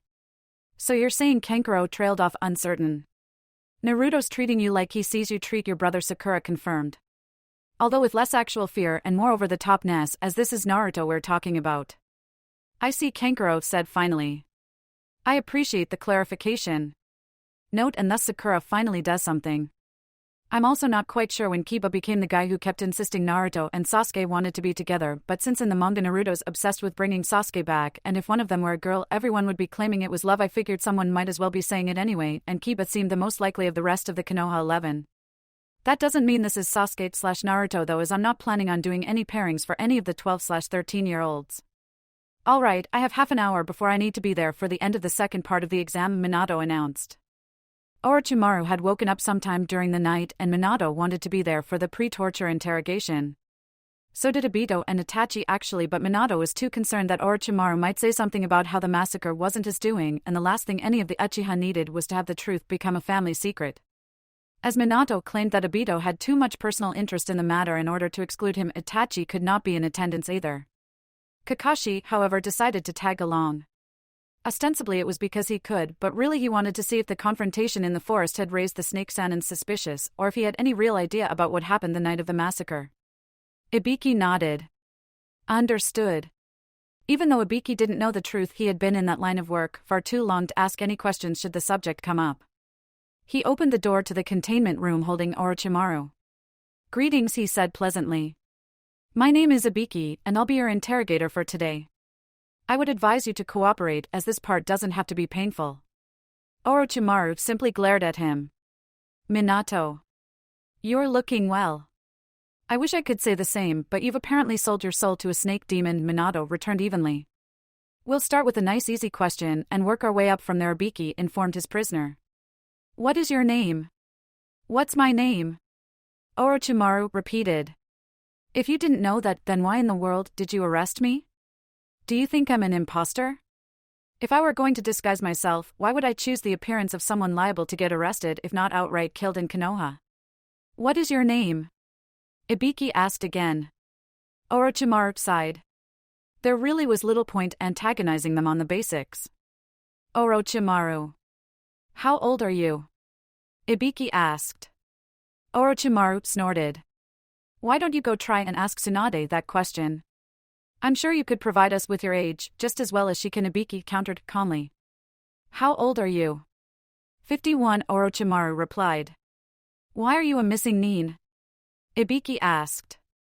Because Sarutobi-sensei was an old fool, Minato is a young fool, and I wouldn't touch a cursed necklace, Orochimaru answered promptly.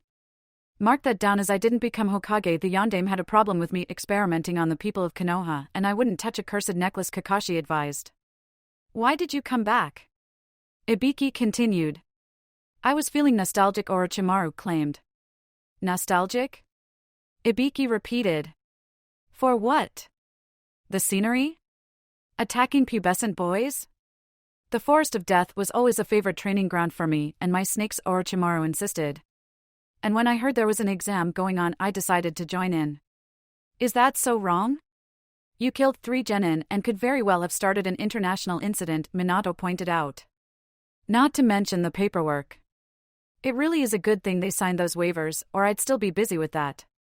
I killed them before they signed the waivers, Orochimaru responded. That never leaves this room, Minato said warningly. Why did you go after Uchiha Sasuke? Ibiki asked. Well, since I was in the exam anyway, I decided to go all out. It was simply luck that led me to Sasuke-kun's team, Orochimaru said. Sakura's right, that does make him sound like a pedophile, Kakashi murmured. You are on record as saying you would be back to try and steal one of the remaining Uchiha's bodies. Now you're back and went after one of the Uchiha, Ibiki remarked. Well, the other 2 would be Jonin, yes?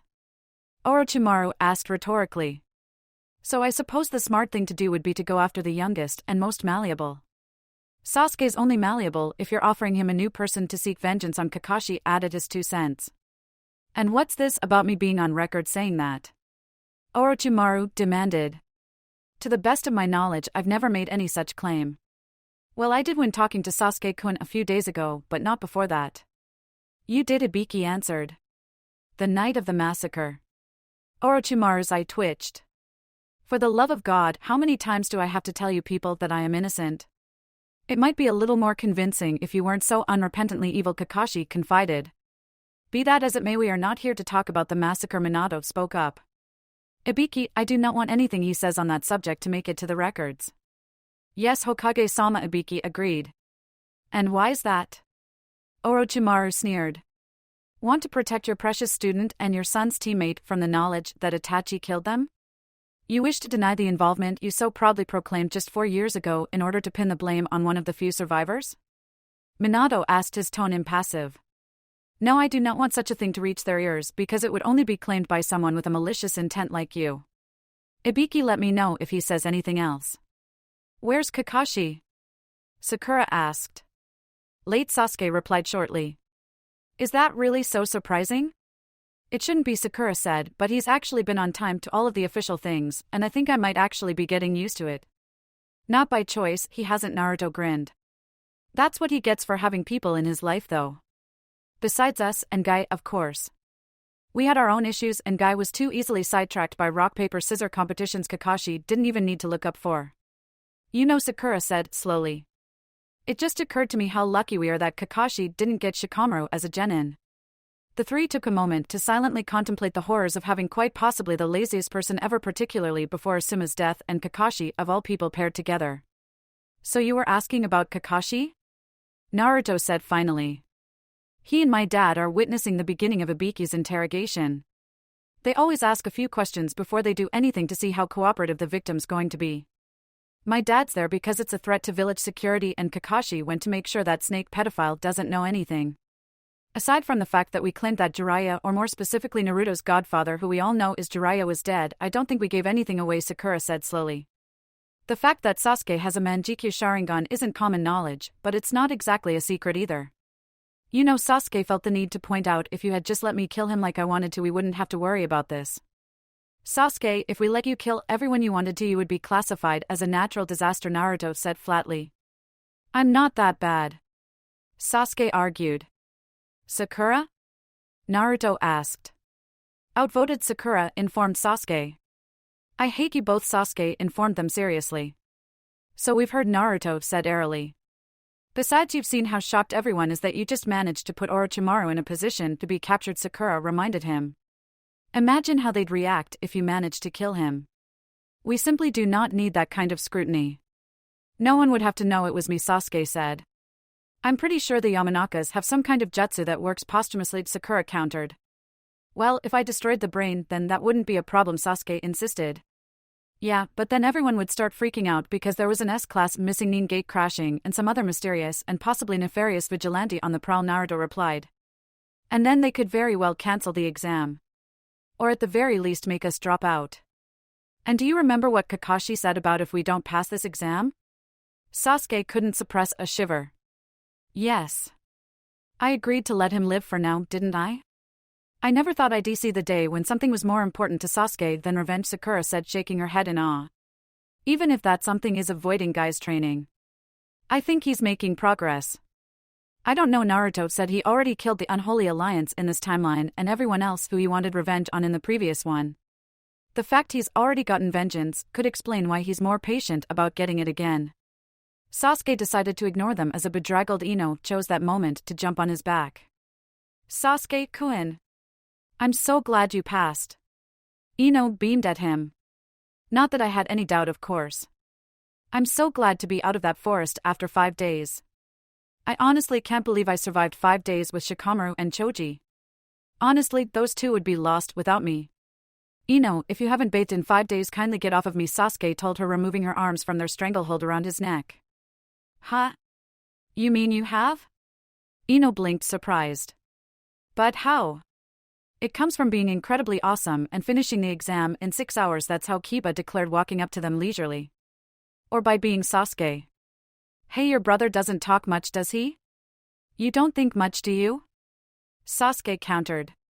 Sakura, I am so very happy to see that you have made it past the second round, Lee said, cheerfully clasping her hand.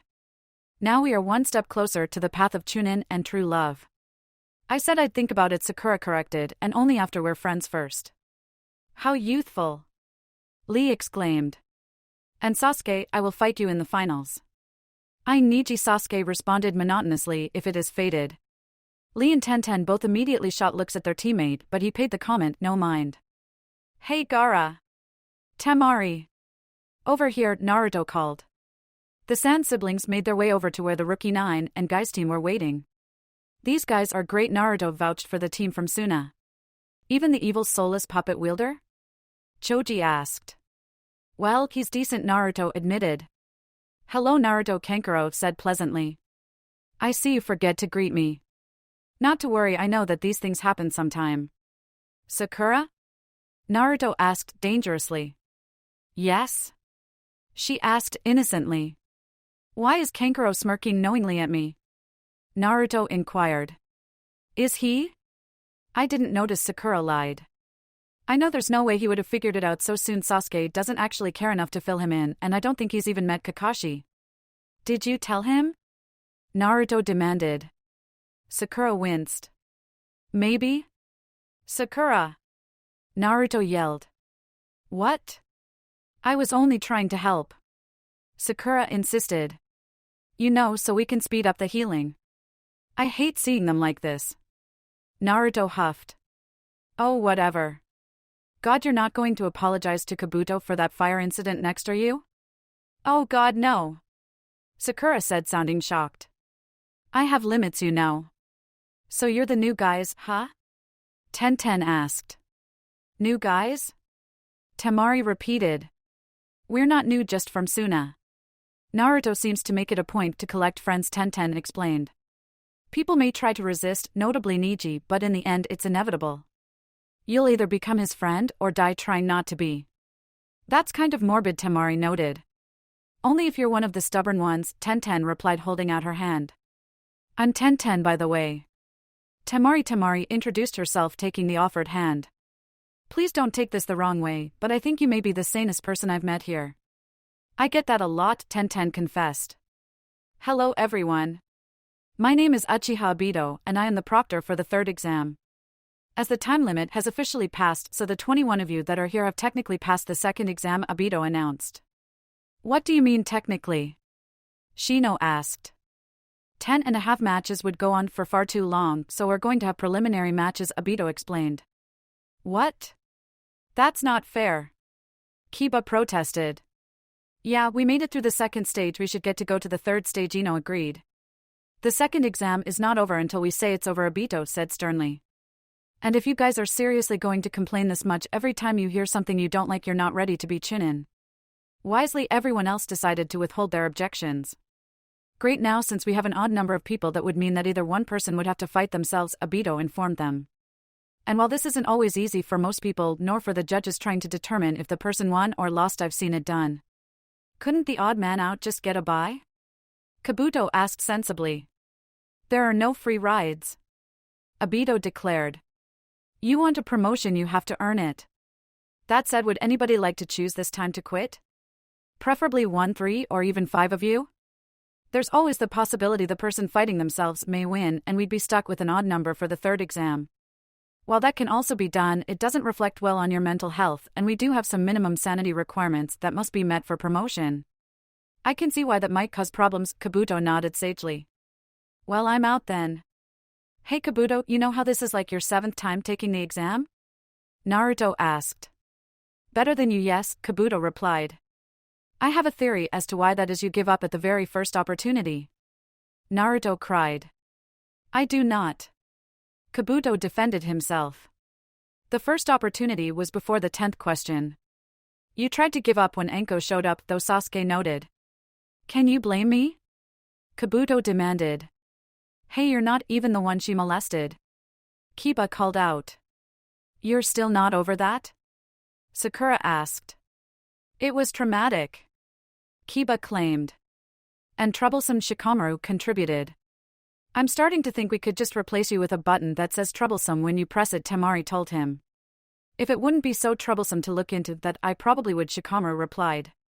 Giving up at the second opportunity is different from the first, Kabuto maintained. Whatever helps you train for your 8th exam, Naruto said simply. So does this mean that we can just have 10 normal matches, without trying to unbalance any of us any further? Choji asked. Obito nodded. But first, a few words from our Hokage. Where is he? Kankuro asked. Right here, Minato said, strolling into the room, Kakashi at his heels. You're late, sensei. Sakura said automatically. Sorry, I was on my way here when I decided to try stalking Ibiki. It was an experience, Kakashi said, looking distant. I wish I could tell if he was lying, Sakura said. We're probably better off not knowing, Sasuke assured her. I see that quite a few of you have made it through the forest of death, and let me congratulate you for that. Unfortunately, due to time constraints, Minato began. Naruto snorted quietly. Time constraints? Please. They waited 3 hours for Sasuke. We have no choice but to have a preliminary round right now. Normally you all would be on equal footing as you would be fresh from 5 days of survival training, but this time nearly half of the remaining applicants finished inordinately early, but being well rested is just their reward for doing so well on the exam. This year has some of the most talented genin that I've seen in the exams for quite some time, so I'm sure that with a little extra training you all can pass an exam in the near future, even if that exam is not necessarily this one. Obito, would you like to announce the matchups? Certainly, Hokage-sama, Obito said respectfully as he went over to the computer. The computer will randomly match you all up. We're going to run through all of you before we start the matches, so if you're scheduled to go first, don't worry, you still have a few minutes to prepare yourself. Temari vs. Ino. Sakura vs. Hinata. Choji vs. Shino. Kankuro vs. Neji. Gaara vs. Saku. Naruto vs. Yoroi. Shikamaru vs. Misumi. Tenten vs. Sasuke. Kin vs. Kiba. Lee vs. Dosu. No! Lee cried, falling to his knees. What is it now? Neji demanded. I'm last. Lee said, sounding heartbroken. Well, you have to learn patience sooner or later. Neji sounded like he was trying to convince himself. Gaara? Kankuro asked tentatively. Are you all right? Oh yes, Gaara replied. Zaku's not on the list. List? Sasuke asked blankly. You don't want to know, Sakura told him. You sure this doesn't bother you? Kankuro asked, raising his eyebrows. Baby steps, Naruto said firmly. Would Temari and Ino please stay here while everyone else gets out of the way of the battle? Obito requested. Ino is so going down, it's not even funny just how badly she is going to lose, Naruto commented as Team 7 went off to a semi-isolated spot so they could converse freely about the matches. You don't know that, Sakura argued. After all, I'm the only person on record to have defeated her mind switch jutsu, and I don't think Temari has a borderline split personality like I did. Yeah, but last time Ino tied with you, and you didn't really know anything you weren't taught in the academy, while Temari beat Tenten, who was no pushover herself and was trained by Guy of all people, Sasuke pointed out. Hey! Sakura protested. I wasn't that bad. Yeah, you kind of were, Naruto told her. But don't worry, I was the same way, and we both don't suck now. Temari was probably the worst opponent save Gaara for 10-10 given she uses projectile weapons and Temari has her fan Sakura informed them. Although if Ino can't find a way to immobilize Temari, the mind switch jutsu will never work. Naruto laughed. Gaara's probably the worst opponent for anyone. Poor Zaku. Whatever happened to him originally? He didn't face Gaara because Lee did, so I don't think anyone actually died during prelims. Didn't Orochimaru sacrifice him and that sound girl to bring back the first and second Hokages to harass the third with? Sakura asked. Sasuke shrugged. I think so. A lot of Orochimaru's jutsus involved human sacrifices. Meanwhile, Ino and Temari were staring each other down. I have to win to show Sasuke-kun what I'm made of, Ino declared boldly. Temari rolled her eyes. A fangirl fighting for her idol, I see. With that attitude, there's simply no way I could ever allow you to beat me even if you did have the skills. And why not? Ino challenged. Because that kind of thinking is embarrassing, Temari replied frankly. And more than that, it's disgraceful. If I manage to snap you out of it, when I kick your ass I'll be doing you a favor. Not appreciating being called a disgrace, Ino charged at Temari. The Sunakunoichi just lifted her fan and sent a strong gust of wind to push Ino back. Surprised, Ino tried it again with similar results. The kunai she threw was sent hurtling back towards her, and she had to duck in order to avoid getting hit. I can't get near her with that damn fan, and I don't know how to get that from her, Ino said, trying to think of a plan. Her eyes lit up when one finally occurred to her. You know, you might be right, she admitted slowly. Maybe I haven't necessarily been the best example of a kunoichi. Temari snorted. You think? If you're this bad with your hormones, now I really don't want to see what you'll be like when you're older. Yes, you are a few years older than me, aren't you? Ino said thoughtfully. I suppose that explains your more mature approach. Me, I only graduated 4 months ago. I haven't even killed anyone yet, and I do still tend to obsess over cute boys. Ino's eyes hardened. But that's all going to change. Sakura was just like me, and even though she got put on a team with the 2 hottest guys in our class, she's really grown up and doesn't seem worried about getting a boyfriend at all anymore. I can't lose to her, and I will not prove you right about me. With that, she took out a kunai and sliced her hair off at the ponytail. I am more than just a shallow little girl only concerned about her looks and popularity. With that, she tossed the hair she'd removed up in the air and watched it settle around the 2 of them. Temari stared incredulously at her. Did you just get a dramatic haircut? I approve of the sentiment to start acting like a real kunoichi, but now is really not the time to have life-changing moments. We're in the middle of a fight here. Sort out your personal issues later. With that, she waved her fan and swept all of the discarded hair to the side of the arena. Ino's face fell. No! Her plan to immobilize Temari by imbuing her hair with her chakra and then possessing her had just been literally swept away. Without further ado, Temari waved her fan again and trapped Ino in a cyclone. She let her spin around a little before letting her crash to the floor hard. There was a crunching sound as she landed and Ino winced on my leg. Abito went over to check on the fallen girl. It looks like it's broken, he told her. Do you want to keep fighting or forfeit? I forfeit, Ino said quietly. Sorry little girl, maybe next time, Temari said coolly as she went to join her brothers up on one of the balconies. Harsh, Sakura commented, looking concerned for Ino. And rather embarrassing too. What did you expect? Naruto asked. She made 10-10 look incompetent, and Ino's currently just the kind of kunoichi Temari can't stand. Do you think she meant it about taking things more seriously? Probably, given how well that went, Sakura decided. And since she threw me in there as an example of someone who has rapidly improved while she's largely the same girl that she was at the academy, if nothing else our rivalry should be enough to spur her on. Is it really fair to have a rivalry with a 12-year-old girl?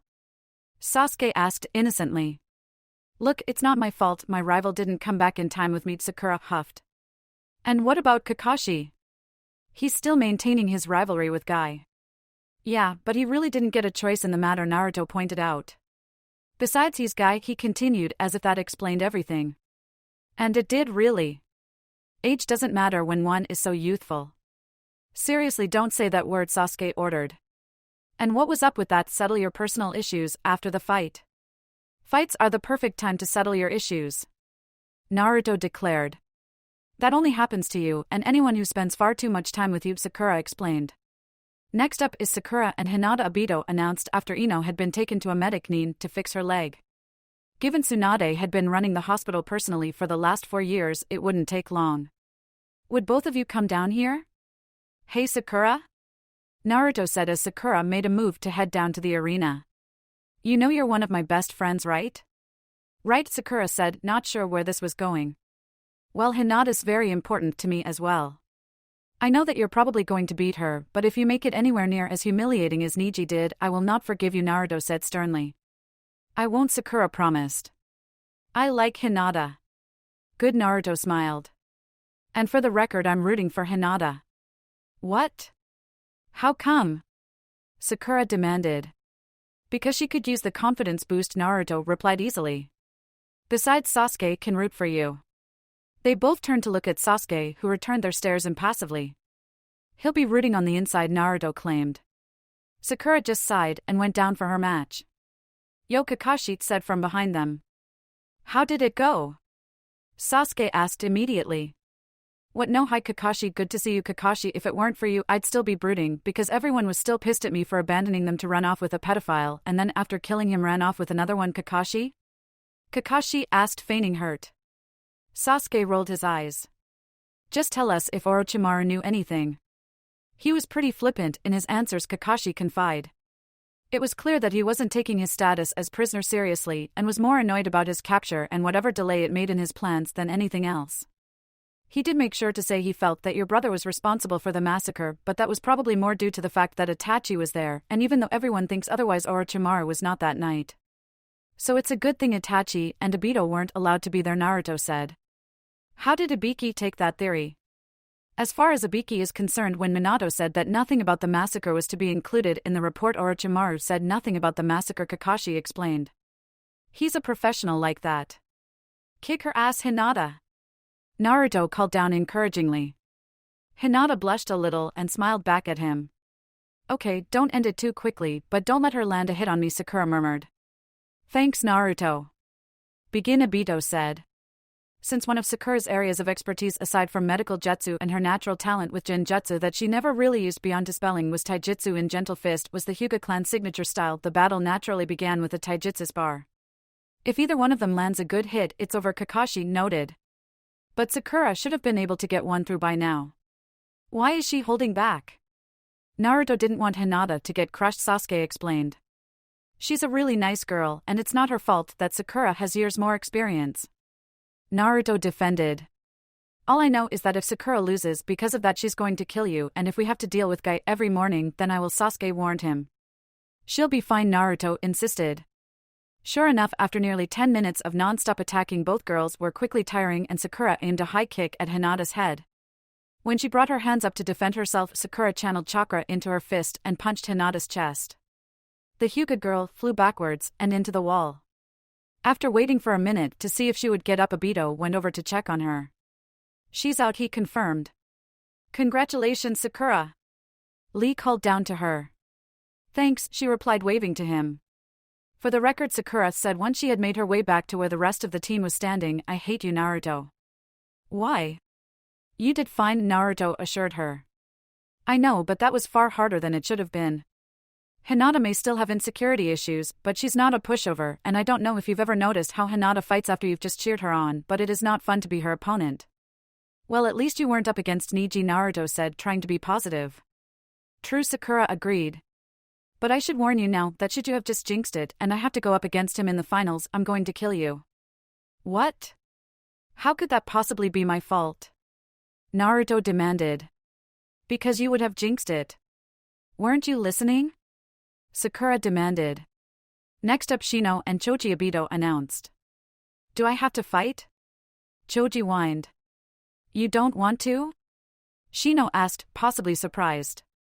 His glasses and coat obstructed his facial expression and his voice sounded impassive, but the mere fact he would ask indicated he did not expect this. No, Choji replied. I'm only here for the same reason Shikamaru is. And that is? Shino pressed. Because Ino is very troublesome when she doesn't get her way, Shikamaru supplied helpfully. I see, Shino said. You can't forfeit, Choji, you already had a chance to, Asuma pointed out. Besides, do you really want poor Shino to have to fight himself? No, but Choji began. Besides, if you fight, I'll take you out for barbecue, and if you win, I'll pay as Sima promised. Deal, Choji said quickly. Let's go. Baika no jutsu. Immediately he swelled up. Nikunin Sensha. With that he rolled himself into a ball and came at Shino. This is troublesome, Shino noted as he dodged Choji. Why does everybody always steal my catchphrase? Shikamaru wondered. Because it's awesome, Kiba replied easily. Just dodging is very much a letdown, but until he leaves that form I can't block his chakra, Shino noted. He summoned 2 bug clones of himself and watched as Choji rolled over them a few times before finally getting the picture that they would always reform. Reluctantly, Choji uncurled himself so he could determine which of the 3 Shinos was the real one. When that happened, Shino took the opportunity to send a swarm of bugs Choji's way. What's this? Choji cried. What are the bugs doing? Shino said nothing, waiting. A beat passed and Choji started swaying lightly. Within a minute or so the boy had passed out. You know, Naruto said idly. Even though I think I could beat him, Shino still creeps me the hell out. Shino creeps everyone out, Sasuke pointed out. Except possibly Gaara. At least no one was seriously hurt in that match. Who's up next? Sakura wondered. The next match will be between Neji and Kankuro, Obito unwittingly answered her. As the two made their way to the arena, Sakura turned to Kakashi. Oh yeah, I can't believe I forgot to ask what happened with Orochimaru. We already covered this, Sakura. Kakashi responded. Seriously, you should pay more attention. I was paying attention and you didn't mention him at all. Sakura protested. And if you were talking about it while I was fighting, then the only way I could have possibly heard you is if you were talking loudly enough for everyone to hear, and we can all agree that's a bad plan. Especially as I'm not even sure I'm supposed to mention anything about this to any of you, Kakashi added. I don't feel like going into it again though, so the gist of it is he's still claiming Itachi killed everyone because he doesn't know who else was there that night since he wasn't but doesn't actually know anything. Sakura nodded. Okay, thanks. Kankuro is so going down, Naruto said eagerly. I agree, Sasuke said. And it will probably be very amusing. You guys are horrible, Sakura reprimanded. Come on, Sakura-chan, he's a puppet user, Naruto reminded her. I thought you were over that, Sakura said. Naruto shuddered. After what happened with Sasori, I will never be over it. You are so melodramatic, Sasuke informed him. Naruto snorted. You're hardly one to talk. I didn't say I was, Sasuke countered. I'm just making sure you realize that about yourself. It wouldn't do to lack self-awareness after all. I'll keep that in mind, Naruto said matter-of-factly. You cannot hope to beat me, Neji said bluntly. You should surrender right now. You don't know that, Kankuro shot back. You've never even seen me fight. I know you use puppets, Neji replied. And no puppet will ever take down a true Hyuga. Is that a fact? Kankuro asked. It's more than a fact, it's fate, Neji responded. I thought Neji was done with that whole fate thing since Kakashi saved his father, Sakura said curiously. He's still a branch house member raised by a father who hates the main house because a quirk of fate made him the younger twin and is such a branch house member, Kakashi explained. Although from what I can tell he's less vehement about it. That's good, Sakura said. He was kind of psychotic about it before. So should you end up facing him, you'll kill me less? Naruto asked hopefully. Sakura pretended to consider the question. No. Sakura-chan. Neji quickly activated his Byakugan when, despite the fact that Kankuro carried a puppet with him, he showed no indication of using it. I see, Neji murmured, slowly circling around his opponent. When he was passing by Kankuro's wrapped-up puppet, he suddenly struck it with a powerful blow. Why did he attack the puppet? Sasuke asked. Is he trying to make sure Kankuro can't use it or something? Know that is Kankuro, don't you remember? Naruto asked. Sasuke just gave him a blank look. Right, you were unconscious during most of the prelims before, weren't you? Naruto asked rhetorically. Well, I don't remember much about Kankuro's fight, but I remember that his opponent thought he killed Kankuro when his neck broke, and then it started talking and creepiest thing in the exams aside from Shino. But Shino's awesome and Kankuro uses evil soulless puppets. When Neji's attack broke through the wrapping, he immediately landed another blow on what was inside it, and Kankuro, or his puppet Karasu rather, immediately collapsed to the ground since its manipulator was unconscious. That was probably the lamest match I've ever seen, but the winner is Neji, Obito said, shaking his head. That was most unyouthful, Neji guy chastised. But don't worry, Lee was quick to assure him. You can still be my eternal rival. Note yet Kankuro's good, but he doesn't stand a chance against Niji.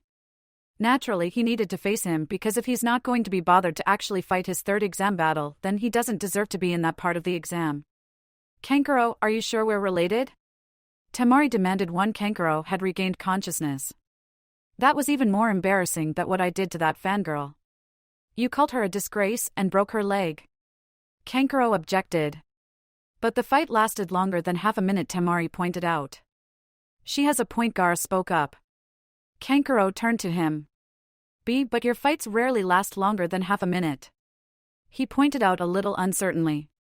And if any of those people survived, I'm sure they would be quite embarrassed, Gaara replied before heading down to the arena for his match. I just disagreed with Gaara, and not only am I still alive, but I didn't even receive a death threat, Kankuro said, sounding a bit dazed. And you're not even on the list, Temari marveled. So what does Zaku do? Naruto wondered. I have no idea, Sakura replied. I don't think he made it past the preliminary matches. Sasuke? The resident expert on all things Otogakure shrugged. I don't remember him. I think Orochimaru had managed to sacrifice everyone he had entered in the exam before he left. Makes a habit of that, doesn't he? Kakashi asked rhetorically. It makes you wonder how he ever has any followers at all. Recruitment was actually never really a problem of his from what I could tell, Sasuke said. He was a veritable Pied Piper, come to think of it. Sakura cocked her head contemplatively. Wasn't the actual Pied Piper some sort of pedophile? That is one theory, Kakashi agreed seriously. Orochimaru really would be one, then Naruto decided. Sasuke sent them all a withering glare. Oh, shut up. Seriously, Sasuke, these lack of denials are starting to scare me, Sakura said, sounding concerned. Whatever Sasuke was going to say next was cut off by the gasps from the people who were actually paying attention to Gaara's match. Turning their attention to the match, they noticed Gaara glaring at a smirking Zaku with sand littering the arena. I kind of get the feeling we missed something, Naruto noted. Hey Kiba, what happened? Weren't you paying attention? Kiba called back. Not even slightly, Naruto answered honestly. Why is Zaku not only not dead, but not even a quivering mess? Gaara sent his sand at Zaku and Zaku apparently used air pressure to knock it away from him, Kiba replied. Well, that was unexpected, Sakura said. Do you think Zaku has any chance of winning? Sasuke snorted. No. At most, Gaara will have to put some actual effort into this. Not much, but some. Does Gaara actually do anything but use sand and transform before Naruto used his therapy jutsu on him? Kakashi wondered aloud. Because he would have to take Zaku by surprise for the sand to work, and not only would people be calling for Gaara's disqualification if he released Shikaku, but if the invasion's still on, then Gaara's secret weapon would be far less secret. He wasn't very effective anyway, as he lost control and immediately took off for the forest, Sakura pointed out. If Naruto wasn't there and too stubborn to die, he would have just killed us and made his way back towards Konoha, Sasuke disagreed. And even if he wouldn't have been able to tell friend from foe, he didn't seem too concerned with that back then, and so that was a risk they were probably willing to take. I don't think Gaara cares about disqualification, Naruto said, but even if the Konoha 11 and Sasuke know about his Jinchuriki status, not everyone knows, so he'll probably try not to. Of course, if God forbid Zaku actually does manage to land a hit, well, there goes that plan. Down in the arena, Gaara had completely used up his gourd making 3 sand clones, so Zaku was surrounded on all sides. You're all out of sand, Zaku gloated foolishly. And even if you do have a couple of clones, I haven't seen you do anything that doesn't involve sand yet. Besides, I can stop you, he declared, waving his arms in emphasis. We shall see, Gaara replied shortly. He blinked and the 3 sand clones quickly dispersed, and the sand making them up headed straight for Zaku. Zaku held up his hands to face his left and right and shot off enough air pressure to beat back most of the sand. Unfortunately, he only had 2 hands and could not move quickly enough to stop the third wave of sand from completely enveloping him. Die, Gaara ordered before the sand crushed him. Well, that was certainly messier than any of our other fights, Obito noted. Anyone who has yet to fight should be warned to steer clear of the blood, it isn't very hygienic and is very slippery. Next up is Naruto versus Yoroi. Hey Gaara, great job, Naruto said as he passed Gaara on his way down to the floor for his match. Zaku's air pressure thing was completely unexpected, but you didn't let that slow you down. Of course, Gaara nodded. Good luck in your match. I don't need luck. Naruto insisted boldly. I have the threat of an entire year full of springtime of youth hanging over my head. And that is bad? Gaara questioned. Naruto shuddered. You have no idea. Once Naruto had made his way to his opponent, Yoroi said, this almost isn't even worth my time. You know, Naruto said thoughtfully. It's been quite a while since anyone said that to me. I don't actually remember when the last time was, although I think it was probably Sasuke who said it. I used to hear it all the time though, it really brings back memories. Not good memories. You may be the Hokage's son, Yoroi acknowledged. But your lineage alone won't help you defeat me. You know, you're so sure that I can't beat you, and I don't even know what it is that you do, Naruto confessed.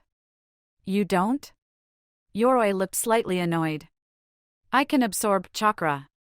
Just by touching you, I can suck out your physical and spiritual energy. Do you really think you can beat me without letting me touch you?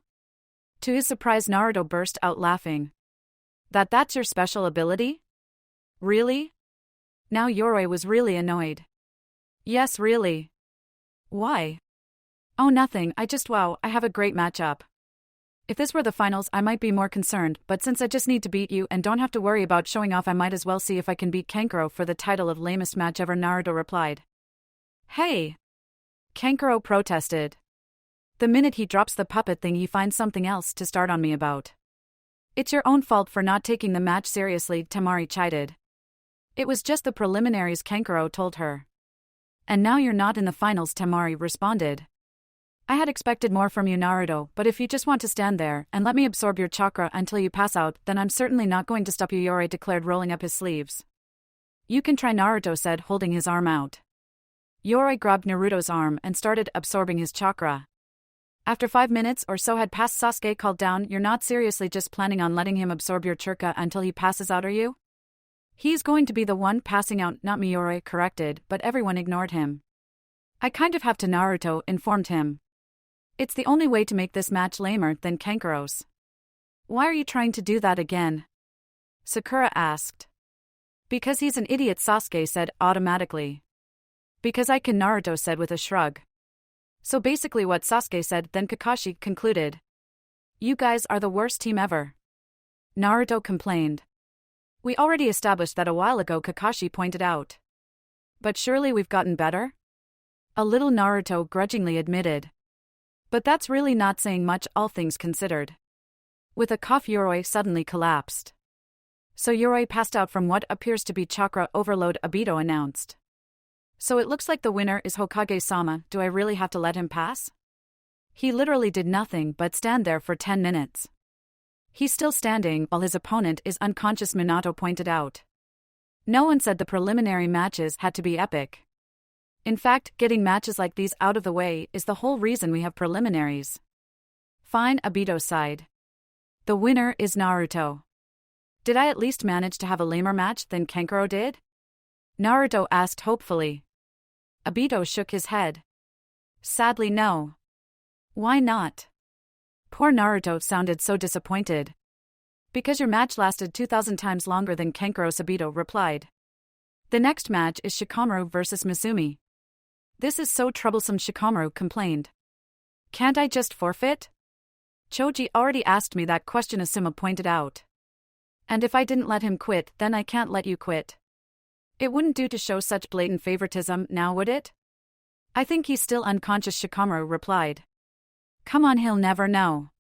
You know you could forfeit anyway, Kankuro pointed out. Shikamaru yawned. Nah, too troublesome. How did someone as lazy as you make it as far as the preliminaries? Temari fumed. I bet next you're going to say that walking down the stairs to the match is too troublesome. Not that you mention it, Shikamaru began. This is for your own good, Temari interrupted as she shoved him off the balcony. Why is it that every time you say you're going to do something for someone's own good, it seems to lead to bodily harm to a member of my team? Asuma inquired. Temari shrugged. I'm from Suna, that's how we roll. So since we all know that Shikamaru is going to somehow manage to stall until he tricks Misumi into getting caught in his shadow, do you guys want to go get lunch? Naruto asked. Are we even allowed to leave? Sakura wondered. Kakashi shrugged. If Naruto leaves 3 clones and Henges 2 of them to look like you and Sasuke, you are. That's not being allowed to leave, that's tricking them into thinking we're still here. Sakura objected. Same thing really, Kakashi said dismissively. It's all very well and good for you too, but my match is next, Sasuke told them. You could always stay here and talk to someone else, Naruto suggested. Sasuke thought about it for maybe half a second. Let's just hurry, shall we? We should probably head back soon, Naruto said after downing his 16th bowl of ramen. Why is that? Kakashi asked. My Sasuke clone just excused himself to go to the bathroom before his match, Naruto explained. Shikamaru won, by the way. So if Sasuke doesn't get back soon, people are going to get the wrong idea, Kakashi concluded. The door suddenly slammed and Naruto glanced over to where his best rival was sitting not 10 seconds ago. Where's Sasuke? He took off running the minute you mentioned his match, Sakura replied. I don't think he even heard what Kakashi said.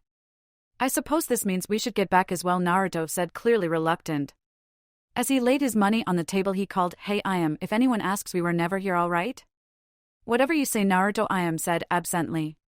By the time the saner members of Team 7, not that that was really much of an accomplishment, arrived back at the prelims, 10-10 was busy hurling weapons at Sasuke, who was blatantly cheating by using the Sharingan to avoid them.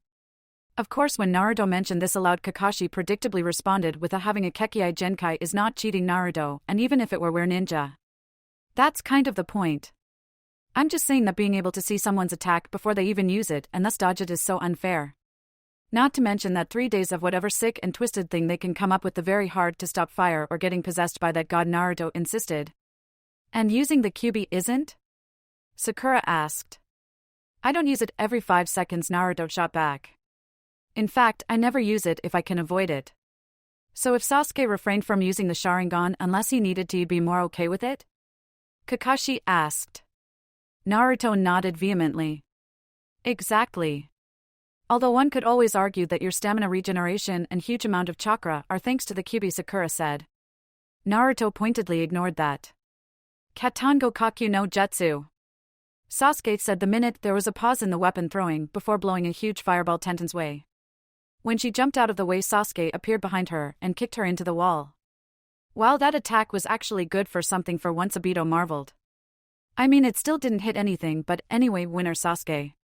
The next match is between Kiba and Kin. Are you ready for this, Akamaru? Kiba asked. Akamaru barked happily. That's not very nice, Akamaru, Kiba chided. Akamaru barked again. Yes, I know it's not a real village, but that doesn't mean you're supposed to come right out and say it, Kiba argued. You just did, Kin told him. What? Kiba looked up. Oh, sorry.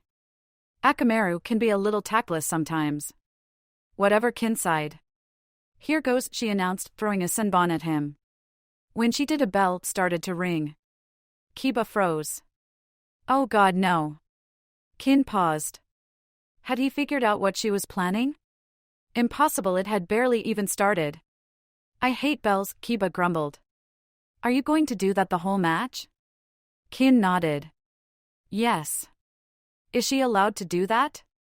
Kiba demanded. Obito shrugged. I don't see why not.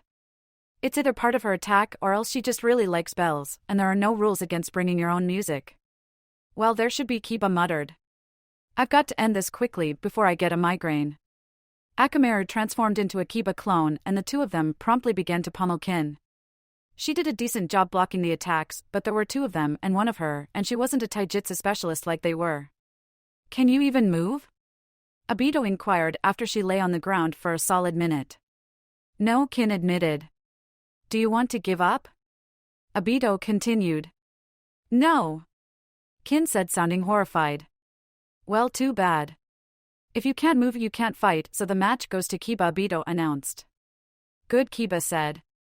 Does that mean we can stop with the bells now? They were getting so annoying that I was finding it difficult to move towards the end. That was a side effect of her attack, Shikamaru helpfully corrected him. It was supposed to immobilize you if the match went on long enough. I knew that, Kiba insisted. Regardless of that, could we please stop the bells? Obito asked. Kiba's right, it's kind of getting annoying and we still have one match left. Sorry, Kin said, and the bell sound stopped. Thank you. Now Lee and Dosu, you're up, Obito called. Lee was too excited to take the stairs, and instead chose to jump off the balcony. Once Dosu arrived, normally Lee smiled and pulled out his good guy pose. May the flames of your youth burn brightly in this match, Lee said politely. I have no idea what that means and even less desire to, Dosa said bluntly. That's not very youthful, Lee said, shaking his head sadly. Then he moved. He vanished, Dosa said, sounding confused. Lee reappeared right in front of him just in time to kick his opponent in the chest. Instead of giving Dosu a chance to recover, Lee appeared again behind him. It's not over, he whispered as he grabbed Dosu around the waist and hurled towards the ground. Initial Lotus! Lee shouted before the spinning cyclone that was the pair of them hit the ground. Lee let go at the last second and jumped away. Dosu was not that lucky. Usually Lee was only supposed to use that when protecting a precious person, but he'd seen Dosa fight in the forest and needed to take him out before he got a chance to use his sound attacks. Once he did that, there would be little chance of winning, as he had yet to get a chance to train to fight while disoriented. Abito waited for a moment, but when Dosa showed no signs of getting up, he went to go check on him. He's out, he informed everyone. He's alive, but he broke quite a few bones. Match goes to Lee. Tears of joy started to rain down Lee's face. Lee! Guy shouted as he jumped onto the floor of the arena. My adorable student! I knew you could do it. Guy-sensei! Lee cried back, touched. Guy embraced his favorite student. Lee! Guy-sensei! Lee! Guy-sensei! You know, Niji remarked, a little annoyed. He lectured me for winning. Tenten, who had regained consciousness rather quickly, shrugged. Lee's way was more youthful, I guess. It's not actually humanly possible to be as youthful as those two, Niji pointed out. Well, you asked, Tenten replied. Good for Lee, Sakura said, smiling. He deserves this. And there is no way in hell we deserve that, Sasuke said vehemently, pointing to the still embracing pair. You know, Gang displays the most blatant favoritism I've ever seen, Kakashi noted. How come no one ever calls him on it, but no one ever lets me live the Sasuke thing down? Because I didn't really care at the time? Sasuke offered. Because Guy and Lee are always so happy and enthusiastic, and if anyone else tried to keep up it would kill them? Sakura suggested. Because his other students didn't suck? Naruto guessed. He waited an extra year to enter them. Kakashi protested. If I had another year, you and Sakura would have been at least half that good. Well, probably, maybe. Okay, now that the preliminary matches are over, Hokage-sama will be explaining the third and final phase of the exam, which will take place 1 month from today, Obito announced. Why a month from now? Kiba asked. Because some of you have shown everything you have in the preliminary matches, and need time to learn some new techniques, and others have been injured and need the time to recuperate, Obito answered. So in that regard, I supposed Naruto doing nothing but standing there was actually good thinking. Of course, Naruto nodded sagely. Want to bet that that didn't even occur to him? Sasuke asked. Sakura snorted. I may have been taught by Tsunade-sensei, that doesn't mean I have her gambling addiction or lack of common sense when it comes to taking bets. A little support would be nice, team, Naruto huffed. What? Sakura asked innocently. We're not disputing that it was a smart move, we just don't think it was an intentional one. That said, if anyone should do anything that Obito struggled for the most tactful way to phrase it uninspired in the actual finals, I'm telling you now you're not going to pass. Quite right, Minato agreed. Now the third part of the exam is an elimination-style tournament. This tournament will be open to the public and many important foreign leaders will also be attending, which is another reason for the delay. Even if you do not win your match, if the judges, which include both myself and the Kazekage, feel you are qualified, then you will pass. This means that anywhere from 0 to all 10 of you could potentially become Chunin. Still, winning is a good idea, as you will have more chances to impress the judges, and the winner usually ends up coming off better in a fight. Remember though, brute strength isn't all that's required to be a Chunin. You must also show some skill in strategizing, dealing with the unexpected when it is better to temporarily retreat, and above all, you must meet a minimum sanity requirement. I know many of the best shinobi are often rather unbalanced, so the bar isn't very high, but we've learned the hard way that dangerously unstable genin who go on to become dangerously unstable chunin and have access to more power is rarely, if ever, a good thing. Any questions? What exactly is the minimum sanity requirement? Gaara spoke up. We look down on spontaneous killing of allies, maniac laughter, a personal issue you've habitually let get in the way of your fights, and anyone more youthful than Madogai, Minato replied. Any other questions? No one said anything, so after a moment he continued with Anko's going to be coming around with a box full of paper slips. You are each to draw one, and the number you have will determine your matchups in the tournament. Don't worry, Gaara, Naruto assured him. ANKO met the MSR. Barely, I'm sure, but still. MSR? Temari asked. Minimum sanity requirement, Naruto responded. Anko stepped forward with the aforementioned box and went around to the 10 genin still in the examination and had them each pick a number. Kiba noticeably tensed when she got near him, but Anko did no more than smirk at him, probably because both her fiancé and Yondaime were watching. Alright, one by one, I want each of you to tell me what number you picked and Ibiki will let you know where you've ended up in the tournament, Minato instructed once they were finished. 1 Shino began. 9 Kiba said. 3 Naruto said. 7 Sakura said. 10 Sasuke said. 4. Lee shouted. Niji rolled his eyes. 8. 6 Temari said. 2 said Gaara. Shikamaru yawned. 5. Okay, Ibiki said, filling in people's names by their number. That means the first round is Shino vs Gaara, Naruto vs Lee, Shikamaru vs Temari, Sakura vs Niji, and Kiba vs Sasuke. Naruto gulped and quickly stepped to the other side of Sasuke, but Sakura was too busy gaping in horror to do anything to him for jinxing her. For the moment at least. The winner of the first match will get a bye, Ibiki started to say. Wait, I thought there were no byes. Kankuro interrupted. Didn't the proctor say that back when what's-his-name quit? Why wouldn't they have to fight themselves? That's only if there were an odd number, Obito explained. 10 people is a nice even number, so a bye is acceptable in this case. You people are all insane, Kankuro said flatly. Temari elbowed him. Be more polite to the people who can make our attempts to become Chunin a lot harder. Why? Kankuro asked. I'm already out. But I'm not, Temari reminded him. And I have to fight the laziest person I have ever met. How in the world am I supposed to make that match awesome? Sorry, Kankuro apologized. As I was saying, Ibiki continued glaring darkly at Kankuro for daring to interrupt him. The winner of the second match faces the winner of the third, and the winner of the fourth match faces the winner of the fifth. After that, the winner of the first and last match of the second round will face each other, while the winner of the second gets a bye, and then the two still in the competition will face off. Damn, Sasuke swore. What's wrong? Naruto asked, still hiding behind him. If I win all my fights, I have one more match than my opponent, Sasuke explained. Sucks for you, Naruto said flippantly. Sasuke turned and glared at him. I wouldn't be so uncaring towards my human shield if I were you.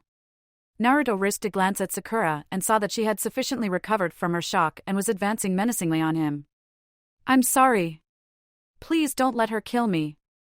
So all of your kids made it to the finals, Obito noted as the two of them sat in Kakashi's living room once the exam had officially been halted for the month. Kakashi sighed mournfully. Yeah, they did. That's a good thing, Obito reminded him. You wanted them to make it, didn't you? Of course I did. Kakashi snapped. Good, because for a second there I was starting to worry that you were trying to infect them with the springtime of youth, and if that were the case, well, Obito trailed off dramatically. I just don't think I would have known you anymore. Kakashi rolled his eyes. I'm not that evil as to wish that on somebody. Although forcing them to do it is another matter entirely, Obito said sarcastically. Choosing to ignore the sarcasm, Kakashi nodded. Exactly. So why are you so upset if you got what you wanted? Obito asked. They can't pass the exam if they're not in the finals. Sasuke can beat Kiba, no doubt about it, Kakashi explained. I think Naruto can beat Lee, but even if he can't, he'll give a good show. Sakura, however, it's not like I don't have in the girl, because I do, it's just she's up against Niji. The only way this would be worse was if she were up against Gaara. Well, that's something, right? Obito said, trying to be optimistic. I guess, Kakashi conceded. But she's going to lose. And badly. You didn't tell her that, did you? Obito asked anxiously. Because even if you think she doesn't stand a chance, encouragement is a lot more productive than discouragement. Unless the person being encouraged is Sasuke and the subject is revenge, Kakashi murmured. And then it is a very bad idea indeed, no matter how much Anko might want a kindred spirit. So you didn't tell her, did you? Obito repeated. Kakashi shook his head. Didn't need to. Why do you think she attacked Naruto after the matchups were announced? Obito shrugged. She didn't pass the minimum sanity requirement? No, she does, Kakashi assured him. Especially after she integrated that split personality of hers. What's this about a split personality? Obito asked, concerned. It's all gone, no need to worry. Kakashi insisted. If you say so, Obito said, still sounding suspicious. She's sane enough, Kakashi said dismissively. But still Niji. He seemed skilled from what I saw, Obito agreed. But then again, his fight was over in 2 hits, so it is entirely possible that Tsunagai was just really pathetic. He's not, Kakashi reported. And it's not just that Niji's insanely good. Then what is it? Obito prompted. He's Guy's student, Kakashi responded. Obito said knowingly. You don't want to lose to your eternal rival. Kakashi groaned. Not to sound like Niji or anything, but it's seriously starting to seem like I'm fated to be Guy's rival. You're the one who ignored his speech about youthfulness when you first met and convinced him you were hip, Obito pointed out. What can I say? Kakashi asked rhetorically. I was feeling nostalgic. Nostalgic? Obito queried, puzzled. And if that weren't bad enough, Kakashi said loudly, ignoring the question. Naruto's fighting Lee, who is also Guy's student and is what's more his protege. If either of them lose, or God forbid, both, I will never live this down. Ever. Obito was quiet for a moment. Then, so should I start looking into long-term missions now, or closer to the task itself? Kakashi threw a pillow at him. Tsunade-sama? Sakura asked, walking up to her once and hopefully soon to be mentor at her office in the hospital. Yes? Tsunade asked gratefully, looking up from her stack of paperwork. My name is Haruno Sakura, and I've made it to the final part of the Chunin exam, Sakura began. I'm up against Hyuga Niji, and I'm really going to need all the help I can get. Why come to me? Tsunade asked neutrally. I'm a medic, and that won't do much good against a Hyuga. Not if you have any standards of ethics. No, it won't, Sakura agreed, thinking of Kabuto. But this isn't just about the exams. Really? Tsunade raised her eyebrows. I think I recognize your name. You're on Kakashi's team, right? Sakura nodded. I am. I've heard that you're intelligent and have a strong spirit, Tsunade remarked. And also that if you don't make Chunin, he's making you train with Guy for a year. That seems like a pretty strong incentive. The strongest, Sakura admitted. But that's not my only reason. If I don't pass this time, there will be other times. I'd really like to pass this time for my sanity if nothing else, but I can handle it if I don't. I intend to be a medic though, and I know you're the best. Even if you can't help me with Niji, which I refuse to believe, just so you know you'll be able to help me help my team when all of this is over. Tsunade studied her for a moment. It's not easy to train a medic, Nin, you know. Medical ninjas require different skills compared to ninjas who focus on fighting. You must have every aspect of your chakra control refined to perfection, study a large amount of specialized knowledge, have the ability to apply that knowledge and never give up. I know, Sakura said seriously. It's not like I know nothing the subject. I've studied quite a bit and have put in a lot of hours at the hospital since I've graduated. All things considered, I'm pretty good at it. But I could always be better, and I need to be better because God knows Naruto and Sasuke don't actually understand the meaning of you can't do it, you're going to get yourself killed, or you're in over your head. A small smile came to Tsunade's lips. Is that so? Sakura nodded vehemently. Oh, you have no idea. And now with Orochimaru after Sasuke, I mean, I know he's in custody, but I can't help but worry. They're so reckless, it's like they're trying to get themselves killed, and it's up to me to try and stop them. All right, Tsunade agreed. I'll train you. But I'm not taking it easy on you from now on, she warned. Sakura beamed. Excellent. The finals are in only a month after all. My teammates and I passed the preliminaries, Sasuke announced. Itachi looked up from the scroll he was reading. Congratulations. You don't sound very surprised, Sasuke noted. I'm not, you're very talented. You don't sound very excited, Itachi countered. It's just the preliminaries, Sasuke explained. I'm going to have to fight Kiba, no big deal, then either Niji or Sakura, then Gaara, then either Naruto or Lee, all within a couple of hours. You don't have to win the tournament in order to pass, you know, Itachi pointed out. You did. Sasuke burst out. On your first try when you were 10. I was also a genin for 3 years as opposed to your 3 months or so, Itachi reminded him. But this isn't about what I did, this is about you. Sasuke sighed. I know. I just really need to pass this. Desperately. A small smile crossed Itachi's face. So I've heard. I've also heard you have a month before you have to be ready. Would you like me to help you? Yes, Sasuke said practically before his brother finished offering. Some things never did change. Train me, Naruto ordered. Not interested, Jiraiya said, scribbling away on his notes. You're my godfather, you have to be interested, Naruto said, rolling his eyes. I don't remember signing anything, Jiraiya insisted. That doesn't necessarily mean you didn't, Naruto claimed. For all you know, my dad slipped you the form while you were busy ogling the girls at the onsen. That sounds more like something Kushina would do, Jiraiya mused. Naruto just shrugged. Well, since the godparents are generally decided upon prior to the baby being born, she presumably had a say in it too, so that very well could have happened. I've got research to do, get your dad to train you, Jiraiya said. My dad's kind of busy being the Hokage and orchestrating the exam, Naruto pointed out. Then get Kakashi to train you, Jiraiya tried again. He threatened to send me to the closet, pervert, Naruto complained. Ebisu's not that bad, Jiraiya felt compelled to defend his fellow pervert even if he was closeted about it. Not when it comes to the basics, no, but I've already long since mastered those, Naruto informed him. Then what do you want me to teach you? Jiraiya challenged. The cool stuff, Naruto replied promptly. Jiraiya raised his eyebrows. The cool stuff, huh? Naruto nodded eagerly. And I want to sign a summon contract. You've got grand ambitions, kid, Jiraiya said fondly. So will you do it? Naruto asked hopefully. I'm going to need some incentive, Jiraiya hinted. I'll show you my Harima no Jutsu, Naruto offered. Absolutely not, Minato cut in. I am not having my son going off anywhere with someone he could only convince to train him through seduction. Especially not my 13-year-old son.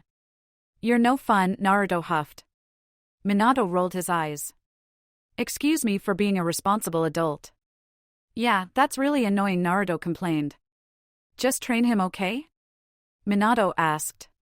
I might be around for a little while, but things are really hectic right now. Jiraiya sighed. Fine, but if he wants to sign with the Toads, I'm going to need to get him drunk. You know how it is.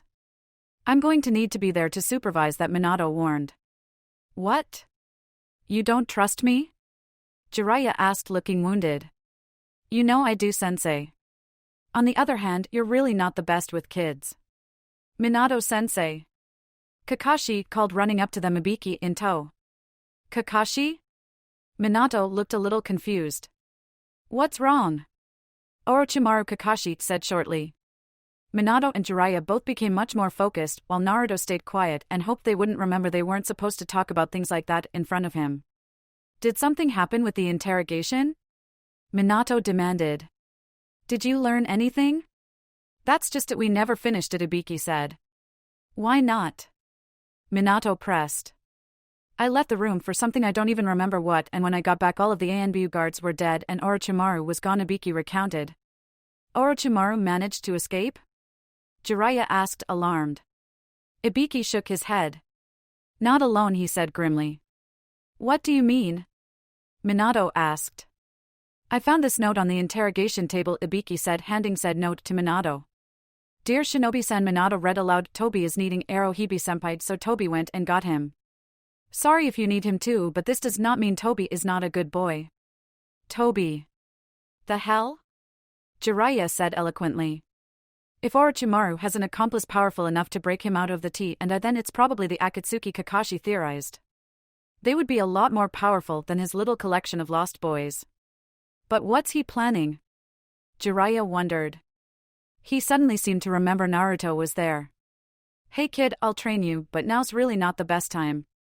Meet me here tomorrow, okay? Okay, Naruto agreed reluctantly before leaving.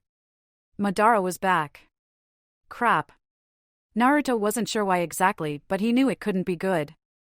Now what was the best way to break the news to Sasuke without triggering his revenge impulse? Note once again, despite Obito being Tobi in canon, this was written well before that was revealed. When this was written we all thought Tobi was Madara, so in this story, Tobi is Madara.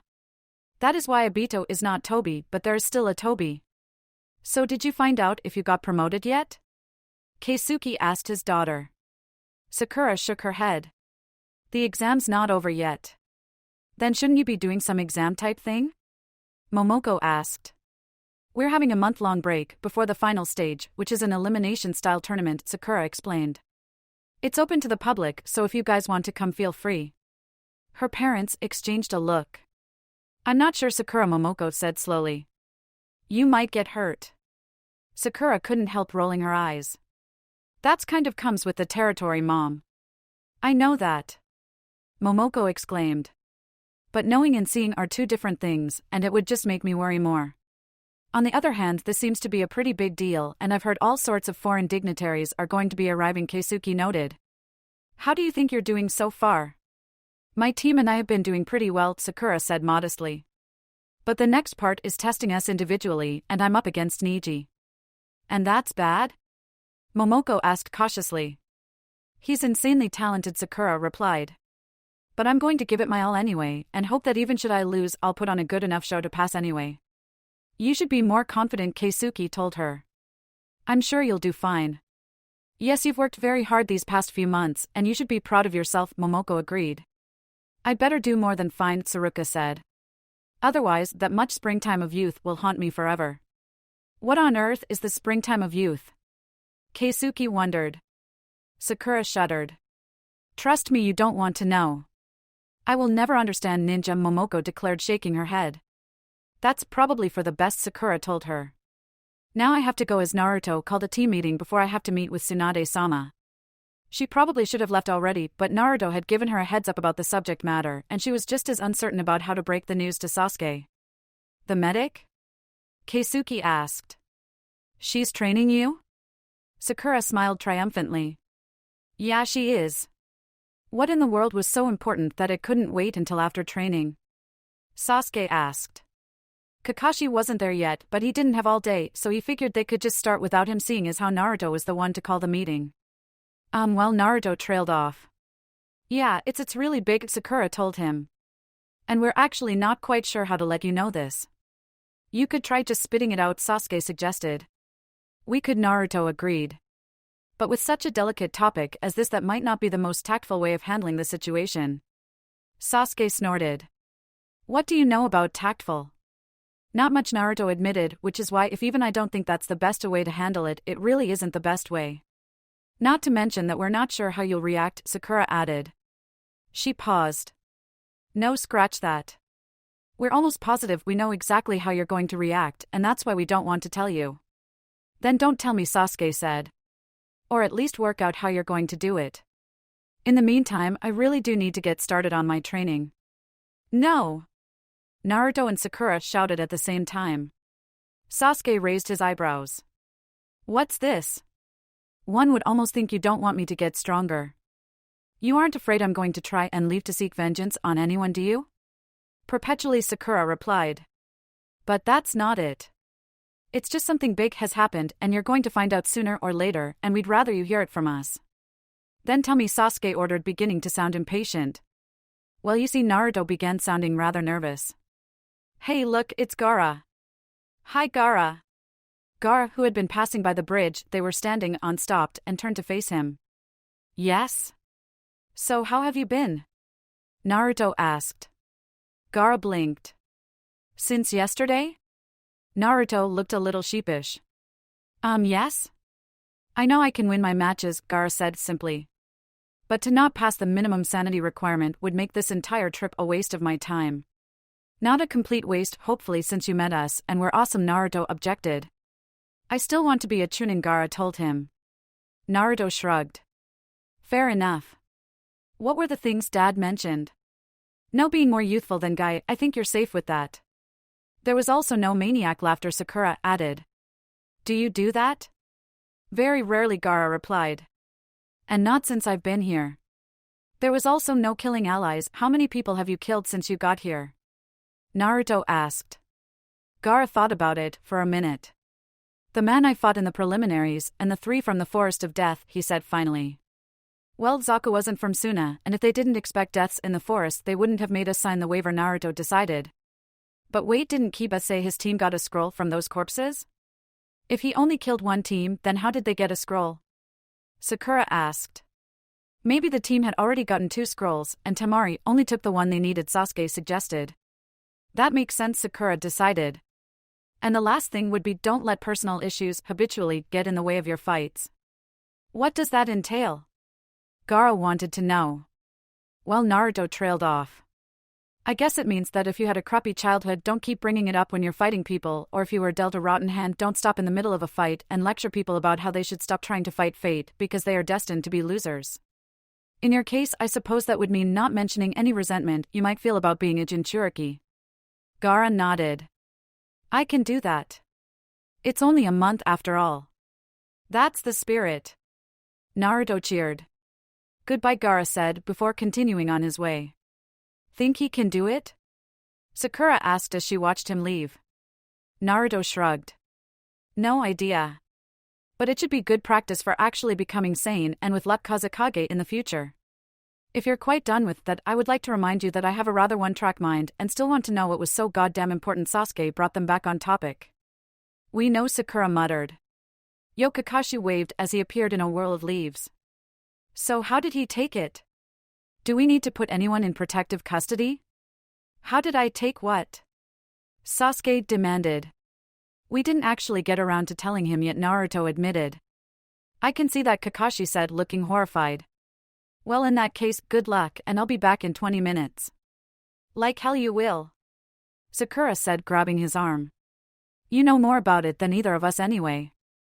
You know, I'm sure that whatever it is cannot possibly be as bad as the scenarios I'm envisioning, Sasuke told them. It's probably worse actually, Naruto disagreed. He took a deep breath. Madara broke Orochimaru out of custody. There was silence for a moment. Sasuke? Naruto asked, waving a hand in front of Sasuke's face. Maybe he's in shock, Kakashi suggested. Could you repeat that? Sasuke said, his voice low. I would rather not, Naruto confessed. Sakura sighed and did as requested. Madara broke Orochimaru out of custody.